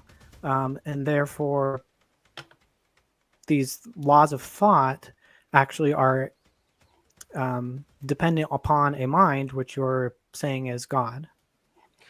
Almost one step. They're mind dependent. And the third premise is humans can't generate universal concepts. We discover them. And so if they're mind dependent, the naturalist who has this world that existed before humans, that world has to abide by the same laws of thought, except the question is, they need an ontology, a status for these things. They've already agreed they're mind dependent. Now they have to invent a new status. And what they say, like Effigy here, they're properties of nature. I asked fucking dumbhead, what's an example of a property of nature? He said boiling water. Well, that's a referent. Thank you for pointing out a referent I could observe. Can you do that with the law of identity? No. NARS all the way down. So that doesn't work because there's no mind that can generate universal constants. Because all minds are contingent upon universal constants. No. The premise isn't all minds are that. That's you have to present an argument for that claim. I'm claiming that it's mind dependent. That doesn't tell us whether or not there's a difference between a human mind and an absolute mind that precedes us. I'm just saying that the minds that we have discover universal concepts, but we also create non-universal concepts. So we discover one and we create a bunch. So if that's the case, if you argue, if you agree with the premises that logic is mind dependent and yet precedes humans, you've necessitated a mind. That's the base core of it. Now, if you're going to say, no, that's not true, you actually need to then create a new ontology for the laws of thought that aren't mind dependent. How are you going to do that without a mind? So it's impossible for logic to be mind dependent because all minds have to be dependent upon logic. No. Yeah, you can't form thoughts without the law of identity being true. No, that's a conclusion. Explain to me how a thought can exist. No, I don't get to. I don't have to explain to you your argument. Yeah, you made you try to do a haphazard argument. Now give me premises where your conclusion follows, please. I'm all ears. So, in order for that to be true, you need to have if the law of logic is dependent upon a mind, that means that a mind can both be a mind and not be a mind at the same time because it's not dependent upon the law of identity. No, that doesn't follow. Yes, it does. No, premises, please. You just said a conclusion. So a mind and not is a mind a mind? I didn't ask for a question. I asked for an argument, dude. Premise one, a mind follows the law of identity. A mind follows the law of identity? Yes. It is bound by the laws of identity. Everything a mind does, everything a mind is bound. A mind has an identity upon the law of identity. Okay, a mind follows the law of identity. Go ahead. Okay, you agree with that? Yeah, a mind has an identity. Yeah. Sorry, my mic. Is my mic? Mind. Okay. So a mind is an identity. That means it's consistent with the laws of logic. Yes. Means that it can't both be a mind and not a mind at the same time. Okay. Okay. So therefore, a mind is contingent upon a law of logic. No, that's where you're incorrect. Like the ontology. That's where. No, because so a mind follows the first law of logic, but you're saying that the mind that therefore it doesn't follow. No, it being it being consistent. Thank you for that contradiction. No, it's not a contradiction. You're framing it as one. Absolute contradiction. No, it's not, dude. I'm reframing what you're doing a sneaky framework. Here it is. You're conflating. You're trying to use language to mispresent if whether something's consistent and follows and is consistent with the laws of logic, and you're arguing that being consistent with the laws of logic is somehow dependent on the laws of logic, as if the laws of thought are external, right? Well, the problem for you to make that argument, James, is that James talking? Or no, that's not me talking. So, it's the one in the bottom center. Okay. So if you make that argument, you actually, to make that argument work, you're going to have to present an ontological status for the laws of thought without that mind. Because from our view, from a Christian view, the laws of thought are bound in God's mind. They're bound. They don't exist without God's mind. Could I add something to that quick? But hold on. If you argued the laws of thought have an ontology, and you're going to make you're going to try to do a contradiction here. For you to make that argument, you actually have to then present the ontology of the laws of thought without mind. No, you don't. Because there's already a contradiction between No, because no, you're dependent. No, or no, mind no. God's logic mind is not. dependent No, upon mine. God's mind and existent is eternal and non-dependent. So you're not doing an internal critique. You're doing a sneaky external critique. You could try again if you want, though. That's like saying that God's mind is a square circle. You can No, just say whatever no, you not want. saying but that. That's doesn't not Yeah, I mean, mean- yeah, it's constant special No, pleading. Like no, this no, can't no, add a no, no, characteristic, no, add a no, characteristic. Spurging, effigy. What is special You agree that pleading? minds follow the law of identity. hold on. Therefore, the mind is dependent No, upon they're the not. law of identity. You keep The adding mind cannot characteristics so exist. that it fits your argument, Mind man. cannot It doesn't exist follow that they're without the bound. law of You're identity. confusing consistent and bound. Now, effigy, can you tell me what special Then pleading show is? me how mind can exist Hold without on, the law of Spurg. identity. Hold on, weird stare guy. Show me how Effigy. mind can exist without the law of identity. Effigy. Oh, he's So- running away. No, Don't ignore him. No, you Come on, can answer him. Dude, that's the same question. If How they're bound in how the is same a thing. mind and not a No, mind? they're bound in the same thing. What's the problem? They're bound in the same thing. They're together. They're bound in God's mind. You can't separate them. That would violate the law of being a identity. mind There's your and answer. not being a mind at the same time. No, the laws Is of God identity. and Look, not God? dude, Or you're God doesn't spurging. You're not exist? letting me answer, dude. Shut up for a second, dude. If Then stop running God's, away from the question. I'm telling you right now, if God's mind is inseparable from the laws of logic, that they're bound into the same thing, then you making a distinction between the two isn't an internal critique.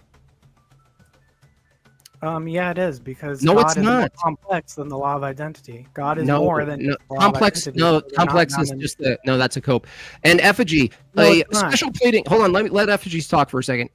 Oh, you special want to run pleading- away? You want to No, change no, the I've subject. already corrected you. Effigy, you're just doubling down, Well, Spurg, in the you've middle. done a dodge. No, You don't wanna no, talk you're, about you're Stop. double down Stop. on false premises. That's all you're doing. You're just going, no, God, complexity and shit. You got nothing.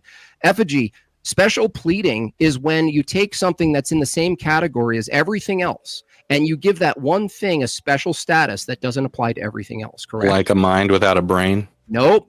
Just accept the premise, right? Like Is a it- mind without a brain. Nope. Is God's mind It has one characteristic that every single other mind doesn't have. Shut up, dude. Like a mind without a brain. Come on, you're being hit right in the face with this. You're too fucking stupid to admit it.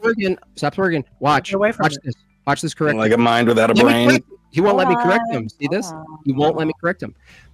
Under the Christian view, this specifically, is God's mind in the same category as human minds? Under the Christian view of what actual reality is and where we see minds in You're not reality gonna answer? and how they only come from brains. Nope. You didn't answer the question. Is God's mind under the Christian view? Which There are a ton of fictions that Christians believe. So you're not going to answer the question. Is God's mind, effigy, in the same category as human minds under the Christian view? I don't believe in your mythology, my man. You won't answer the question. You're a coward. No. Get out of here. Because I'm not down with your lore. No, because if you answer it correctly and honestly, I'm answering it very honestly. No, and you'd have to say it's not special pleading, but you won't answer because you're a little pig snake. It's You're a not coward. special pleading to add a characteristic that literally every other mind has, which is to be contingent on a brain. Studied every other mind. Super Why are you special making pleading, my different man. No, it's not. I just said under the Christian Show me a view, mind your right critique- now that is not contingent on having a brain. We're presupposing a You want me human to mind is preserve- every mind, dude. Cool precept, bro. Every All demonstrable right, mind. children. Let's Human let's- mind. let's Human ask- mind. That's a better way to Let's put it. ask a few more. Let's see. No, I lost my point. Wait. Tonight, the theory of stuff has improved if we talk about stuff multiplied with more stuff, now made of stuff. ALC with the big 5 says, I sent in another super chat about both parties steel manning the positions, the other's position on Jim Bob's channel. Please read that one. We just did that. Rachel with the big 10 says, if God determined that humanity had become too depraved to experience well-being, then he was justified in wiping out all but the few who were righteous. This would be in line with Eight man's view. Eight man's. Oh, there was a little thing in there. Eight man's view. Any thoughts to that? No. Okay. Bearsworth with the big 5 says, not totally on the religious side, but hasn't evolution been debunked like 100 times? Yes. Nope. Absolutely. No. Not even Absolutely. close. Let's go. Cool. Let's take it to the scientific method right now. What's the observation? Evolution. Wow, that's fucking deep. You're a retard. Hey, you Avicii, can let's see- The animals. What do you observe? Evolution. You're such a fucking idiot, dude. You should just wear a mask and suffocate yourself. The size, shape, orientation. Fuck out of here, dude. Shut up, you retard. Effigy, are you an evolution They've proponent? literally observed evolution in a lab with small pause. creatures that have short lifespans. Like, just look it up, dude. Come on. So You've observed single cells go to multicellular. multicellular.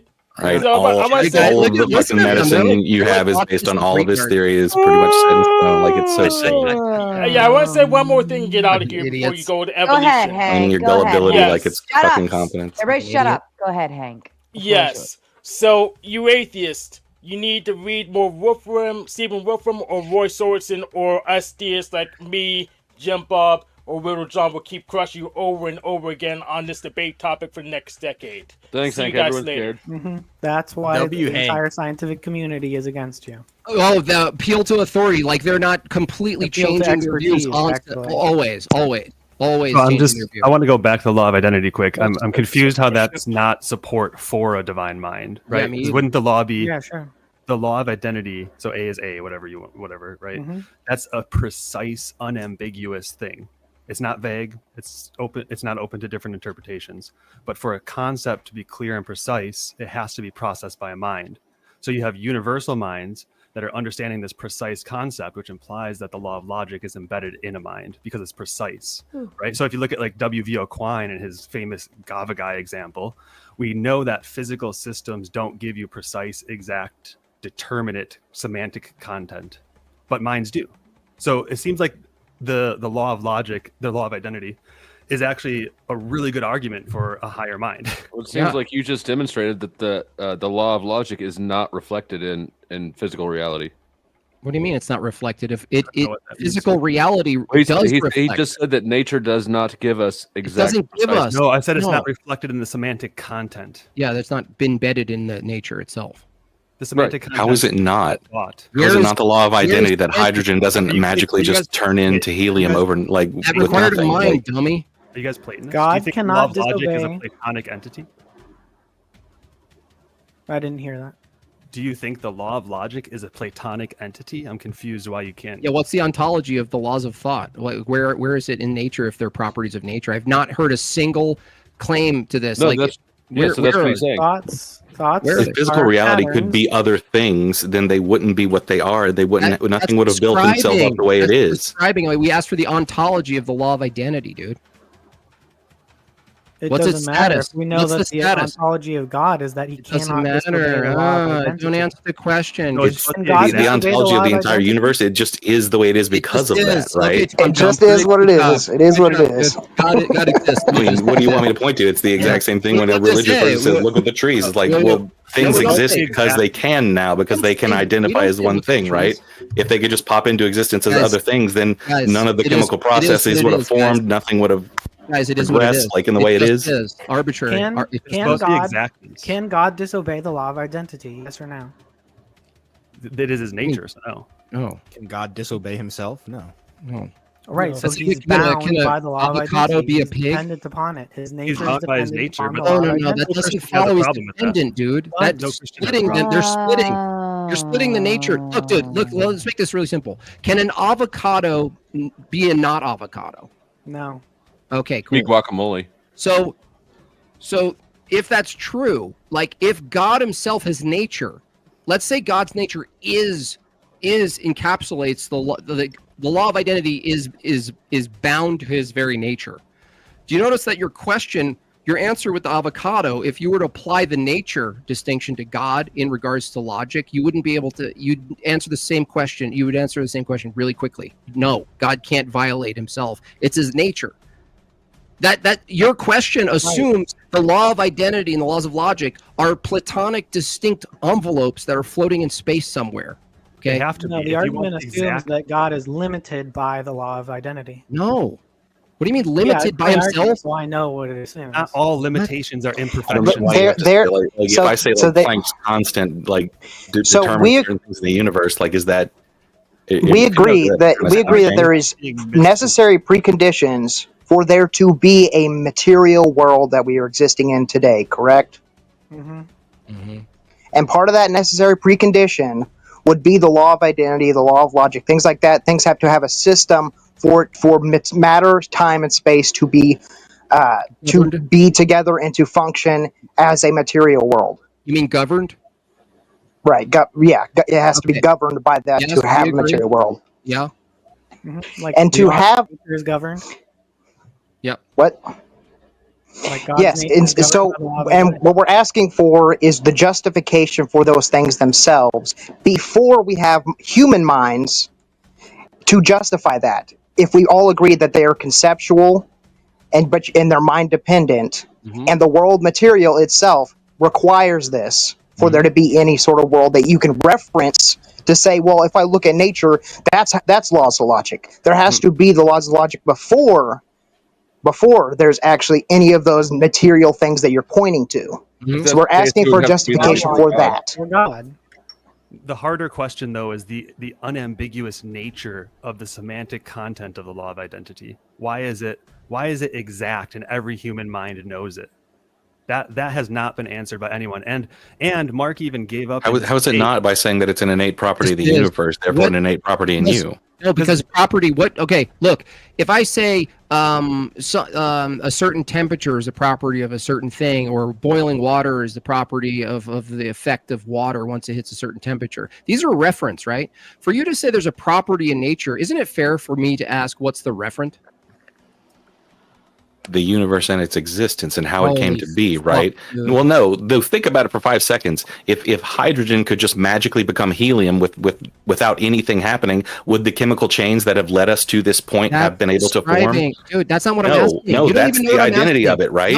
No, things don't just become them other things. Things aren't other things. Dude, that's not what I'm asking. I said, what's the ontology? If you're saying property of nature is the law of identity, the way we look at properties of nature, like wetness and hot, heat, and cold, and all this shit, we're asking you, what's the referent? You just say, the reality is the referent. Well, no, reality is made of particulars that operate in a certain way. Okay, describing those particulars and how they operate doesn't account for or give a justification for what they're governed by.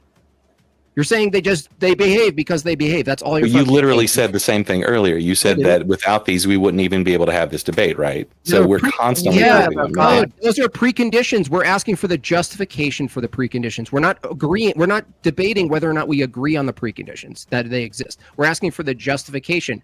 You are saying that the immaterial, abstract universals that exist don't exist the same way matter exists. And we say, okay, well, what's the ontology? And you say the matter. You just go back and forth between immaterial and material. And even if they the fact that they exist, yes. Even if they did exist, the fact that they can exist, the fact they exist, right? And saying nothing, literally nothing. You're saying nothing. Even if they did exist as physical entities, you'd still have to deal with the problem of the indeterminacy of the physical. That's just like almost all scientists and philosophers believe this, right? This is the famous Quine example with Gavagai. If you're a linguist, let's say, and you're attempting to translate an utterance, and you hear Gavagai, and it's spoken by some tribe member you don't know, and there's a rabbit next to the tribe member. So given the light of the evidence, you'd think that the speaker's behavior, what they're doing, what's going around them, the context-dependent information, you're able to determine that he means rabbit. But notice how the physical requires the context-dependent information, which you don't have in the semantic realm. Yep. Even information itself, Andy, like if we just skip all that heavier stuff, information itself, forget the laws of identity. Hey, is the universe have information in it, effigy? In what context? Yeah, exactly. Do you think information exists in the universe? Yes or no?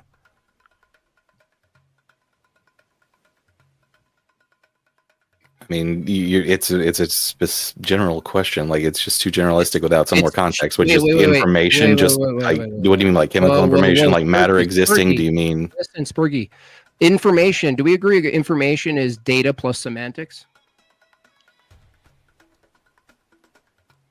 I mean, sure, we can go with your definition. Sure. Well, that's not my definition. That's an atheist leading theorist. He's an Italian guy. It's his definition. So, given that data plus semantics is information, can you tell me the status of information if it's not identical to matter and you agree it exists? Where does it exist and how? Wait, say that one more time. If information is data plus semantics and it's not identical to material, then what is the status of information as it exists? What is the status? Seems like a nonsensical question. Nonsensical question. It's a nonsensical question. Oh, just saying it's a nonsensical What is the question. status? Its status is divorced, What's Jim its Bob. ontology? It's divorced. Tell me, what's its ontology? What is the nature of it? What is the nature of information in reality? Yeah. How's that a Depends nonsense on what we're calling argument? information. Are we calling matter information? Are we calling chemicals information? Are we calling chemistry information? Thing into information is the process that you go through. Do you file it away as information? Right. Cool. What's the status? This of lighter it? is information. That's great. That's really great. Slow state. What's the status of it? Divorced. I already told you it's divorced. I don't understand. So if you say information exists, we agree. Let's take it simple with crayons for Peppa Pig. Does information exist? That's a good premise. Yes? Who are you Not asking? by itself. Neither are you retards. There needs to be a mind to go and interpret it. Okay, cool. Otherwise, it's just what it is. Well, cool. Correct. Well, it is what it is. It doesn't get you out of the problem here. So if I say information exists and you agree with me, when we say information exists, I'm going to ask a next question. The same way I ask, how does an apple exist? In what way? We go in a physical way. Look, there's apples. There's a universal category of apples. There's particular apples. Cool. I'm asking the same question for another claim of existence called information, and you guys can't seem to wrap your little beady heads around it. It exists as an immaterial process. Okay. Effigy, do you agree with that? To me, information is an output, right? Like, I'm just not familiar with the argument you're making. Yeah. I mean, I'll happily claim ignorance on this argument. I don't. Okay, fine. Well, the reason I'm bringing this up is because things like truth and laws of logic, they end up going deeper into philosophical holes where something like information is so taken for granted and so applicable in the day-to-day, but we never quite ask what the status of information is. For instance, if I embed information in some software and the software goes into a computer, we wouldn't say the information is identical to the material that's conveying the information, right? They're not identical, right? The information aren't you presupposing meaning though? Yeah, meaning's also immaterial. Now you're starting to add all of the transcendental categories, the things that you need justification for that your own worldview doesn't. Information, meaning, mind, evaluations, propositions, laws of thought. All of this stuff is assumed when you do all of this empirical work you do, or you do philosophy. But we're asking a very foundational question here. If we agree information exists, it's fair to ask from one's worldview, what's the status of information in the way it exists? Because it won't be the same as an apple. For instance, if I say the word apple to you guys, I'm perturbating air, and the air is perturbating against your eardrum, and it's relaying something that's not identical to air, right? Yes. Okay, so what's the status of the information? If we literally every day, right now, we perturbate air. Literally, physically, that's all that's happening. Fly on the wall, they see air move. They see these sounds coming out of mouths. It perturbates and hits your eardrum. And yet we are able to convey the universals and particulars. Apple, red, small, crunchy, whatever, big. Sure, but that's because we have a reason to presuppose the meanings and the sounds. They're not identical to the physical, right? So what is the status? Give us an example of how you would answer that question in context. What is the status of information? I'm saying information, meaning, universals, they're all bound in a universal mind I call God. That we are able to access that transcendental feature that of reality through a metaphysical way, not just a physical way. I don't think anybody's debating the existence of metaphysical realities. No, people concepts. do that all the time, dude. What are you talking about? Well, so you just take that for granted? What do you mean? I don't take exist? For granted. What? You just say, "Oh, it's just is it God? God did it." No, it makes And wave sense it that away. no, you can make an argument that there's a necessary mind. It's not just God did it. It's that these things are metaphysical, immaterial, and conceptual and abstract, right? But those now, there's only two how options. they come about. How they There's really there's only two options, bro. There's only two options. Either it's autonomous and we're all literally fabricating it, like Mark Reid thinks that everything's a fiction, that we're just elevating off the ground for the sake of no reason at all. Just believe that we're arguing, believe that there's truth available, believe that there's knowledge, all of these things, believe that there's intent, believe that there's arguing. Really, it's a fiction under the autonomous view. So the question is very simple, you guys. Are we discovering truth and knowledge, or are we creating it? As you're saying this, our total viewer count right now is literally 666. You can't create truth. You can only discover truth. That's right. That's right. Well, it's the alternative. Autonomous means you're creating it. So if truth is absolute and conceptual, just like logic, just like information, just like meaning, just like knowledge, all of these abstractions that are mind dependent, if we're actually discovering them and they're mind dependent, that means they precede our minds. Well, truth is a quality of communication, which we do create communication. What? Truth is just communication. Truth is a quality of communication. Truth is a quality of communication. About quality. Look, this, if I hold this lighter here, whoa, it can't be true or false. Yeah, that's a reference. Yeah, it can Truth be. is that which comports with Not unless I reality. make a communication about it. The claim can be true or false. You can. Yeah, but but the thing is, under an atheist view, ultimately, the thing you're calling a claim is also just a material event in the world, just like the dropping of the fucking thing you just had in your hand. So they're using it to mean real. Yeah, and but it doesn't reduce it like you think it does, though, right? What doesn't reduce it?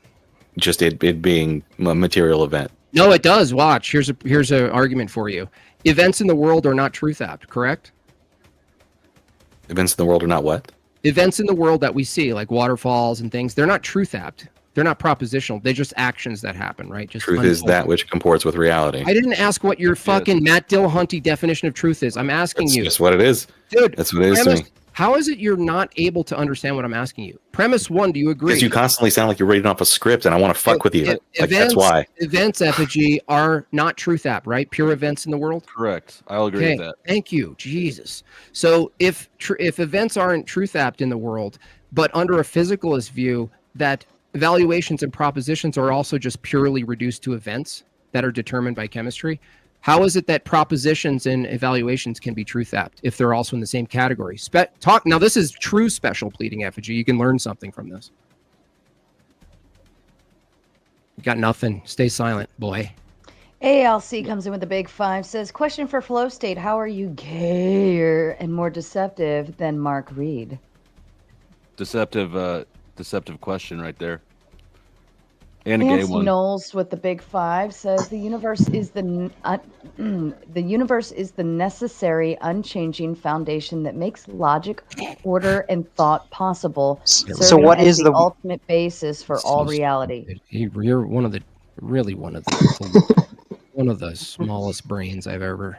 And some dead on again. Let's take it one word for word. This is really fun. Ready? Okay. The universe is the necessary for what?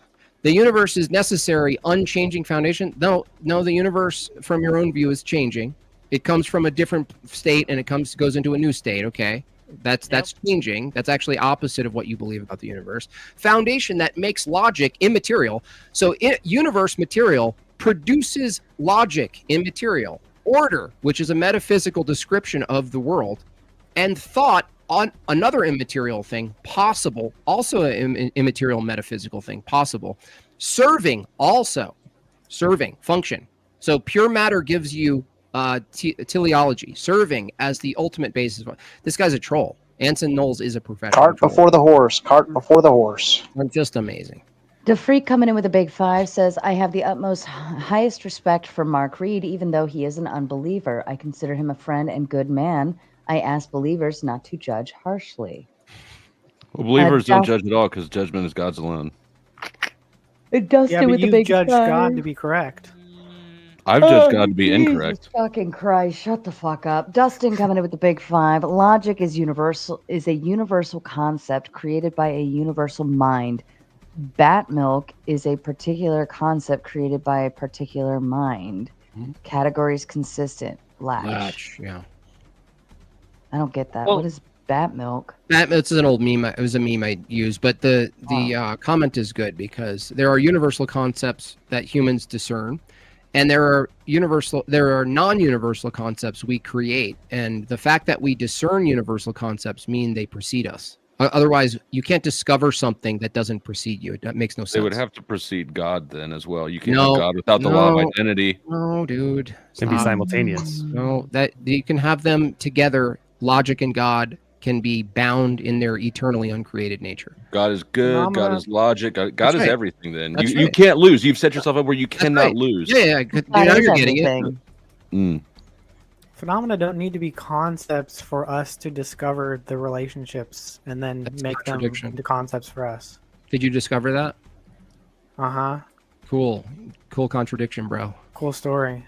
Answer with the big Work. 5. Justin Henley, I forgave your comment about my mom immediately. The Christian ethic is superior to all the other social constructions for morality. Wi-Fi just wanted to say that I win. Thank you, She Wi-Fi. threatened me. If I didn't do the super chat, she was going to drop me. Just Without lies, Islam dies. Comes up with a big 5. Says, question for Jim Bob. What are the universal laws of logic and why do they necessarily point to God? The laws of logic, the classical ones, are the law of identity, non-contradiction, and excluded middle. They're universal. They apply all the time. And because they're conceptual and abstract and they precede us, they point to a universal mind, because non-universal finite minds can't create universal concepts. So drawing it to a mind is rational and it actually follows. How does it not follow? Tell me. Anyone? It doesn't follow because the mind. There are no example of minds without brains. It's really simple. Right. It depends on the law of identity. Unbelievable, dude. But you're saying it is the law of identity, but clearly it is unbelievable. It's very unbelievable. How can a human comprehend a non-human mind? Like, we can't fully. I don't think we can. Show me a non-human mind. No, we wouldn't say that we fully comprehend.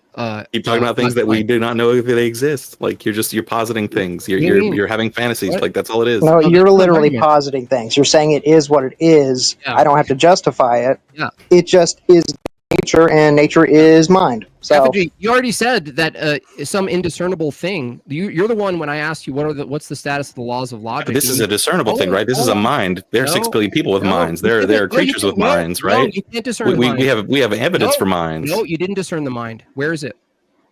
It's in the brain, right? Where in the brain is it, Effigy? Tell me. Do you? I mean, it's all the brain, right? Oh, yeah, the whole brain is now. Okay, cool. So Yeah. the whole brain is the mind. All that meaty stuff. The brain is the brain. So the mind is contingent on a brain. Yeah. Oh, so now the laws of logic, law of identity exist before your mind is there materially, which is a concept dependent on a mind. So how do you square that circle? No, the laws of logic. Minds are The dependent absolutes that upon we're talking about. Do we create the law of identity within our mind? No, it's a property of the universe. Where? Everywhere. If it wasn't a property of the universe, we wouldn't have what we have. We wouldn't have if it's material, you should be able to point out a particular place. Where is it? Where's God? Everywhere, bro. It is a property of all material, right? Where?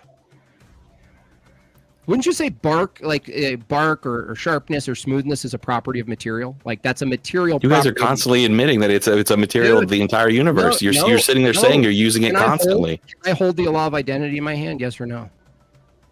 We're proving it right now. No, right now we're proving it. I just proved it again. Did you understand that? I think I proved it again. I can keep proving it. You want to keep proving it? Yeah, you got nothing. No, I've got everything right here, buddy. You got nothing. Would you say that, like biological organisms going and functioning is a process of like their minds, like our cells, like they have like a nucleus telling the cell what to do? It's a formal We process. ourselves cannot go and comprehend those. So. Like, and that's just on the small scale. But if we go to like a larger Existing scale, is dependent on processes that necessarily have to have things that are themselves. Now, how do you justify the processes? Yeah, you don't need the processes for things to be themselves, dummy. You can have a static world. But they have to be to have a continual chain of growing into us, right? You don't need that, though. If we start at chemicals and end up with us, then we have to have a world where things are themselves, right? Otherwise, you can't have that change. I'm so this is what, dude. You understand? You understand what he's saying? You could have logically and practically have a universe full of particulars that do nothing, right? I started out thinking that the belief in God was actually rational, even though I don't hold it. But the more we go into this, the more I'm thinking it's irrational because you have to have a special case for everything ultimately, where that thing is God, right? God doesn't have to abide by the law of identity because God is Absolutely. the law of No, identity. it's literally just immaterial, conceptual, like. I just demonstrated that you don't need the universe to do anything, like even Evan Lord said. Right? He asked you a very point blank question, Effigy. He said, "Cool, I grant you material. How do you get the lawful behavior of material?" By putting it in a system that has that property. Who puts right? it in the system? That's intent. You just made God exist, dummy. By putting it into a system. Or it was a natural flow of what came before that it was in that system, But right? how do you have the natural flow which requires these processes if you don't? That every single question ends with the exact same answer on your end. No, the problem is questions that have a million answers that we sometimes just don't know yet. Sometimes no answer is you the just don't know correct yet. We'll answer. get there one day. We'll get there one day. That things can exist without you knowing about Sure, them. because we don't progress at all, right? We don't have more knowledge than 100 years ago, Oh, right? you're inserting teleology. Isn't that correct, Effigy? How did you get that? Do the religious people believe that things can exist without you knowing about them or understanding them? Yes. Yes. Yeah. Okay. But So how come you guys don't realize? I don't that think you all know what a these law. rules- I don't think you know what a contradiction is, Effigy. Let's delve into this. So Is it logically is it a logical contradiction for a unicorn to exist? Is it a logical contradiction for an animal to have one horn? No. Why would it? No, a unicorn. Exactly. But you're like saying a magical animal, sure. Like a supernatural animal, sure. I'll grant that. Yeah. Wait, it is or it isn't a contradiction? It depends on what you're fucking describing, right? If you're talking about just like a fucking horse that had a horn in the past, there could have been a horse with a horn. You can't even get one premise through one premise. These sophists, scum. I don't know what a unicorn is now. I don't know what a fucking unicorn is now. A mind can't exist without a brain, and the reason for it is because we can't give you an example, right? So if I can't give you an example of a unicorn, then it follows that it's a logical contradiction for a unicorn to exist. Yeah. There are tons of creatures that have horns on the planet, right? Wrong point, but illogical. How does it not follow that a creature could have a single horn, or a horse? There could have been a horse with a single horn. There's no horns. You guys are talking about something that doesn't have evidence for it. And they can fly and have wings. Didn't animals evolve from your view to grow horns? So there was a time where no horns existed, dummy. See, so your argument for the existence of unicorns is every bit as strong as your argument for the existence of God. No, I'm not arguing for the existence of them. I'm saying that it's not logically impossible for them to exist. Nobody's saying it's impossible for any for God to exist. He's saying it's logically impossible. He's using the argument, dude. He's mirroring his argument, dummies. Yeah. Did you say it's impossible? I didn't hear impossible. He says it's impossible. That's what I said. If he's talking about the magical animal that horse that had wings that could fly and stuff, sure. But if we're talking about just like a horse animal that had a horn, is it logically impossible for a magical horse to exist? It's logically impossible for a magical anything to exist, right? How? Have you been everywhere at all times? Have you discovered everything? Just calling in the it universe? magic. Yeah, you're just calling it magic. Are you the universal mind? If you call it God, then they'll be fine with it. Don't call it magic. Call it God. Let me do a voice confirm, please. Nikolai, is that you? Yeah, can you hear me? Yeah, we can hear you. We're not going to show anything on screen that we shouldn't be showing, correct? Nope. All right, thank you very much. The problem with your view, Effigy, you're making an absolute claim about a mind. Would you make it better if I said logically improbable? And when we ask you on your view what a mind is, you just reduce it to a brain. So all you're saying is a brain can't exist without a brain, right? So show me a mind that exists without a brain. You don't have a distinction of a mind, dude. Show me a unicorn. Effigy, it doesn't work. But I interact with minds every day. You don't and I know they all have mind brains. is, dummy. What's Effigy. a mind? Can't even tell me what it is. We're just going around in a circle. Yeah, you can't tell me what a mind is because it's a brain from your perspective. So you're not really saying any distinction between the mind and the brain. Because it is an emergent property of a brain. Effigy,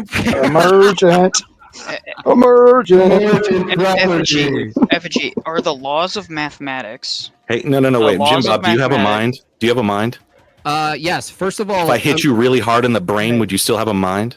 Yeah, I would have a mind, but it would. You sure? My brain would. Are you sure? If I hit you hard enough, would you have a mind still? Wouldn't it just be broken? You don't need empirical evidence to believe something is true, or to even know something is true. Yeah, it doesn't to even believe matter. Something is true. Don't take too much dirt. To believe something is true, you don't need to. Effigy, you just kind of got completely dismantled because if you can't tell me the distinction between a mind and the brain, you can't make claims about minds existing without a brain, because you can't even tell me a mind exists from your own view, dummy. Just use a dictionary. Well, I mean, Use the English. laws of You don't So believe in we evolution, already but you make arguments against evolution all the time. You don't have to. we believe already in went something through the to law of understand it identity existing conceptually before and physical rationally. minds. Like, so Yeah. that we've already went through that, Effigy. Yeah, but I think that it's even more simple. If you take his position to the extreme, he would have to deny that the laws of mathematics would exist as soon as all sentient life was wiped off from the universe. Right. If there were no minds in the universe, the laws of mathematics would cease to exist. Color would cease to have meaning. But we all know that colors would still exist even if all humanity wasn't, all of To sentient life describe it. Yeah. could describe it. Those descriptors still exist. And so the only way that you can say that they still exist outside of human minds existing is through a dependent process, which would be God, a mind, the ultimate mind. That's the only way it makes sense. That's a huge Not a logical fallacy. leap. Like that's an enormous No, leap. It's not just a leap, Explain it's the a leap. logical fallacy. Explain It's the a leap. composition division. Because you fallacy. ignore any number of 10 million possible explanations. What if it's a giant magical turtle at the end of the universe that controls everything? You guys are arbitrarily choosing your If he religion has to explain as a everything. universal mind, That doesn't work. That doesn't work. So here's why it doesn't That work. turtle revealed itself to me. All you're doing All is hail the replacing turtle. the term God with the turtle. You're giving it all the same categories as God. You're just replacing the terminology, which is irrelevant to the point. No, that it we're doesn't have a making. mind. It's a turtle. It's got a magic In shell. the first place, it has to abide by the laws of identity. The magic shell dictates all properties of the universe. Or it is the law of identity. So you're giving it all the same categories and all the same principles that we give God, and all the same. it's just not a mind. attributes. So no, you don't, because your God is exclusive. Is your God Buddha? Nope. No, Buddha's dynamic. Okay. Yeah, I mean, what does that follow? Like, just because other people make God claims, they're equally coherent? What are you talking about, dude? Yeah, so They have the same amount of evidence. you judge them. Because you judge if them They're not based on evidential coherence. claims, bro. What the hell is wrong with you people? Do you have any evidence for truth Evidence to existing? support your ontological claim. Cool.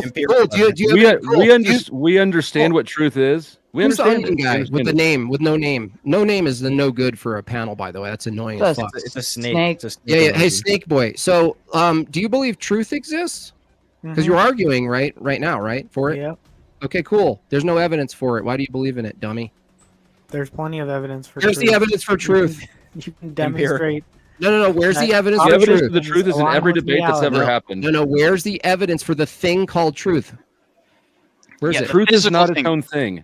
Where- It's is a it evident? property of a thing. According, Okay, cool. So it's evident. It's not Define evidential truth. then. define truth. From your view, you agree truth exists. It's your definition we're working with. Truth is a being, from my view. But So- you're asking me to agree with a word You- you're using. No. If you So we agree, could be if talking you about different agree, concepts. yeah, cool. You're Good being clarification. Cool. Truth I'm is a gonna- being. Shh. I'm Hold letting on, no, letting no. Onion Snake here say that truth exists, right? We're gonna come agree back to truth that exists. then. Now I'm giving it to you to tell me in what way, shape, or form truth exists. Because you said it exists, right? Yeah.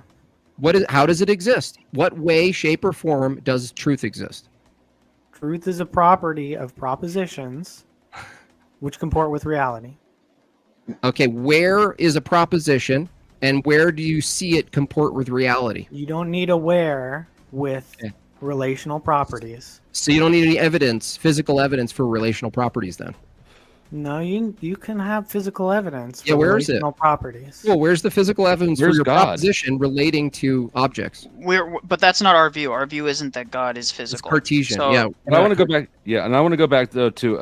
I get that. That was a bad question. I want to go back to truth as a being. Right? Is my cigarette true? Is my cigarette God? No. No. Is this a cigarette? Yeah.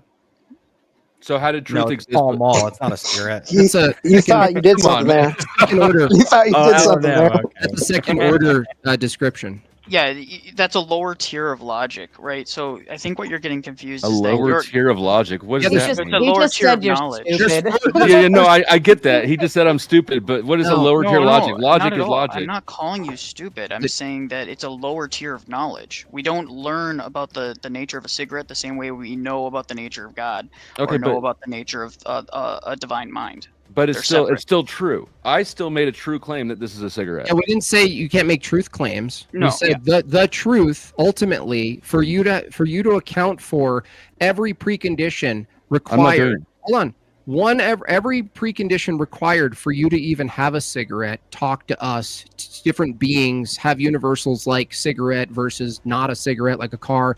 All of these things have to be the case before you could even make these first and second order propositions. But since we're here and I'm making the claim that this is a cigarette, that is true. That is a true claim. True proposition. True, yes. Yeah.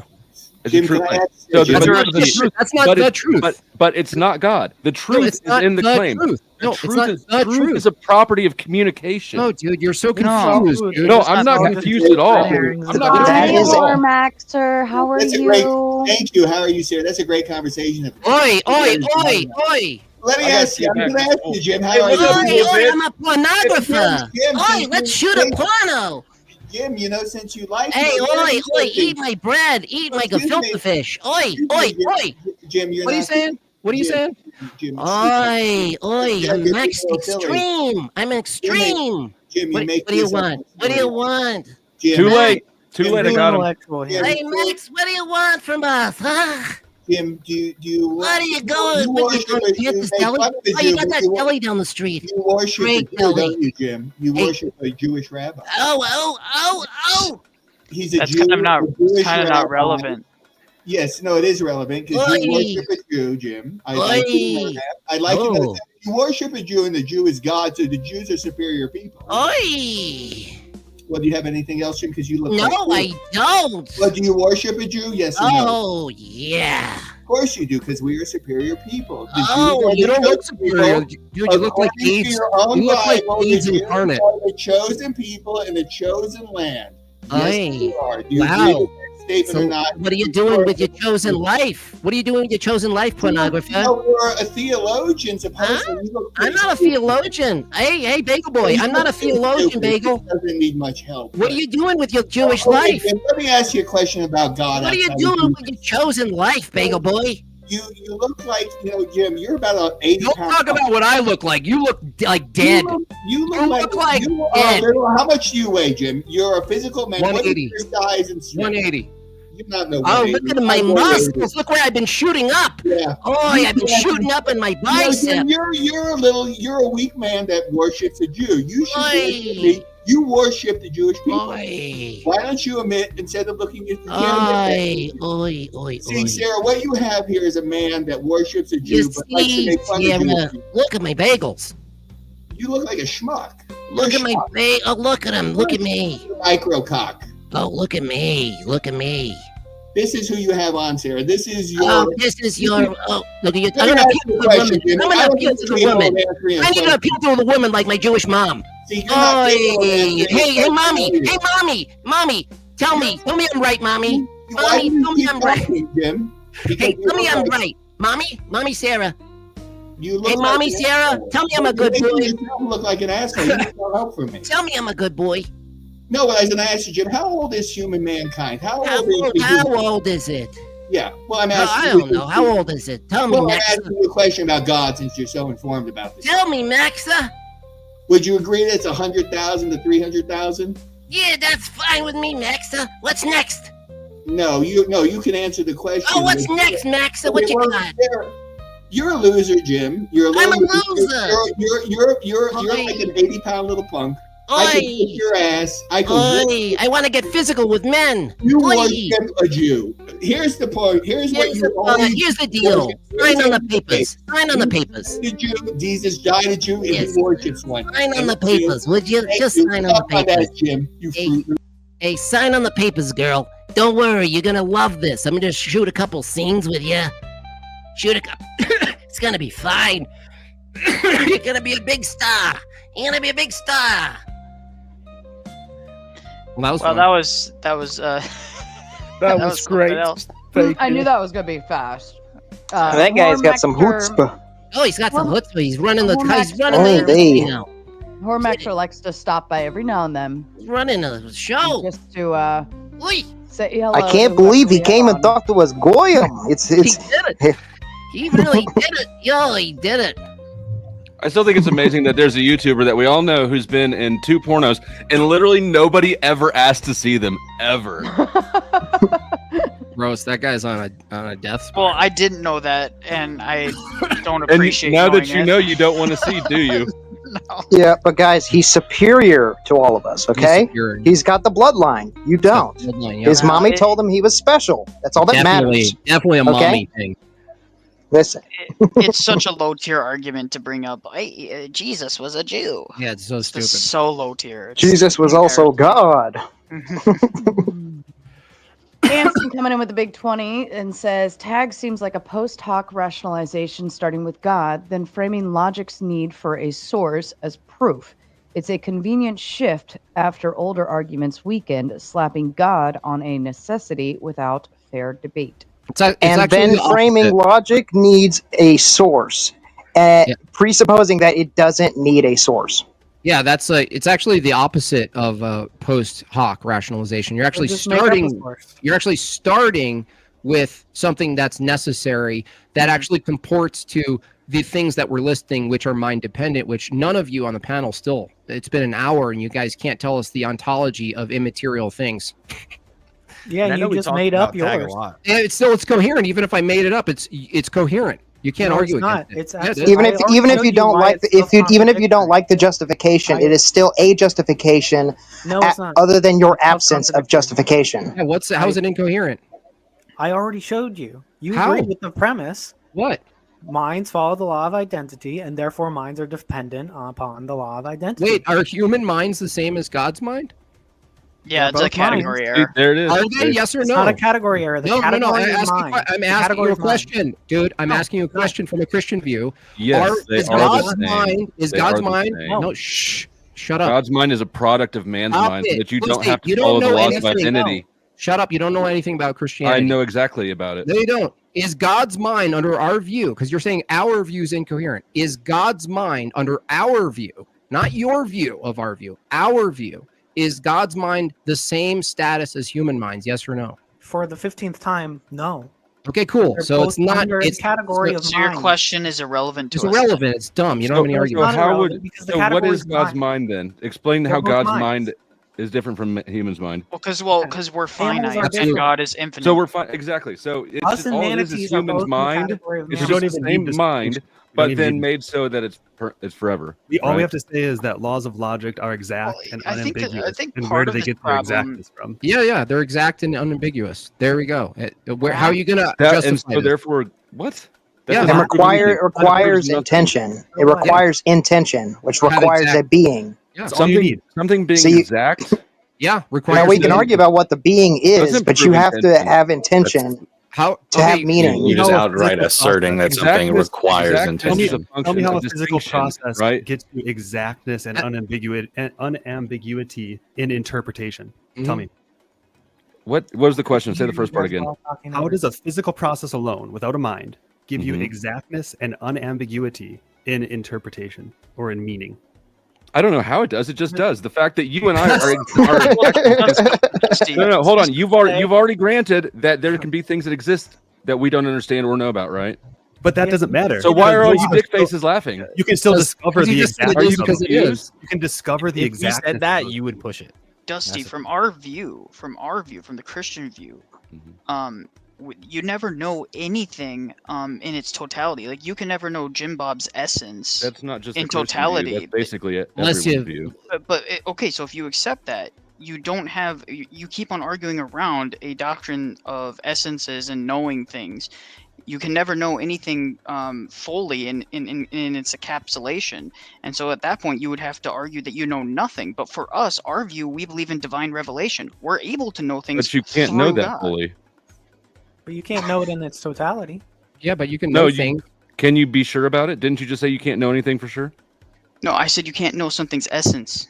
Divine revelation allows us to know some things. Yeah. How do you What know do you mean that? by something's Lost essence? logic. Like Because herbal God knows essence? everything Like, and He reveals it to us. Essence is nature. the nature.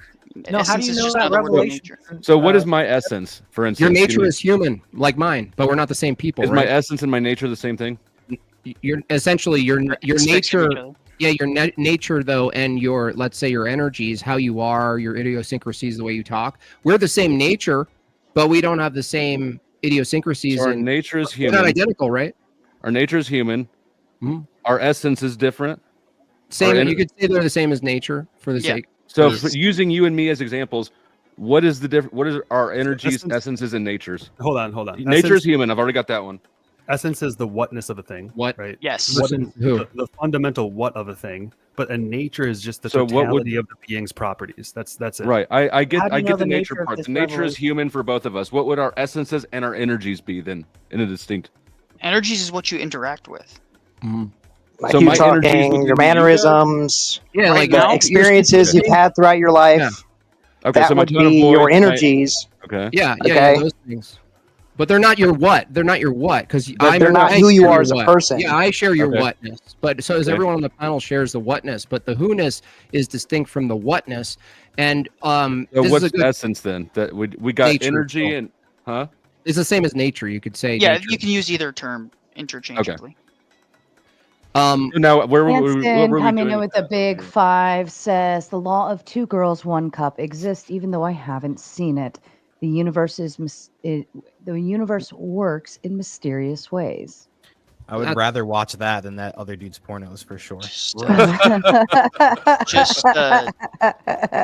Long live liberty coming in with a big 5. Can human consciousness, brain/mind, via energy, synapses, charges, and sparks be uploaded out as data and bits via zeros and ones and still be a mind? When do thoughts begin? I don't think No. so because those are inputs, and the question of mind is the evaluation of the inputs and these things. And so, someone who like Effigy, who ultimately reduces the brain to the brain and the mind to the brain, there's ultimately no distinction. It's just a matter that's fizzing, that's doing things.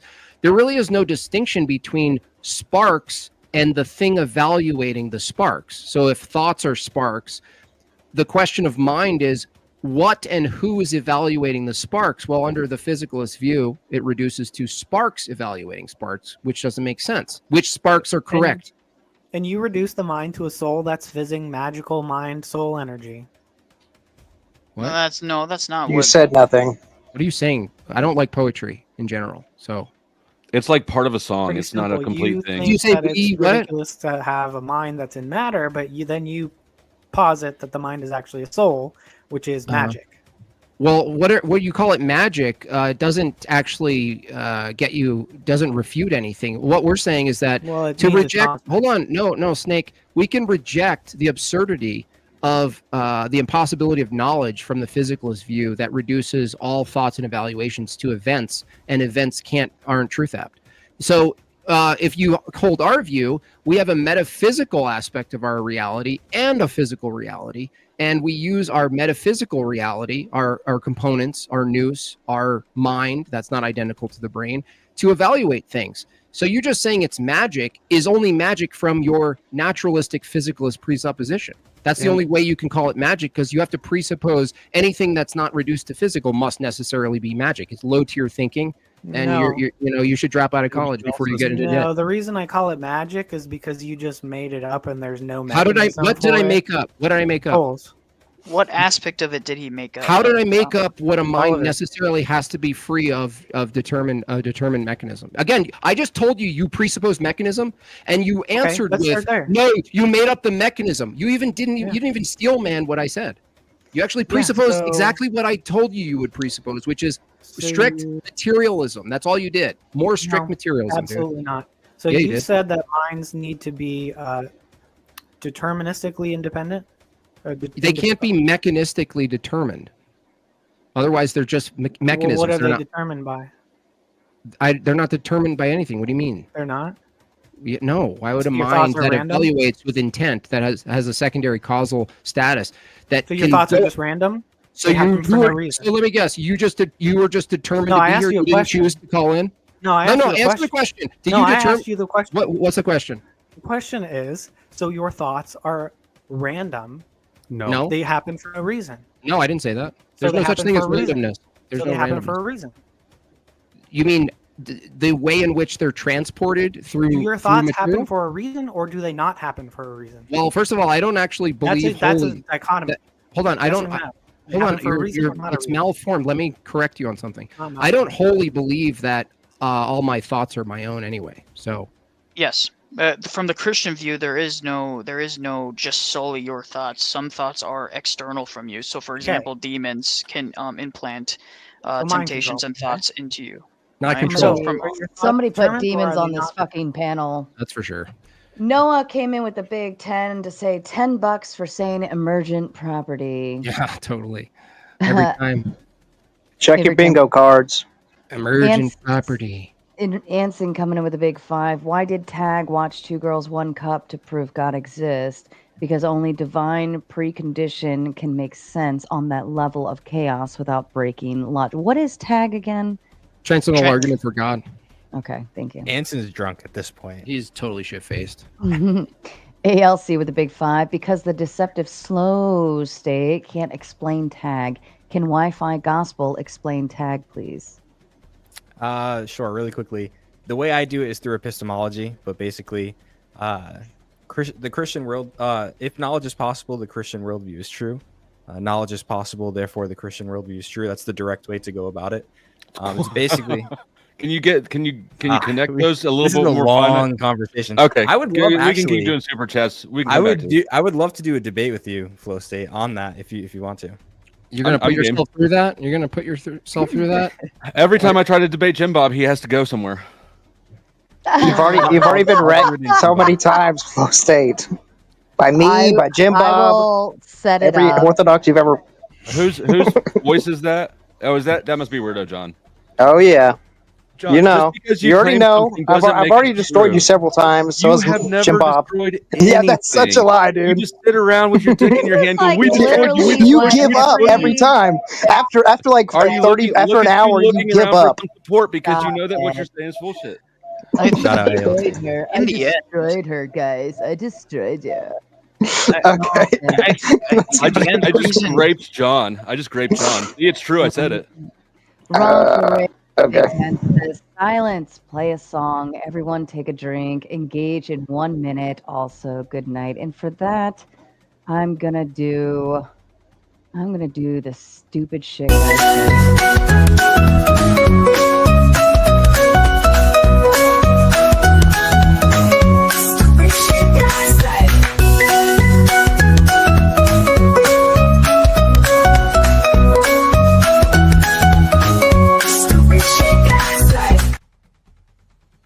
Thank you, because I destroyed her. And Bill Hicks, absolutely, I kick Weirdo John because he's full of shit and a bad faith arguer. To have someone just come on your panel and go, okay. I won. There's no Okay, reason all to right. respect that. All right, Flo. Atheists I'm haven't not- been able to win an argument since the Fedora meme So came this out and is they lost church all. man. This is Is that exactly why the same church thing. attendance is down? It really is the worst. The Cold Quest coming in with a 5 says God's the obvious answer to life's logic, but I'm too proud to admit it. Even if it's even if it's clear as day, I'll just pretend he's not real. It's a performative obviously contradiction. Not clear as day. Well, it's pretty obvious. It's pretty simple. It's pretty simple, is what you mean to say.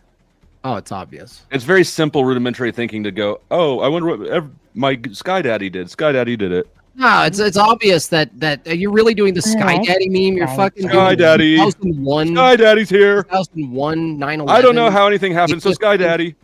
Well, no knowledge. Sky Daddy. Look, it's Flow State. Can you What, please, Tim from Bob? your broken materialistic worldview, tell me? I'm not a materialist. Then how do you account for immaterial things without God, please? I don't claim to account for everything. I don't know. There are things that we don't know. There are things you don't know. It's your worldview is You're absurd and you it's are the ones that make So up why are the you lie that you debating? know things. Why are you debating? Yes, why are you debating? debating Your then? worldview is absurd. It's reduced to Why absurdity. would I you There's will no be reason Sky for you Daddy. to adopt it. Sky Daddy. No. The argument is closer to this. Knowledge is discoverable, and knowledge is mind dependent. So if knowledge precedes you, And so such where that you did can minds discover come it, from? I don't know. Sky Daddy Ah, made it, and Sky Daddy is the mind. it assumes that a mind holds all knowledge. That's what it assumes. Right, Sky Daddy.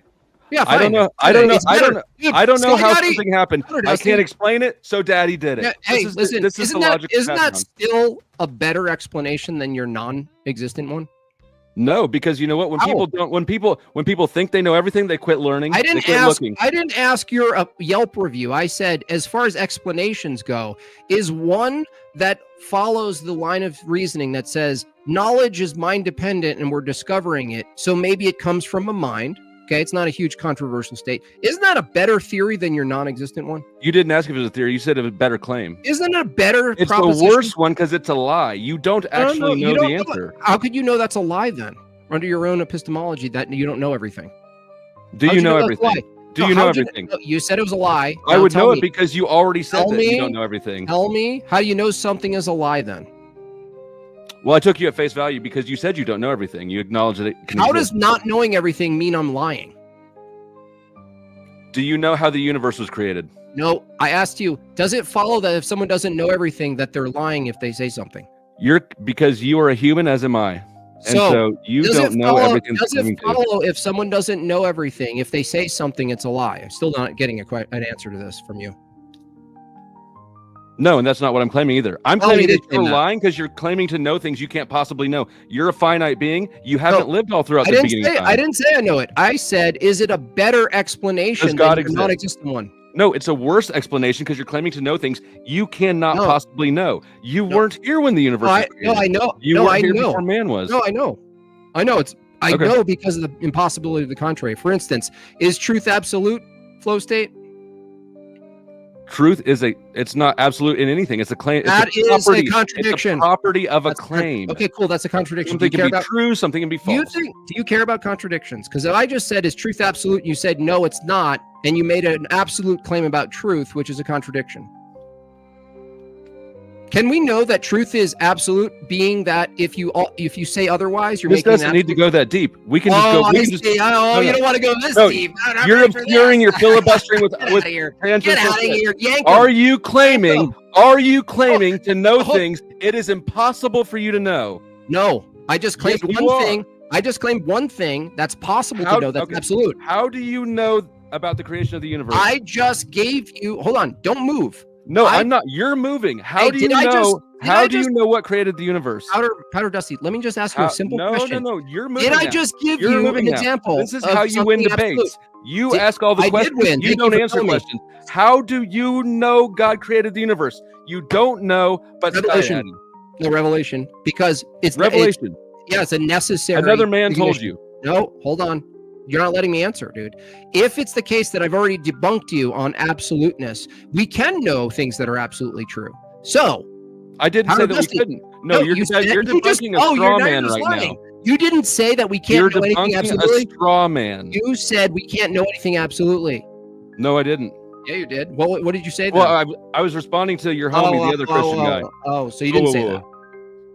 Yes or no? Did you say that? He Can said we that. know I was anything? Can we It know wasn't my anything? claim. I interacted within that premise. Can we? I interacted in can that we premise. know It was anything his claim. absolutely?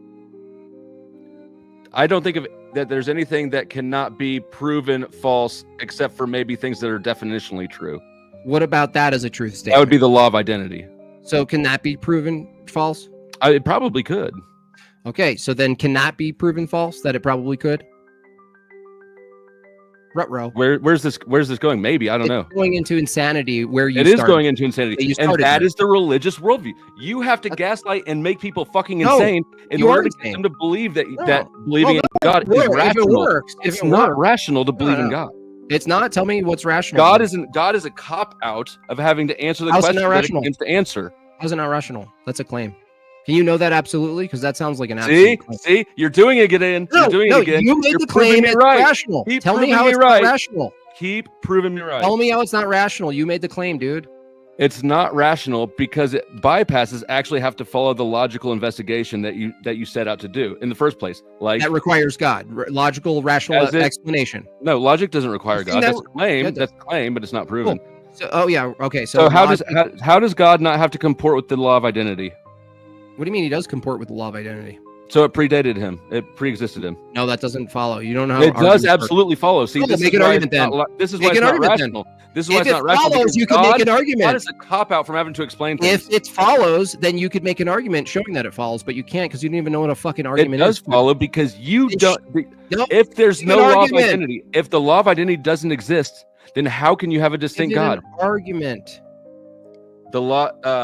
Premise God one exists. If God exists, God exists. If God exists, yeah, that's a distinct thing, right? Yeah, God exists. Therefore, what? Okay, He's in bound order by... to identify God as a thing, the law of identity has to exist. No, if God is literally ontologically is the source of the law of identity, ontologically speaking, that's and the I'm claim. saying that you have to have the law of identity to even recognize God or identify God. No, we're not talking about us recognizing. We're talking about God's nature existing eternally uncreated. If a God is eternally uncreated, Powder Dusty, would you need something before eternally uncreated? Because that wouldn't make any sense. Right. That's what I'm If saying. logic- It does not make any sense. That's what I'm If saying logic- exactly. No, look. If Yeah. logic and God are eternally uncreated, hold on. If logic and God are eternally uncreated, what's the problem? So that right there, that claim is the problem. It bypasses the obvious What's law the of obvious identity problem? requirement. No. nothing It solves can the problem. exist- Nothing can The exist problem is it individually. solves the No. problem. It's going, no, I don't have to do that. No. Everything, the law of identity has to exist. The law of identity has to exist for everything except for God. No, it doesn't. No, that's not what happened here. What happened is you what happened. actually assumed that the law of identity must be a separate platonic thing that's floating pre. All I know is Sky eternality. Daddy told somebody that I never met. No, dude. All I demonstrated to you is that if it were the case, which is our view, that God is eternally uncreated and logic is a part of him, like that means all of this is eternally uncreated. This is a cigarette. I just made truth. I just made God.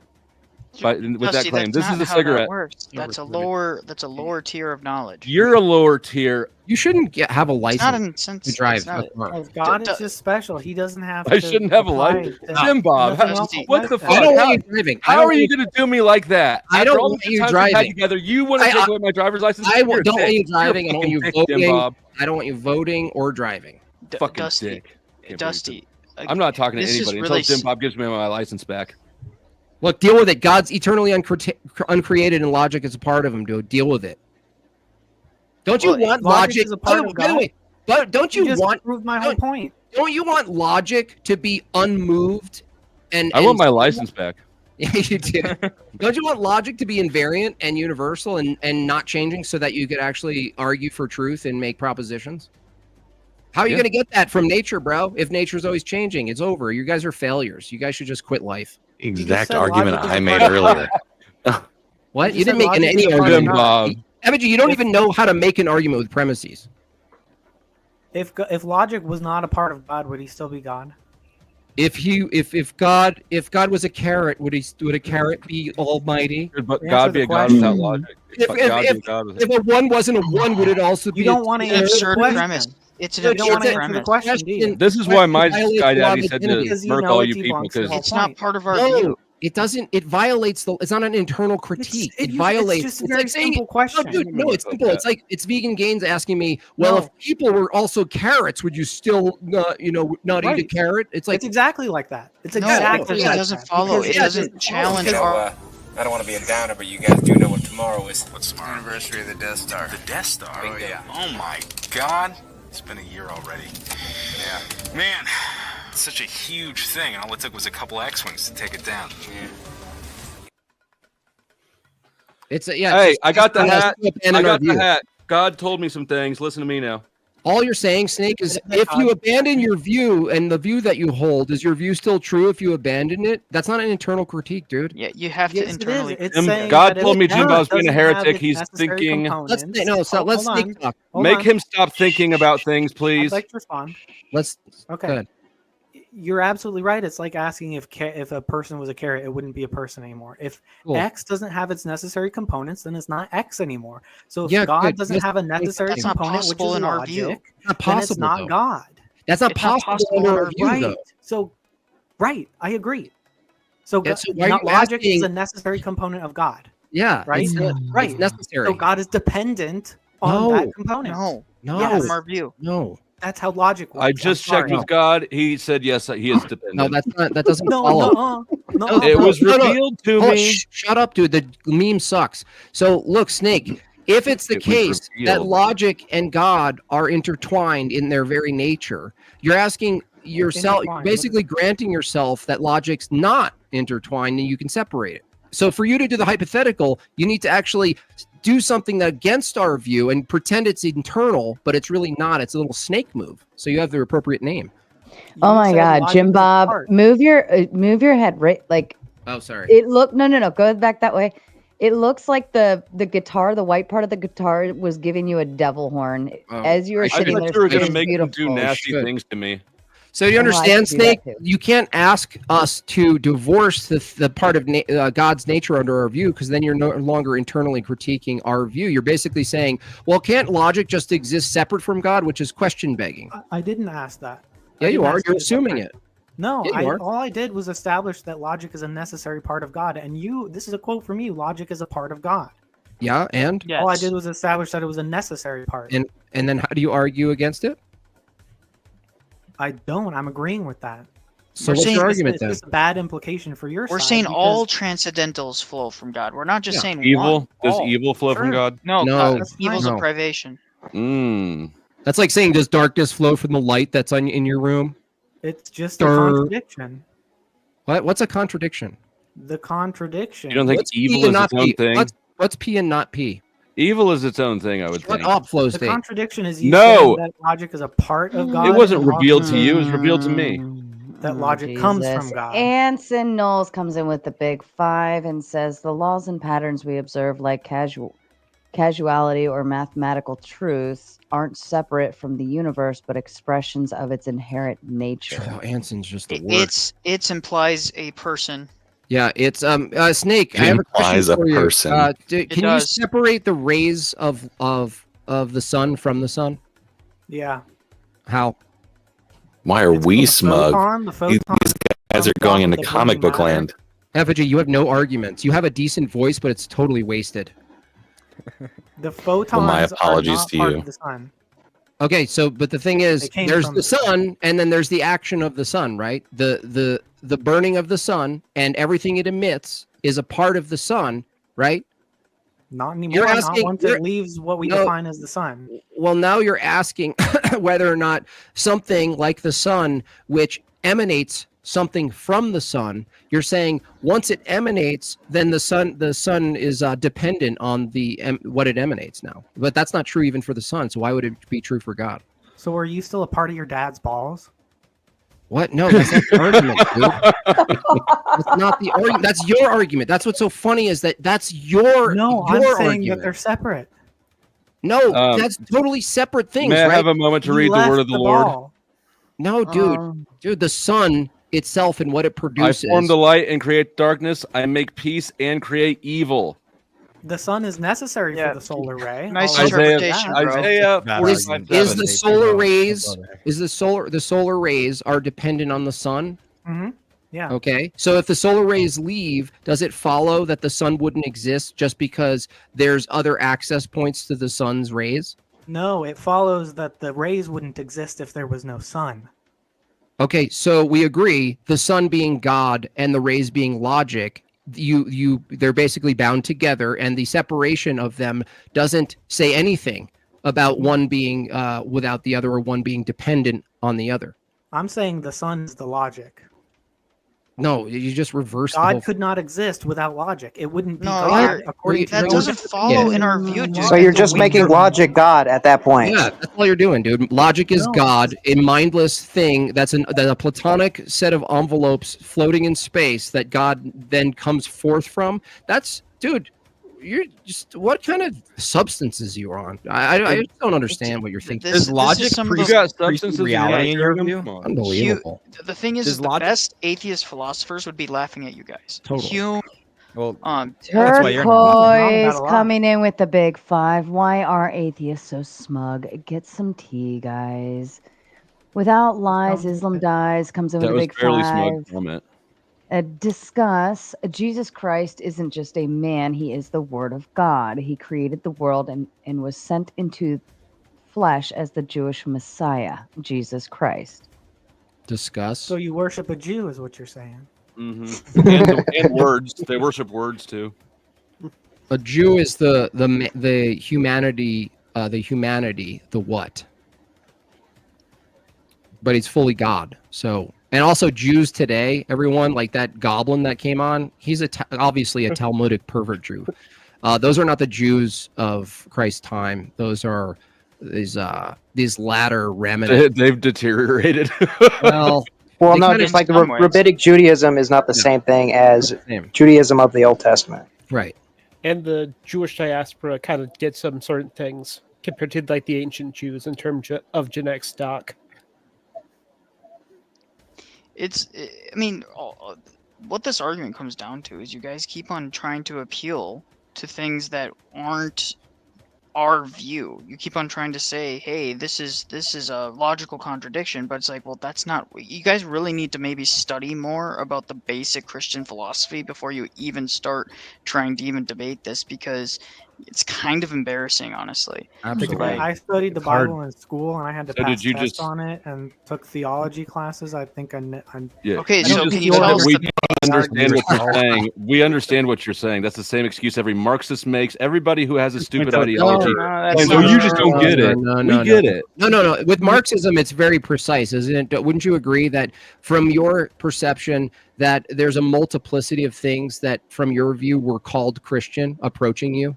And we're telling you that we don't even agree with those things. So if you're gonna specifically attack Christianity, in this case orthodoxy, you're gonna have to actually isolate what. I don't think anyone all of it. specifically attacking I'm not. Christianity or Orthodoxy. You're gonna have to get into all of it. You're gonna have to get into Christology. You're gonna get into soteriology. You're gonna The attack is not essence energy specific. distinction. You're gonna have to get into all Your of it. belief is that specific. The attack is broader. You don't have any attack, dude. You got a dumb hat on. That's all you have. The attack was That's all. assuming that That's all. Exactly. fucking dumb hat on. Exactly. Thank you. You have no wisdom. Jimbo. You have no logic or wisdom. the attack was assuming that the component. I part don't was need physical those things. It object. was revealed to me. A wasted funny hat, dude. It was all revealed you to me. have I don't is- need those things. all you have is a revelation that you can't tell is a delusion or an illusion. But the argument you just used was, Can't tell us that. using the components as external reliance parts, right? Yes. Like that's no Christian's position. No. What does that mean? Explain. doesn't Like, matter you're, if you you're assuming believe the in the parts of contradiction God or not, are it's similar there. to the physical parts that Yes. you would Of think course, you about. don't believe your God is contradictory, but the premises Right. of your God are contradictory. No, only if you assume part means physical part. You have which to we know. adopt our No, view I don't and assume it's a show the physical I have to part. learn the I'm view, not assuming Snake. physical Dude, is- Snake, You why don't you literally- understand? Why don't you ask to learn what the view is as far as the nature, the nature essence, the essence energy distinction? I'm Why more are you curious just to know. pretending? Why are you just pretending you know what the view is? We're correct. Well, because Andy is pretending to know what our view is, so I'd like him to explain that more. No, What no, are we no. pretending- What I'm saying is the argument that whoever used the component part argument that logic is a component part of God. If you take out a component part GAUNTLET. of God, Well, it's a flawed part. Like I wouldn't say the word So part. I Andy didn't thinks use the word GAUNTLET part. is wrong. You did say part. You I'm said saying logic Jim is Bob part is of using God. part in a different sense Yeah, than not whoever a else is part. using the Yeah, argument. yeah. That's what I'm saying. So clarify. I just did clarify the part when you take out a physical part, right? You have a physical component that you can set aside, and so that the whole is different than the part. But if you have something that's infinite, if you take out a part of it, you don't just have a lesser entity that's now finite. You still have an infinite entity. You can't take out parts of an infinite entity and then have something lesser. It would create. It would mean. So give me an example of how you could take out a It would part create of God. multiplicity. It would create multiplicity in God, which we don't Can't believe. take out a part of God is what I'm saying. Okay, so then how does God have parts if they're not distinct? They're conceptually distinct. Yeah, because Okay. distinct things don't have to be separate. Distinct and separate are not the same. No, they are the same. Light and heat emanate from the same source. Give me They're an example And of something they're that's different and not distinct. Sun. He just gave you one. Light What and is it? heat emanate from the sun, but they're not Light distinct and from heat. the They sun. are different and distinct components. No, they're separate, but not. Can you have heat without light? They're not separate. Can you have heat without? What did you ask, dude? You asked us name something. That's I what. said, give me an example of a distinction without a difference. That's Well, not the argument. Not the argument that That's was not the being argument. made. We didn't say that. That's what Andy was saying. Andy was saying that you can go. What were you saying, Andy, about them being? You can't have a part. I'm saying that you can't have a physical part of God. Can you have a conceptual part of God? in your mind you can distinguish, like, okay, let's say like you can distinguish tons of things conceptually, right? You can think of your intellect and will as conceptual entities. Doesn't mean you actually have those things in you that are intellect and will, right? Maybe So can I conceptually remove one conceptual part from the conceptual whole? Yeah, you can conceptually think of God's power, for example, as different than his omniscience, his omnipotence. Can I remove that then conceptually? Yeah, Can I your mind, remove you can think of Not in an remove eternal power sense. from God? You're thinking temporal. In an internal sense, no. We are all Oh, no. temporal. That's Conceptual is within the mind. Yes, so Conceptual is we- within the mind. right. Yeah, So God conceptually, can you needs remove logic power to from be God? God. Let him answer the question. Conceptually, you can think of power as something different in God than his like knowledge or something like that. Okay, It doesn't so there mean- actually is no issue removing parts from God. There, conceptually, no. But if you actually, Is God physical? No, his argument was for logic. You could remove logic from God. Right. How if you do that conceptually, it doesn't matter. And God doesn't depend on logic if you remove it conceptually. You're just saying You can have an illogical God, or if you want to remove it conceptually, that has no bearing on reality. well, God isn't in reality, right? think about You God. can't touch God. You can't measure God. God is in reality. You're assuming a physicalist worldview. Yeah. Okay, so if it's not if it's That's not why a can you not concept, measure it God is if not God a can reality. affect If it's not reality? tangible. Is God tangible or intangible? He's both tangible in the person of Jesus Okay, Christ. show me the tangible part. Jesus Christ was the tangible part. Okay, well he's Yeah. dead, so God's no longer tangible. No, why he's does alive. why is that an argument against this though? Yeah, you don't know where you're going, Powder. You're just flustered and you have a dumb hat You on. keep saying you're not a materialist, but then you keep assuming materialist. I know it's weird, right? No. It's like, I'm not a You materialist. guys keep arguing the materialist world. You're saying God is not material. I'm saying okay, he's a concept. Let's work with the concept. We can work with the concept. I'm not saying he's a concept. Not a concept. I'm saying whoever gave that argument where if you separate logic from God, then he's dependent on God is Yeah, that was Snake. confusing. What was that? It was Snake who made that Yeah, argument. Snake. Thank you. That's who it was. Yeah, I don't he's think that confusing the conceptual idea of parts from the ontological idea of parts. That's what I'm saying. I don't think you guys believe that logic is separable from God. The Yeah. point Not is in that reality. God need logic to be In God. a temporal sense, The- there's a difference between the there is- temporal and the eternal. There is Okay, no it doesn't difference. affect my Part argument. is the same for something that's conceptual or something that is physical. Just one's physical and one's conceptual. Show me a conceptual part. I'll play the game. I can't show you anything. That's what I can't show you a conceptual part. That's what I'm saying. But the function of part, the word part, it's the same thing. It's just No. applied differently. Conceptual part qualifies the word part. Right? A An conceptual ontological part of qualifies the something. word part. Look, you Use can part- break off. You can conceptualize an illogical God, Fallacy of equivocation. right? What was that? Say that again. Do you think that concepts have parts? Ontologically or conceptually? Like I could think of many different things conceptually divided. Yeah, you can take a concept and break it down into sub-concepts that like build up the thing and buttress it. We don't know where Language you're itself. trying. We don't know where you're trying to lead. I don't think you know how to structure an argument, but you're just like fucking. You don't need throwing, to know where I'm You're trying to throwing lead. spaghetti. I'm just trying to You're give just you hoping tools we all to think start about it. eating off the wall. I'm not doing that. Eating, It was dude. revealed to me. Okay, revelation. You think that with your own thoughts that you know things, but you don't know things. Do you know that? I'm just trying to give tools. Yeah, God told me. Cool. Which God? Who's the God? I'll grant it to you. The God. Who? You don't Is know he- God? Is he eternally uncreated and is he the source of all knowledge, logic, and truth? Yeah, he's all the things. He's everything. Cool. So just let's explore your theology. And That'll then be. debunk it. Can you put can go $20 to in the ours. tray now? Yeah. Yeah, I'm not sure. Here's what I want to ask you guys, the atheists especially. Why would you be invested?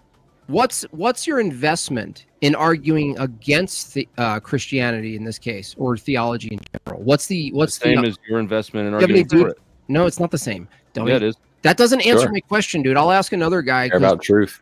You care Yeah, about it's truth, right? But under People your view, value truth independent okay, of God. you care about determined mechanistic propositions from your brain matter.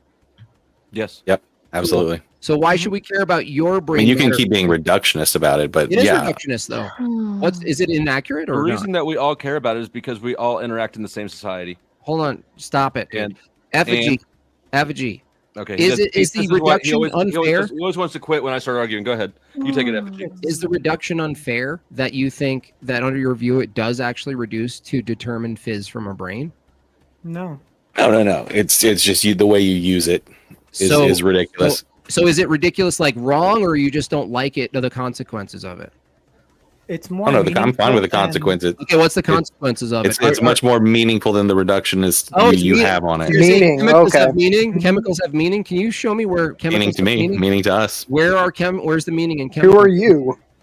Oh, Where's the you? You're a what now, dude? I find meaning in chemicals all the time, man. No, that's a what then? Okay, Effigy, you understand that if you think you are one-to-one chemicals and all your evaluations and thoughts are chemicals, you're basically saying, well, because I care about it, right? Well, no, caring would also be chemicals. So your view is coming up to a debate panel right here. Yeah, and that doesn't reduce any of the meaning that we put onto the things we believe. There's no meaning. No, it doesn't. It genuinely doesn't. No, it doesn't. Why is there God doesn't provide any more meaning? Yeah, in my view, why the fuck would I care about your view? Right. Seriously. You're on the panel, though. You care enough to be on the panel, dummy. Exactly. But why would we care about God's view? Why I wouldn't care about adopting your fucking view? Yeah, why do you care? Why are you on the panel then? My point is that ultimately we care. That's why we care. Why are you on the panel? Why are you on this panel right now? It might work on pig face or whatever you call them, but you're not gonna. How many panels? Dude, there's panels about cooking. There's panels about like sewing. I have a girlfriend. You're on a panel right now specifically about the proposition of God existing, and you're debating it. And your view is that you're pure chemicals, and you're debating other chemicals. That's not my determined chemicals. Determined. That word determined. Unbelievable. Yeah, that's Effigy's Gentlemen, view. let me. Andy's retarded. going to go ahead and step back so we can let somebody else on the panel. If we can give Andy his final thoughts, please. Yeah, thanks for letting me join in the conversation, guys. Very interesting stuff. I just want to repeat maybe one last argument. I want you guys to think about the semantic content and the exactness of the law of identity. And how could it be exact and unambiguous without a mind? So if you think about this argument quick, formal thought processes can possess an exact, unambiguous, and determinate conceptual content. Then premise 2, no material process can yield an exact or unambiguous conceptual content. Therefore, formal thought processes are not entirely material and require a mind for their exactness. So it's a simple argument. I think it's worth thinking about. But thanks for letting me. Thanks for the chat, guys. Andy. Good talk. Thank you, Andy. See ya. And current. Oops, damn it. Oh my God! Stop moving around, everybody. Oh, great! Now 2 sophists.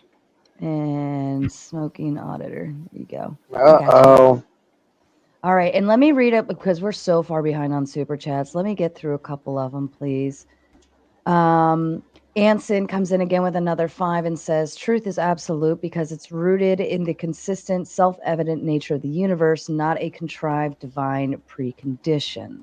That's retarded because you need to interpret the universe. And so the interpretation of the universe is not found in the matter that you're observing, dummy. Get out of here. Self-evident isn't an argument. Really mad at Anson. I just don't like nonsense. This guy's Anson full of it. allowed to have a driver's I'm license? not mad at Anson. He's not mad. Look at that. Yeah. Can Anson have a driver's license? No, definitely not. Anson coming in with the big 10 says, Tag says God grounds logic, but what grounds God? This infinite regress exists. It just hurts at this point.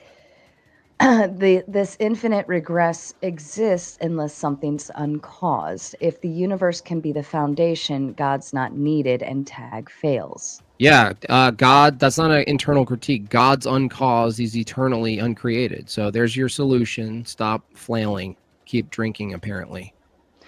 Rachel with the big 5 says flow state and people like him don't want God to be real because then they wouldn't be the boss. They don't want to obey their daddy. Can you full screen me? That's right. Amen. That's right. Look at the hat. I am the boss, Rachel. I'm the boss. All right, that's all. He knows. But are you though? He knows it. Did you unfull screen me? Say you're the boss. Are you the boss? Are you the boss? Who's the boss? Are you the boss? Sarah's God, fine. Dano with the big 5 says, granted that logic must exist to identify God, what accounts for this necessary eternal universal concept before all things existed?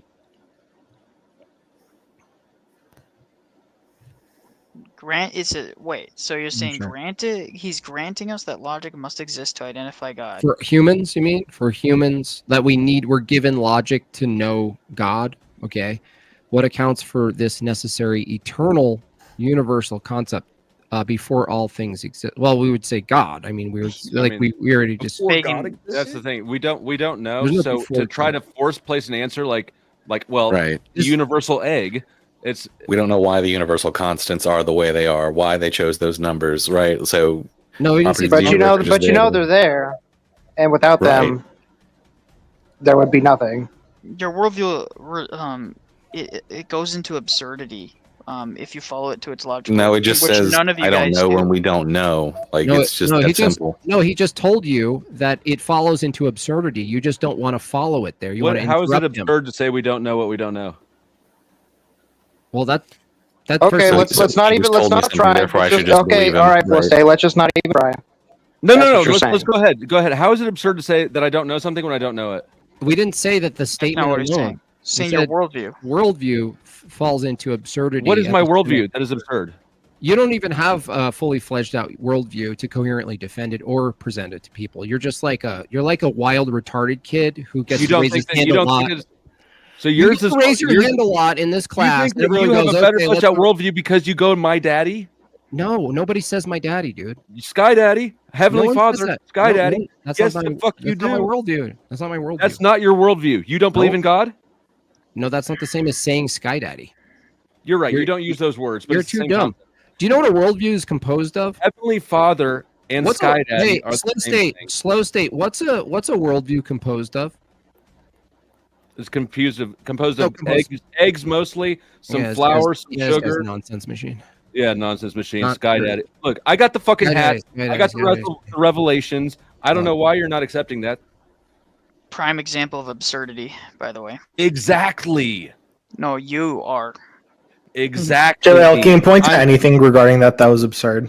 I'm parodying the church. That's not a parody, though. Recognize it's absurd. It's not a parody, though. Nobody says what you're saying.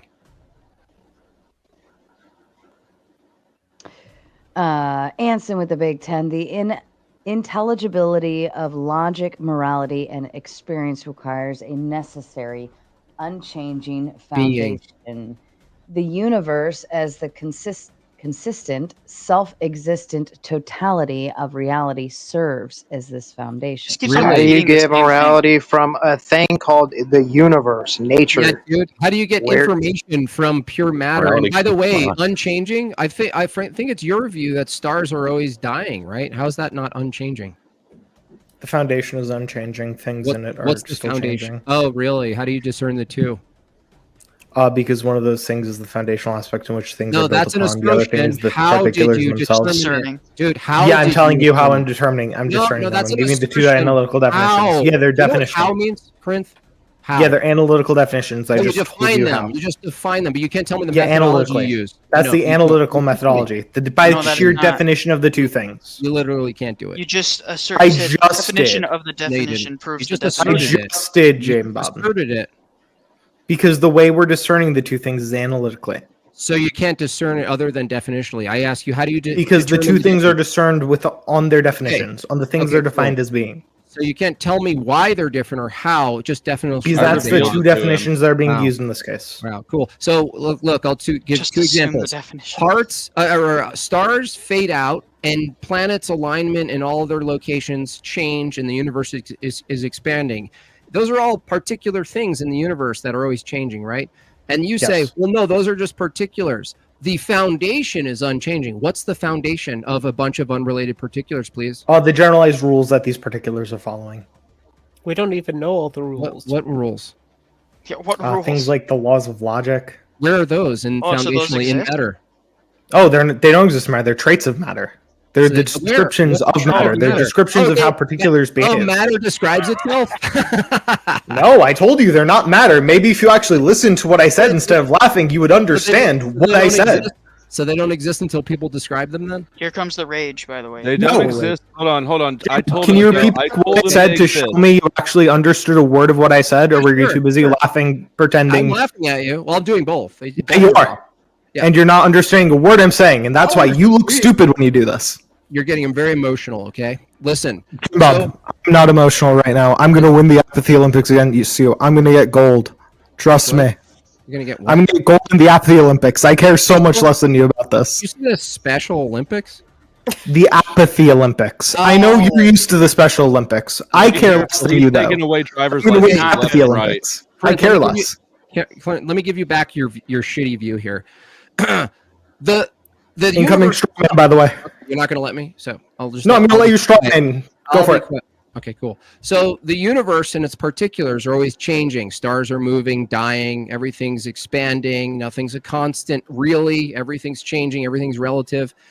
But when I ask you, okay, well, those are changing, and you say, and I ask you, well, what's unchanging? And you say the foundation. And I say, how do you determine from a collection of particulars that are changing between them and the foundation? And you say, well, I give you definitions.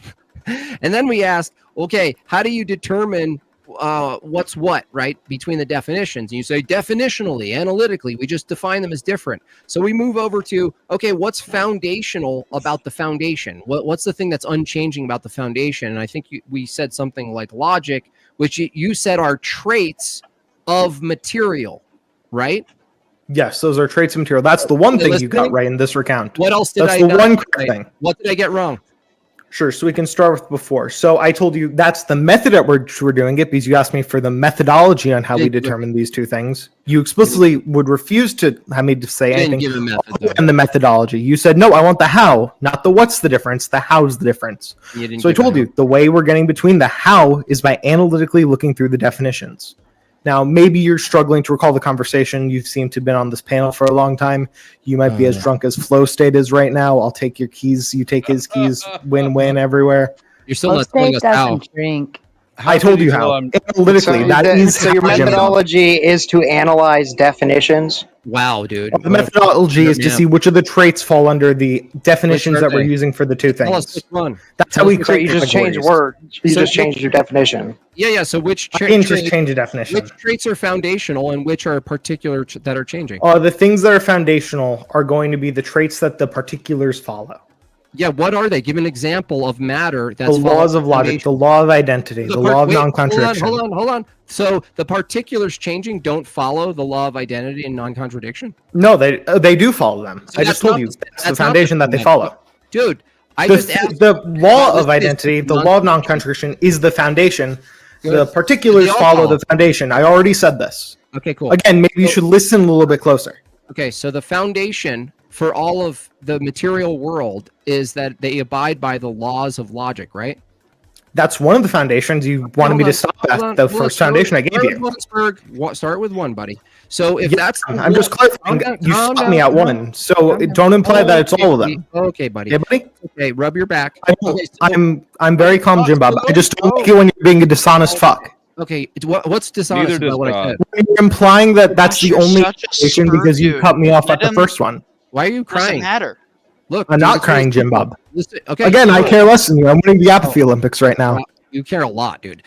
So I care a lot less than you do. Okay. So if changing stars and particulars in the universe are abiding by the foundational thing, which is the laws of thought, right? The laws of logic. I'm asking you, where are and what are the laws of logic if they're not identical to the particulars that are subject to the laws of logic? Sure. They are traits of the thing. It's like saying, where is the redness? This is a trait. This is a qualitative thing. Can I point to red? It's what is universal matter? I can point to it requires how do you get universal matter? Wait, John, hold on. I don't think you have universal matter. What? Red, right? Hold on. I can point to red, right, as a reference. No, you can't. You can point to a red thing. You can't point to red. No, I didn't say. I said the red. To know it's red is. I told you. You can point to a red thing. You cannot point to red. I'm clarifying the two things. No, you're wrong. I can point to no, red. He's not wrong. He's absolutely not wrong. You can point to a red thing. You cannot point to the concept of red. Okay, cool. So I can. Those are distinct. Okay, let me ask you a question. If I can point to red, and that's a referent, and you said I just told you, no, you cannot do that I thing. can point to a red thing. I said. I agree. You can point to a red thing. Then you said I can point to red. I told you no to the latter. Okay, cool. I can point to a red thing, and that's a referent. Red thing, right? Yes. The trait of the thing is red, right? That is one of its traits. Okay, cool. Now tell me similar to a trait of a thing being red, tell me how any laws of logic are a trait similarly the way something is red. I can point to the thing. That thing is the thing. I can point to a thing. I'm explaining it to you. You evidently don't understand what you're talking about. Maybe again, if you're getting upset right now. You ask me a question, I'm answering the question. You're getting upset right now. It's not a trait, dude. Can you care a little bit less? I'm trying to win. Corinth, you just... Bob, I'm trying to answer your question. No. I'm trying to answer your question. Can you let me answer your question? No. Let me clarify. It's not a trap. You're just stupid. Now, can I answer your question? No, hold on. No, I can't answer the question you asked me. Hold on a second. Now, he might not be stupid. He might just be dishonest. Look, Corinth. You're right. He might be dishonest. It could be both as well. So you're saying the trait that you're pointing Tomatoes to... and check because they're red. I'll tell you what I'm saying when I'm allowed to answer the question. Hold on. The trait you're pointing to... I'm sorry for interrupting your interruption of my answering of your question. Oh my god, dude, unbearable. The trait... I know it is unbearable. When you ask me a question, I'm not allowed to answer it, Jimbo. Clarify. He's trying to clarify what you're saying. Clarify the question. I need to be able to answer the question. Simmer down. The trait of the thing you said is the thing itself. Therefore, it's not a trait of the thing. There's no distinction. The redness. Well, maybe if you let me finish, you wouldn't sound like a retard strawmanning me. No. Something that's red. There's something else that might not be red. That's the same thing. That's a similar thing. But the red thing, the red of the thing, is a trait of the thing, but it's not the thing. You said the trait. Where do you point to an object where the one? You're shadow boxing and you're still losing, Jim Bob. This is actually like reversing the argument, but failing at it. This is why you got kicked out of it. Go ahead, dude. Make your argument then. Okay, so when I point to the thing, it is identical to the thing. That is the first law of logic. That is the law of identity. The thing being the thing. It has the traitness of being that given particular. That's how I demonstrate to you the law of logic the same way you'd point to the red thing. That is the trait of the thing. When I point to that thing, it's not that thing. That is the law of non-contradiction. We can't point to anything at all that is identical to not that thing. That is how we demonstrate the law of non-contradiction. Which part of this are you struggling with, Jim Bob? I'm struggling about the time in reality where nobody was pointing and those things maintain those laws. So what's the status of the thing? I don't think it requires us to be able to point to it. I don't think material changes by us looking at it like that. Okay, so what maintains that a thing maintains itself? The nature of the thing. It's a trait of the thing. It's not a trait of the interpretation of the thing, It is because it is what you just said. You can say it is. But that's not what it is. I gave you the argument. I thought it is because it can't be anything else, right? Nothing else can be that thing, right? Like an avocado is an avocado, but it, like you. The given avocado is the given avocado. Right. Us not looking at, no one not looking at the avocado doesn't make that change to a cat. It doesn't make the avocado not the avocado. It doesn't make it not identical to itself. This is saying that matter is determined through looking at it. Now, this is something that Jim Bob would need to justify. Why would us looking at the thing, us interpreting it, make it change its ontology, make it change its makeup, or change the way this thing actually behaves? Because that's what he's asserting currently. He's asserting without us looking at it, without us interpreting it, the thing would change. This is the implication of what you're saying, Jim Bob. This is what your argument hinges on. How does it imply that? Because you asked me, when no one was looking, how was the thing itself, Jim Bob? If that's true, if we're not saying that us looking at it has anything to do with it, it being interpreted has anything to do with its ontology, then no one needs to look at it for it to remain identical to itself. You just biting, you did not say that, concedes your entire argument. No, I don't know if you understand what the argument I understand it. I didn't understand it better than you do, evidently, because I just explained it to you. Why are you yelling, dude? You sound like a fucking idiot yelling. Because whenever I talk, you think that's your time to You're a interrupt. liar. I can yell at you because you're a liar. Stop yelling, you little pussy. I can yell at you for many reasons, Nikolai. Stop yelling. Mostly you being stupid. Just stop yelling, dude. Can I throw something in here real quick? You telling me I'm being too mean to you right now has anything to do with your argument failing? Yelling, dude. No one thinks you're I'm yelling because I'm an argument. Hold on. Corinth, I don't think you're being mean to anyone, but you are becoming loud. And what your mic is doing right now is it's popping in everybody's ears. So I would ask that you at least try to level down a little bit. I don't think Jim Bob's necessarily being combative with you to the level that you are, and I think he's trying to have scared. I think he's trying to have the argument, but I don't know if you're necessarily listening to the whole thing. I'm listening to the entire thing. I explained the implication of what he's saying there. Now we can try and justify how the argument. I remember I was saying he can try and now justify You're all how interpreting the situation wrong. So not again, now me. he can try and justify how him saying that if no one was looking at it, why does the law of identity still hold? If he doesn't hold to the interpretation, changes the ontology or affects the way the ontology interacts. But he's going to need to appeal to that for that argument to tread water. And that's the issue. Let me ask you another question here that's irrelevant. Can you actually answer my question? What is your question? How does your argument beforehand that us not looking at, lacking the interpreter there for the thing, changes it to not following the law of identity as a trait? You asked me the quote. That was the implication when you asked me that. You a question is internal to your view. It's not my argument, dude. Do you know the difference? Okay, so just to be clear, this completely holds the law of logic. What? No. Just to be clear, you have no issue then. No. I don't. I'm not gonna. Being how you reacted, I'm gonna move away from it because I'm not gonna. Because you're scared. Because you just got disproven on it. Thank you. No, not at all. Because you completely misinterpreted. No, you misinterpreted. I'm gonna see if Can you tell me exactly how I misinterpreted my own position, Jim Bob? Stop spurging. I'm gonna do another. I'm gonna do another argument. I'm gonna do another questioning, and you won't be able to actually spurg out of this one. Okay. So, what justifies the behavior of unrelated particular objects that you're granting yourself they're self-justified in their identity maintaining over time? They just are. Okay, great. They are because they are. Fine. We'll skip past that one.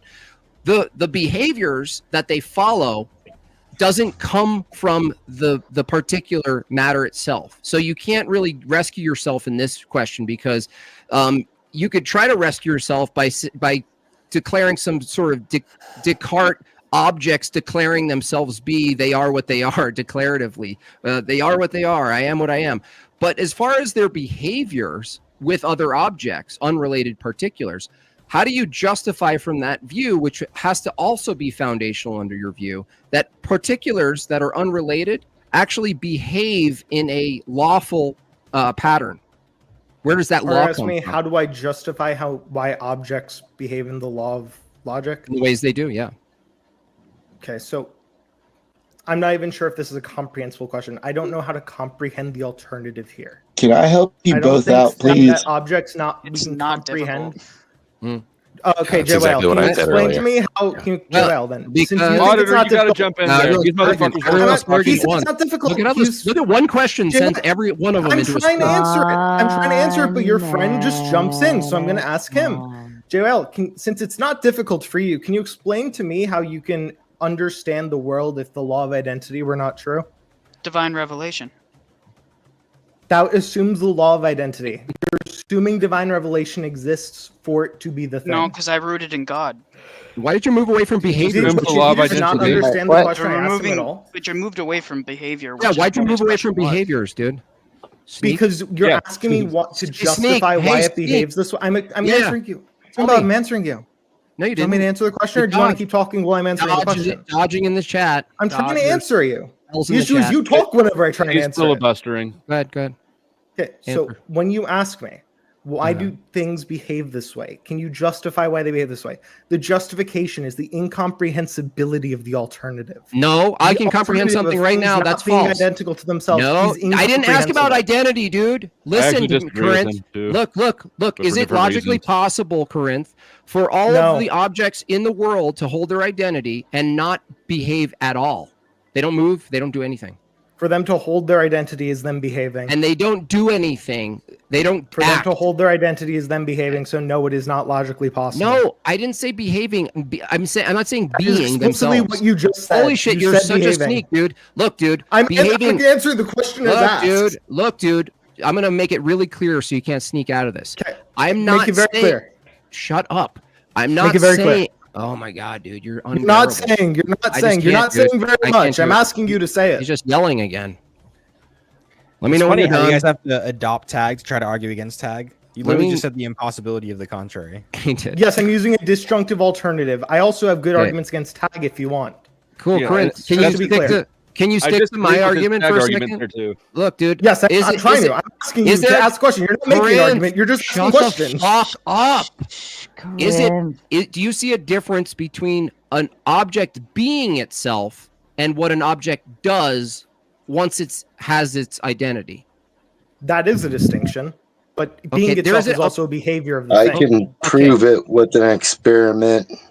Okay, It's hold on. called the Corinth. double slit experiment. Okay, hold on, Corinth. If it's the case Don't that hold there's on, a you gotta get in distinction, if it's the case that there's a distinction between what something is and how it behaves, I'm asking you a question about the latter. How do you justify, So, which your view would I be don't think that- I foundational? think this. Is it foundational to your view that you're defending that objects behave in a certain way, not just that they are themselves, which you're saying is a behavior? I'm saying secondary to that behavior, that they have relational, logical relation and causal relations with each other. How do you justify the causal relations between the identities is what I'm asking. Causal relations between the identities in what way? What examples What way? do you have? What way? That- Like that Go ahead, John. I was because teaching a that fucking that toddler. is literally it. What they're relate. He's asking you, how do you justify the relations between the particular objects after you already established that the identity is there? We established there's identity. Okay, now the behavior and the way they interact with each other. How do you justify that process in interaction? How do you justify interaction? Why? They're asking of why things. objects? Why do things do things? Are you retarded, Corinth? You just like don't pretending not to No, I'm understand not words understanding the now. question. I'm fundamentally You don't understand the let me fucking help. question. He's comprehensive. not understanding because it's a dumb question. Shut up, saying, how do State. you Shut justify the why fuck things up, happen? dude. No, you're obviously You need doing to bad job rescue asking your him. own You need to fucking rescue him. question. Let me. No, I'm rescuing you from your own Corinth needs inarticulate. Are you rescuing. conflating an internal and external critique and implying You teleology? can't must answer be the true? question, Corinth. Because I don't Hold on, understand the everybody question. shut I'm up. asking you a clarifying Even question. Lord, everybody shut up. Even Lord, would you like to make your final statement before you exit the panel? Sure. I think like we're all kind of like missing the point. We're all arguing about God, but is God a rational belief? I would say that concerning that most people kind of like generally aren't really smart enough to think about this too deeply. It's better to just go and have the assumption that things were created from a God. It has a lot of substantial like philosophical weight, even if they don't know the reasons why, and it provides moral benefits. Whereas atheism is only really good if people are intelligent enough to continue to act morally without it. But that's kind of like my piece. Thank you, Even Lord. We appreciate having you. You're always welcome back, okay? Man, next time pipe that shit out faster. Shut up. All right, everybody shut up. I'm going to read these real quick. Oh shit, Rocky's here. With an echo. Rocky, you have an echo. Boomer echo. Go fix your shit. All right. I'm back. Okay, so where was I? Anson says with the big 5, therefore the universe fulfills the role of the necessary precondition, God, for intelligibility. Cool assertion. Yeah, I don't understand it. Can you send Sarah more money, please, to explain it to me again? Anson actually already said he was heading out, so Andy with the big 20 says for the Popat and JimBob and the JimBob win. Warren with the big 5, the atheist argument boils down to insults. Got it. That argument boiled down to an insult. Snake says with the big 2, law of identity is the act of existence itself. No, but we're not talking about the action of existing as being. We're saying the the relation between objects. One has a causal effect on the other. They follow some law, hot to cold, high pressure to low pressure, thermodynamics, collisions. All of these things are, from Corinth's view, would be just as foundational right? He would call them foundational, yet they're just a bunch of unrelated particulars, right? So do they have a purpose in their behavior? Is there any purpose? Is it accidental? That's the kind of questions we're asking, and all we're getting is, I don't really understand the question. Well, that's why they're foundational, right? It's because without the law of identity, you can't have the causal relationships in the universe. I understand that it's a precondition. You have to have the law of identity to have the thing that follows. But we're asking effigy, what justifies the thing that follows, which is a behavior towards something. It doesn't come from the object itself, right? It doesn't generate its own logical and causal relations with other things. It doesn't generate it out of it pure matter. So that's the How question. is it not if it has constants that the universe is running by? What? Like, there's more than just the laws of logic, right? There are like numerous other constants. There are specific weights of neutrons. There are right. Yeah. How? Where's that? How do you justify those? Why do I need to justify the Why do you need to justify properties of the universe? Why do I need to justify So God? there's no argument. That means it's it's literally saying I have no argument for what it is. Your argument is saying I don't need an argument. That's what you're saying. Your argument is saying I don't need an argument. We can Don't you see how point to stupid the that laws is? of identity working. We can't point to a God working. Rude Mudcrab coming with the 2 says a good girl is a good girl and not a good girl. Yeah. By Snake, I don't know if you said that. Pointing to a hammer working doesn't justify how you got the hammer. No. John It justifies that McDonald it's with there. the big 3 Listen. says, honestly, Corinth, the stupid gay fox suit you. And you. without I like the lies with Crucible big collar the 5 says, so what is tag? I'm confused. Tag is an argument that argues that there are necessary preconditions for X, whatever it is. You can swap it. You could say knowledge, you could say truth. And the argument is that God is a necessary precondition for these XYZ transcendental items in the category, transcendental category. Why? Because they're mind, I demonstrated throughout the debate.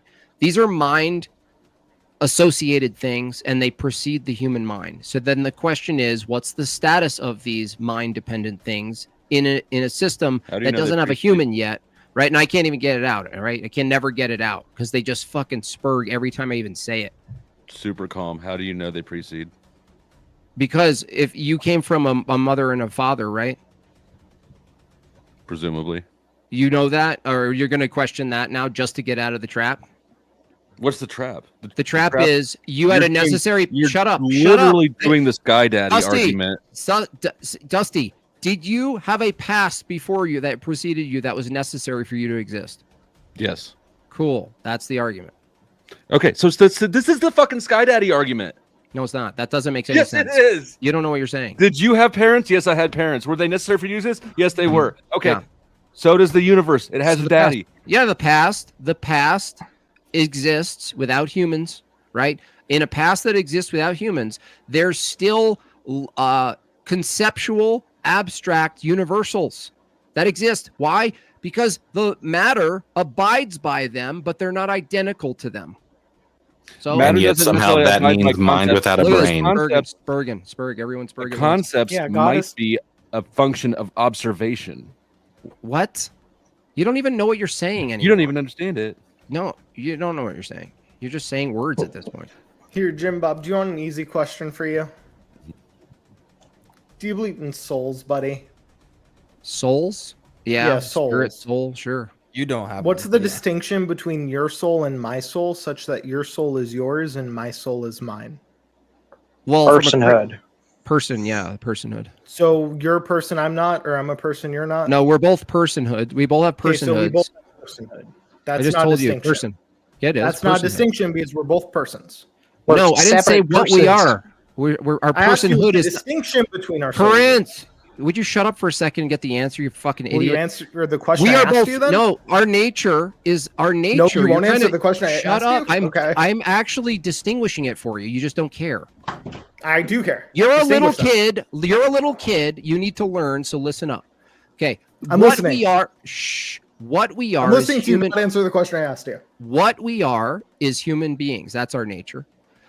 persons, our soul, how we energize the world, how we talk, how we speak, how we laugh, all of these idiosyncrasies, that would be something that's bound to our personhood. That would be who we are, not what we are. So you're confusing persons to be a what. I'm correcting you from our view, which you're trying to critique, is I'm correcting you and saying, Corinth, do you understand the distinction that we're trying to make with you under our view, that there's a difference between a what and a who? Now, do you understand, Corinth? I don't understand how it's answered my question, so I guess I'll repeat I the just question. told you. Jim Who Bob, is can you the tell me spirit? what the answer? Can you tell me what the answer to the question is? We're different What's who's. the distinction between your soul and my soul, such that yours is yours and mine is mine? The personhood The of soul who. is a who, or the soul is a what? The who. The soul is not the what. Who. Okay, the soul is the who. In Yeah, this case. who. Can you Not tell me the the what. distinction Would that between personhood be that dependent on soul the and physical my world? soul? You're all spurring at the same time again. It's not Holy spurred. shit, I'm what- asking the question in a what- way you'll What? like it a little What? bit more. Can you tell me What? the distinction between your soul and my soul, such that your soul is yours and my soul is mine? I'm going to be Answer with God, three and you're going to be burning. Okay, can you tell me the actual answer now? Can you tell me the I actual checked answer? God. I You're asked asking God, for and the that does actual check answer now, out. Jim Bob? You're asking for a nature distinction, right? Jim Bob is already going I'm corrected asking you. for the distinction between souls. Person. here. Person. Our persons are different. Just a Yeah, heads what's up the to distinction, everyone. Jim Bob? We're going to Can you go tell me about Our the this. energies. Our energies. You're What a are- whiny Just bitch. What are the heads different energies, up, Jim Bob? You're a whiny gentlemen. bitch, Shut the clearly. fuck up. 15 more minutes and then we're wrapping this up, okay? Just a heads up. So start thinking about concluding your arguments Great. instead of starting more. So, Corinth, we are different who we are and how we I'm operate. asking the and distinction of what those that's who's it. is. I'm telling you, your voice is higher than mine. You're whiny and young and overweight.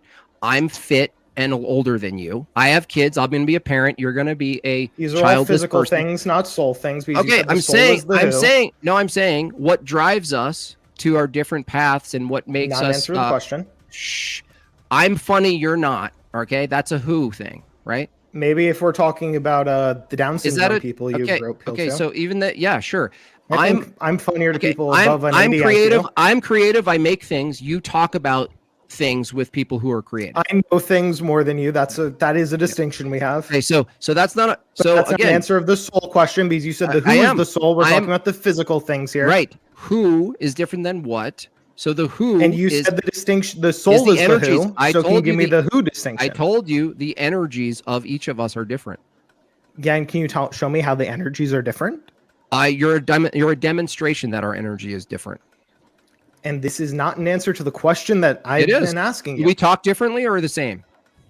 We talk different, but that's a physical cool. thing, Jim Bob. You said Well, the that's who not a- is the soul. No, So no, you can't who is deal not- with physical things for this. No, because who is the no, soul? no. The tone itself, the universal tone, is not a physical thing. You don't think tone is related to No, the physical no. processes? No. The medium, It's medium not of physical. Tone isn't physical. The medium of tone is physical. The meaning of tone is not physical. Okay, so can you show the distinction? The meaning that you convey in your tone is not the same meaning I convey in my tone. Can you show any this as being true at all? What's true? You mean Yeah, can you show this demonstrated being that true at your all? tone Can you is different than demonstrate my tone? Yeah, can you demonstrate this? Because you're not talking about the physical thing. I agree with the physical one, but you said something that's not physical here. Can you demonstrate that one? Or are you doing equivocation through again? Where you physicalism? try and do this? You mean demonstrate through physicalism? I'm asking you to demonstrate this in any way. I don't know what type Anyway. of demonstration you're asking for. Any way you can demonstrate it. Your pick, That Jim Bob. you're not me? Is that what you're asking? The tone is different. And we're not talking about physical Okay, I'll tones, just Jim. ask But people. I'll I'll just convey that appeal to anyway. people. I'll just ask people in the chat. I have 400 people here. Hey, in my chat, is Corinth's Fallacious tone different than argumentation, me? by the way. No, Fallacious it's- argumentation. I think it's fair. No, it's Appeal fair. to populum. That's a fallacious Do argument. you believe there's a distinction between you and I? Whenever you say I, and you're referencing something, whenever you say I, is my I the same as your I? Are we all a collective? There's no distinction between different personhoods, and we are simply there a can be collective. distinction. There can be a distinction. I think those distinctions tend to be physical distinctions. The issue is when we're talking about souls, we're talking So about you don't have a metaphysical thing. different We cannot mind. apply You don't have a categories to the different physical thing. You, That do would you be make a making the distinction physical between physical. brain and mind? You make a distinction between brain and mind. It's or is it just largely a brain? semantic one, I think. I think it's largely semantic. Okay, so you but think yeah. it's just brain. So, and is it a determined? What I said is. Is your brain? If it's purely physical and it's just a brain, then it's a determined process. Then there is no I of me or I of you. So there is no personhood within that view. So of course, within your view, you can't understand the difference between personhoods. But we believe there is different. We have individual irrelevant to the personhoods. question I'm asking. So again, I'm asking JimBob about soul Answered theory right 6 now. times This now. has nothing to do with my I just answered view. it. Nikolai, you don't understand what an answer is. So can you tell me how you answered the demonstration of this being true, other than the fallacious appeal you just tried to make? No, he literally said the way that we differentiate between peoples is personhood, and that personhood is energized. I'm asking for the our demonstration of this to be Energy. true. I'm asking for the demonstration of this. You're an energy right now. You're demonstrating a different energy than me. And is that in a physical way? Am I right? It's not necessarily physical because your thoughts are not the same thing as my thoughts. Demonstration of this. But in your view, there is no distinction between thoughts because it's all I'm trying to get time. I'll do it. Jesus I'll do it. Christ, you're a Prince, I'll bunch do of it. bitches. I'll demonstrate right now, Prince. Prince, what's your intention right now?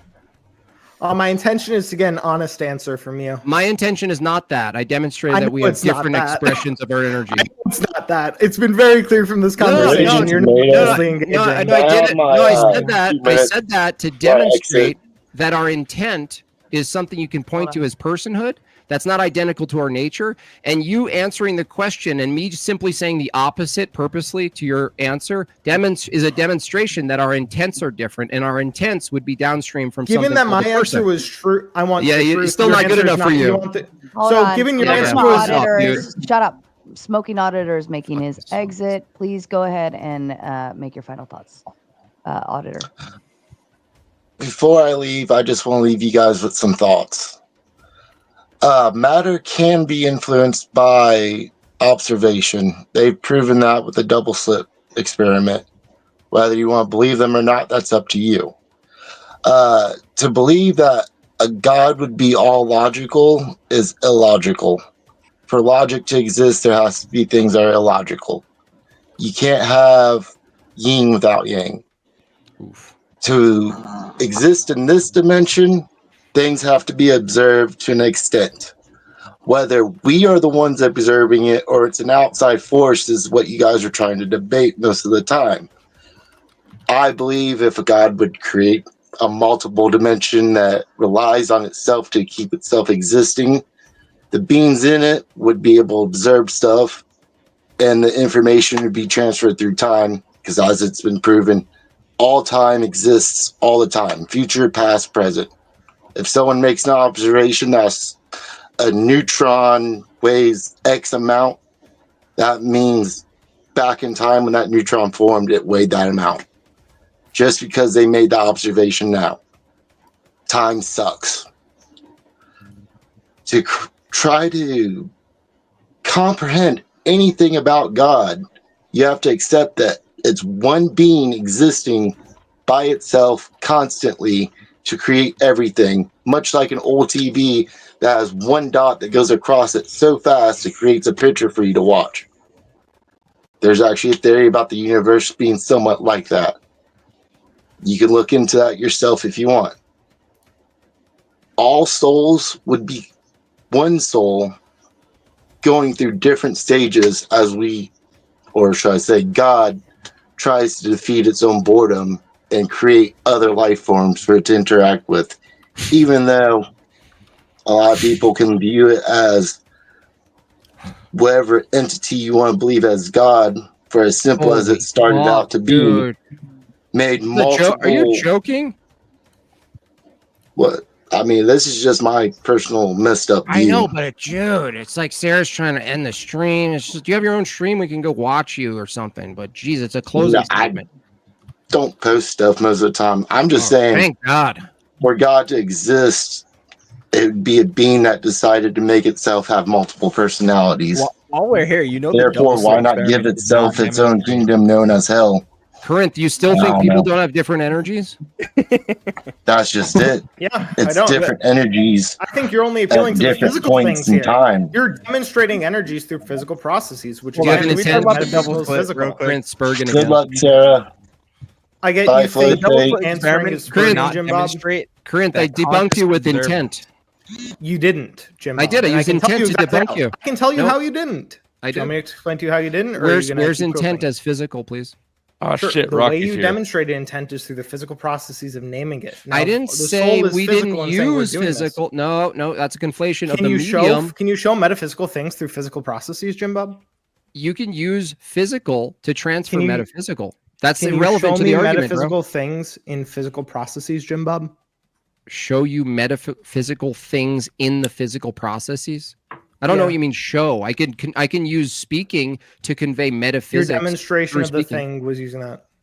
No, I'm Also, saying the other answer is no. I said Flow intent. State is exiting Also, you're in the a panel. performance Please allow Flow State to give his final thoughts. Thank you. I think I clearly stomped the shit out of everybody on this panel tonight. I am still a little amped up, so I'm going live. If anybody wants to come debate me anymore, any of the losers, criers, whiners. All right, back to you guys. Yeah, Corinth, when we talk about the distinction of what we are, humans, and who we are, our intent being that we are a human. The who that we're arguing for as you're asking for a demonstration of. I asked you, what's your intent on the panel? Given that you had an intent that's not identical to what you are, and I share what you are. I'm a human being too, and I don't share your intent. Demonstrates the person aspect is distinct from the what. That's all I needed to not do. demonstrating that this is a trait of the soul. Nuh-uh. That's all you got? Nuh-uh. Yeah, it's the I'm just calling that a answer is soul. you're in a No. performance- It's the other answer I'm is sorry. you're I'm sorry. It's performing contradiction. no. It's analytical. I just defined the intent Perfect. as soul. Just to be clear, the way you have to get out of this is appealing to analytical as well. So you're holding this as a valid form of I'm just reasoning calling. for your I'm own just belief. calling the That's showing personhood. you're doing special pleading on other beliefs when you're doing that. No. Or for your I'm- own belief to say other beliefs No. are invalid for doing the same No. thing you have to do here. No. That's one I'm critique just- we can make. The other one is your kind of No. performative contradiction. harder. Because when Work I harder. say I'm looking for the truth there, and you're saying You're so you're dumb. not looking for the truth, you saying taking this as a truthful statement to demonstrate this, which is what you need to do, is a performative contradiction, Jim Bob. What are you Either talking way, about? you're caught in a failure to demonstrate your claim. What do you mean that you're in a contradiction? If you think there's a me that can demonstrate my claim, you're actually arguing for the thing I'm arguing for, dumbass. If you think there's a me called Jim Bob, that's not a what, that can demonstrate a claim, and you're asking me to do it, assuming there's a you and a me, you're demonstrating it for me, you stupid retard. I'm out of here. Notice Thank you so much. anything I appeal to as you Thank you cannot so be much. soul theory. Shut up. No, Final you got thoughts. wrecked. Goodbye. He's running. He Bye, constantly Jim. runs. All right, we are all going to wrap up. All right, Corinth, why don't you go ahead and give your final thoughts? I told you I'd make it a little more of a good one when you let me on. I hope I lived up to that, Sarah. Most certainly. Give your final thoughts to the panel. That was all my thoughts. I hate the rest of you. Fair enough. Have a wonderful evening, Corinth. Snake person, your final thoughts? Yeah, I had a question for Corinth, but maybe I'll just give my interpretation. Where I think he might have been going was the distinction between persons is rooted in the physical, like because I'm in a different spatial location, I have different experiences and therefore different identity. But as for whoever can correct me if I'm wrong or whatever, but as for my concluding statements, I guess I'd just sum it up as Jim Bob and company just constantly running away from most of these difficult questions, like whether minds are determined or non-determined. They couldn't answer that. They ran away from how they would know that their special Sky Daddy's revelations are not delusions or illusions. They just assume it, and they assume the laws of logic in order to evaluate this so-called revelation.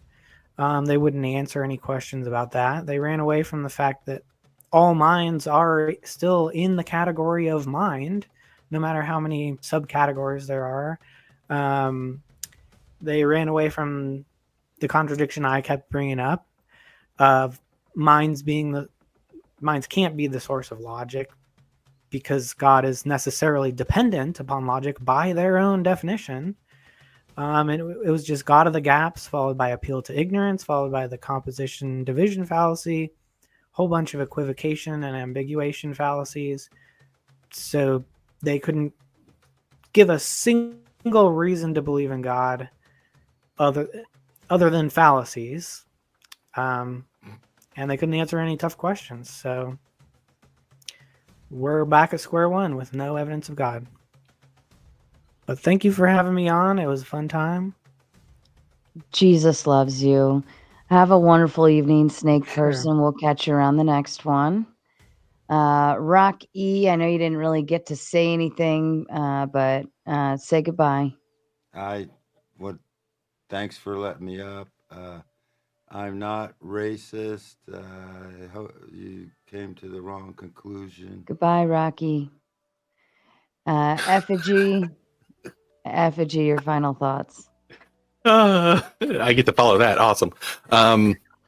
Thanks for having me up as always. Always fun to come up and debate. My final thoughts on this argument is even right in the middle of his argument, he's basically, like most of them, just baldly asserting that minds can exist without brains. There's no evidence for that. There's no reason to even assert that a mind can exist without a brain, because everything that we have seen is that minds are coming from brains. And I'll just leave it with that, because I think that's the easiest way just to knock down that whole assertion. But thanks. It was fun. Always glad to be here. Always glad to be lit up. We enjoy having you on, Effigy, always. Have a wonderful evening.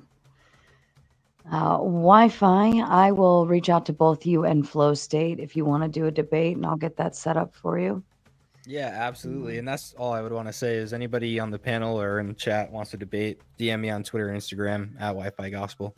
Thank you for having me up, Sarah. Appreciate it. You're always welcome. I'm glad to have you here. Thank you. And I really don't give a fuck about a whole lot of saying a lot of things right now. I am so tired and all of those fun things. But don't forget to tune in tomorrow night. We've got back-to-back debates going on, and I don't know if I'm built for back-to-back like that, but we're going to fucking do it. We're going to rock out. Throw a bunch of tomatoes in the chat for me, please. We've got tomorrow evening Andrew Wilson and Zachary Hubbard debating over gematria. Now, neither of them gave me an actual prompt, so we're just rolling with gematria. But I am looking forward to it. It should be fun. And, I mean, I enjoy hosting debates. You guys are always all over the place. You're always throwing in the one-liners and talking over each other and testing every ounce of patience that I have. And that's what makes this an absolute blast. But in honor of Hormaxer visiting us this evening, I'm going to play my favorite outro. Outside of that, fuck off. If you thought this show sucked, well, you could have been watching something like this instead. All right, I'm gonna get low with it, Michelle. I'm gonna get low there. Oh yeah, right there. Okay, people. Oh yeah. Listen up, I got a tale to tell about a sexy tomato with a fury from hell. All the other She's not the best looking woman, but she's very into submission. Really into it, so is the husband, which I like. He likes there to sit there and watch her get dominated. Mr. Chaco! Not this She's got seeds of anger simmering inside. One wrong move and she'll take you for a ride. She'll throw shade with her skin so red. Her temper's like a flame burning through your head. And swinger syndrome is people that think that they're little sister, what's your vibe?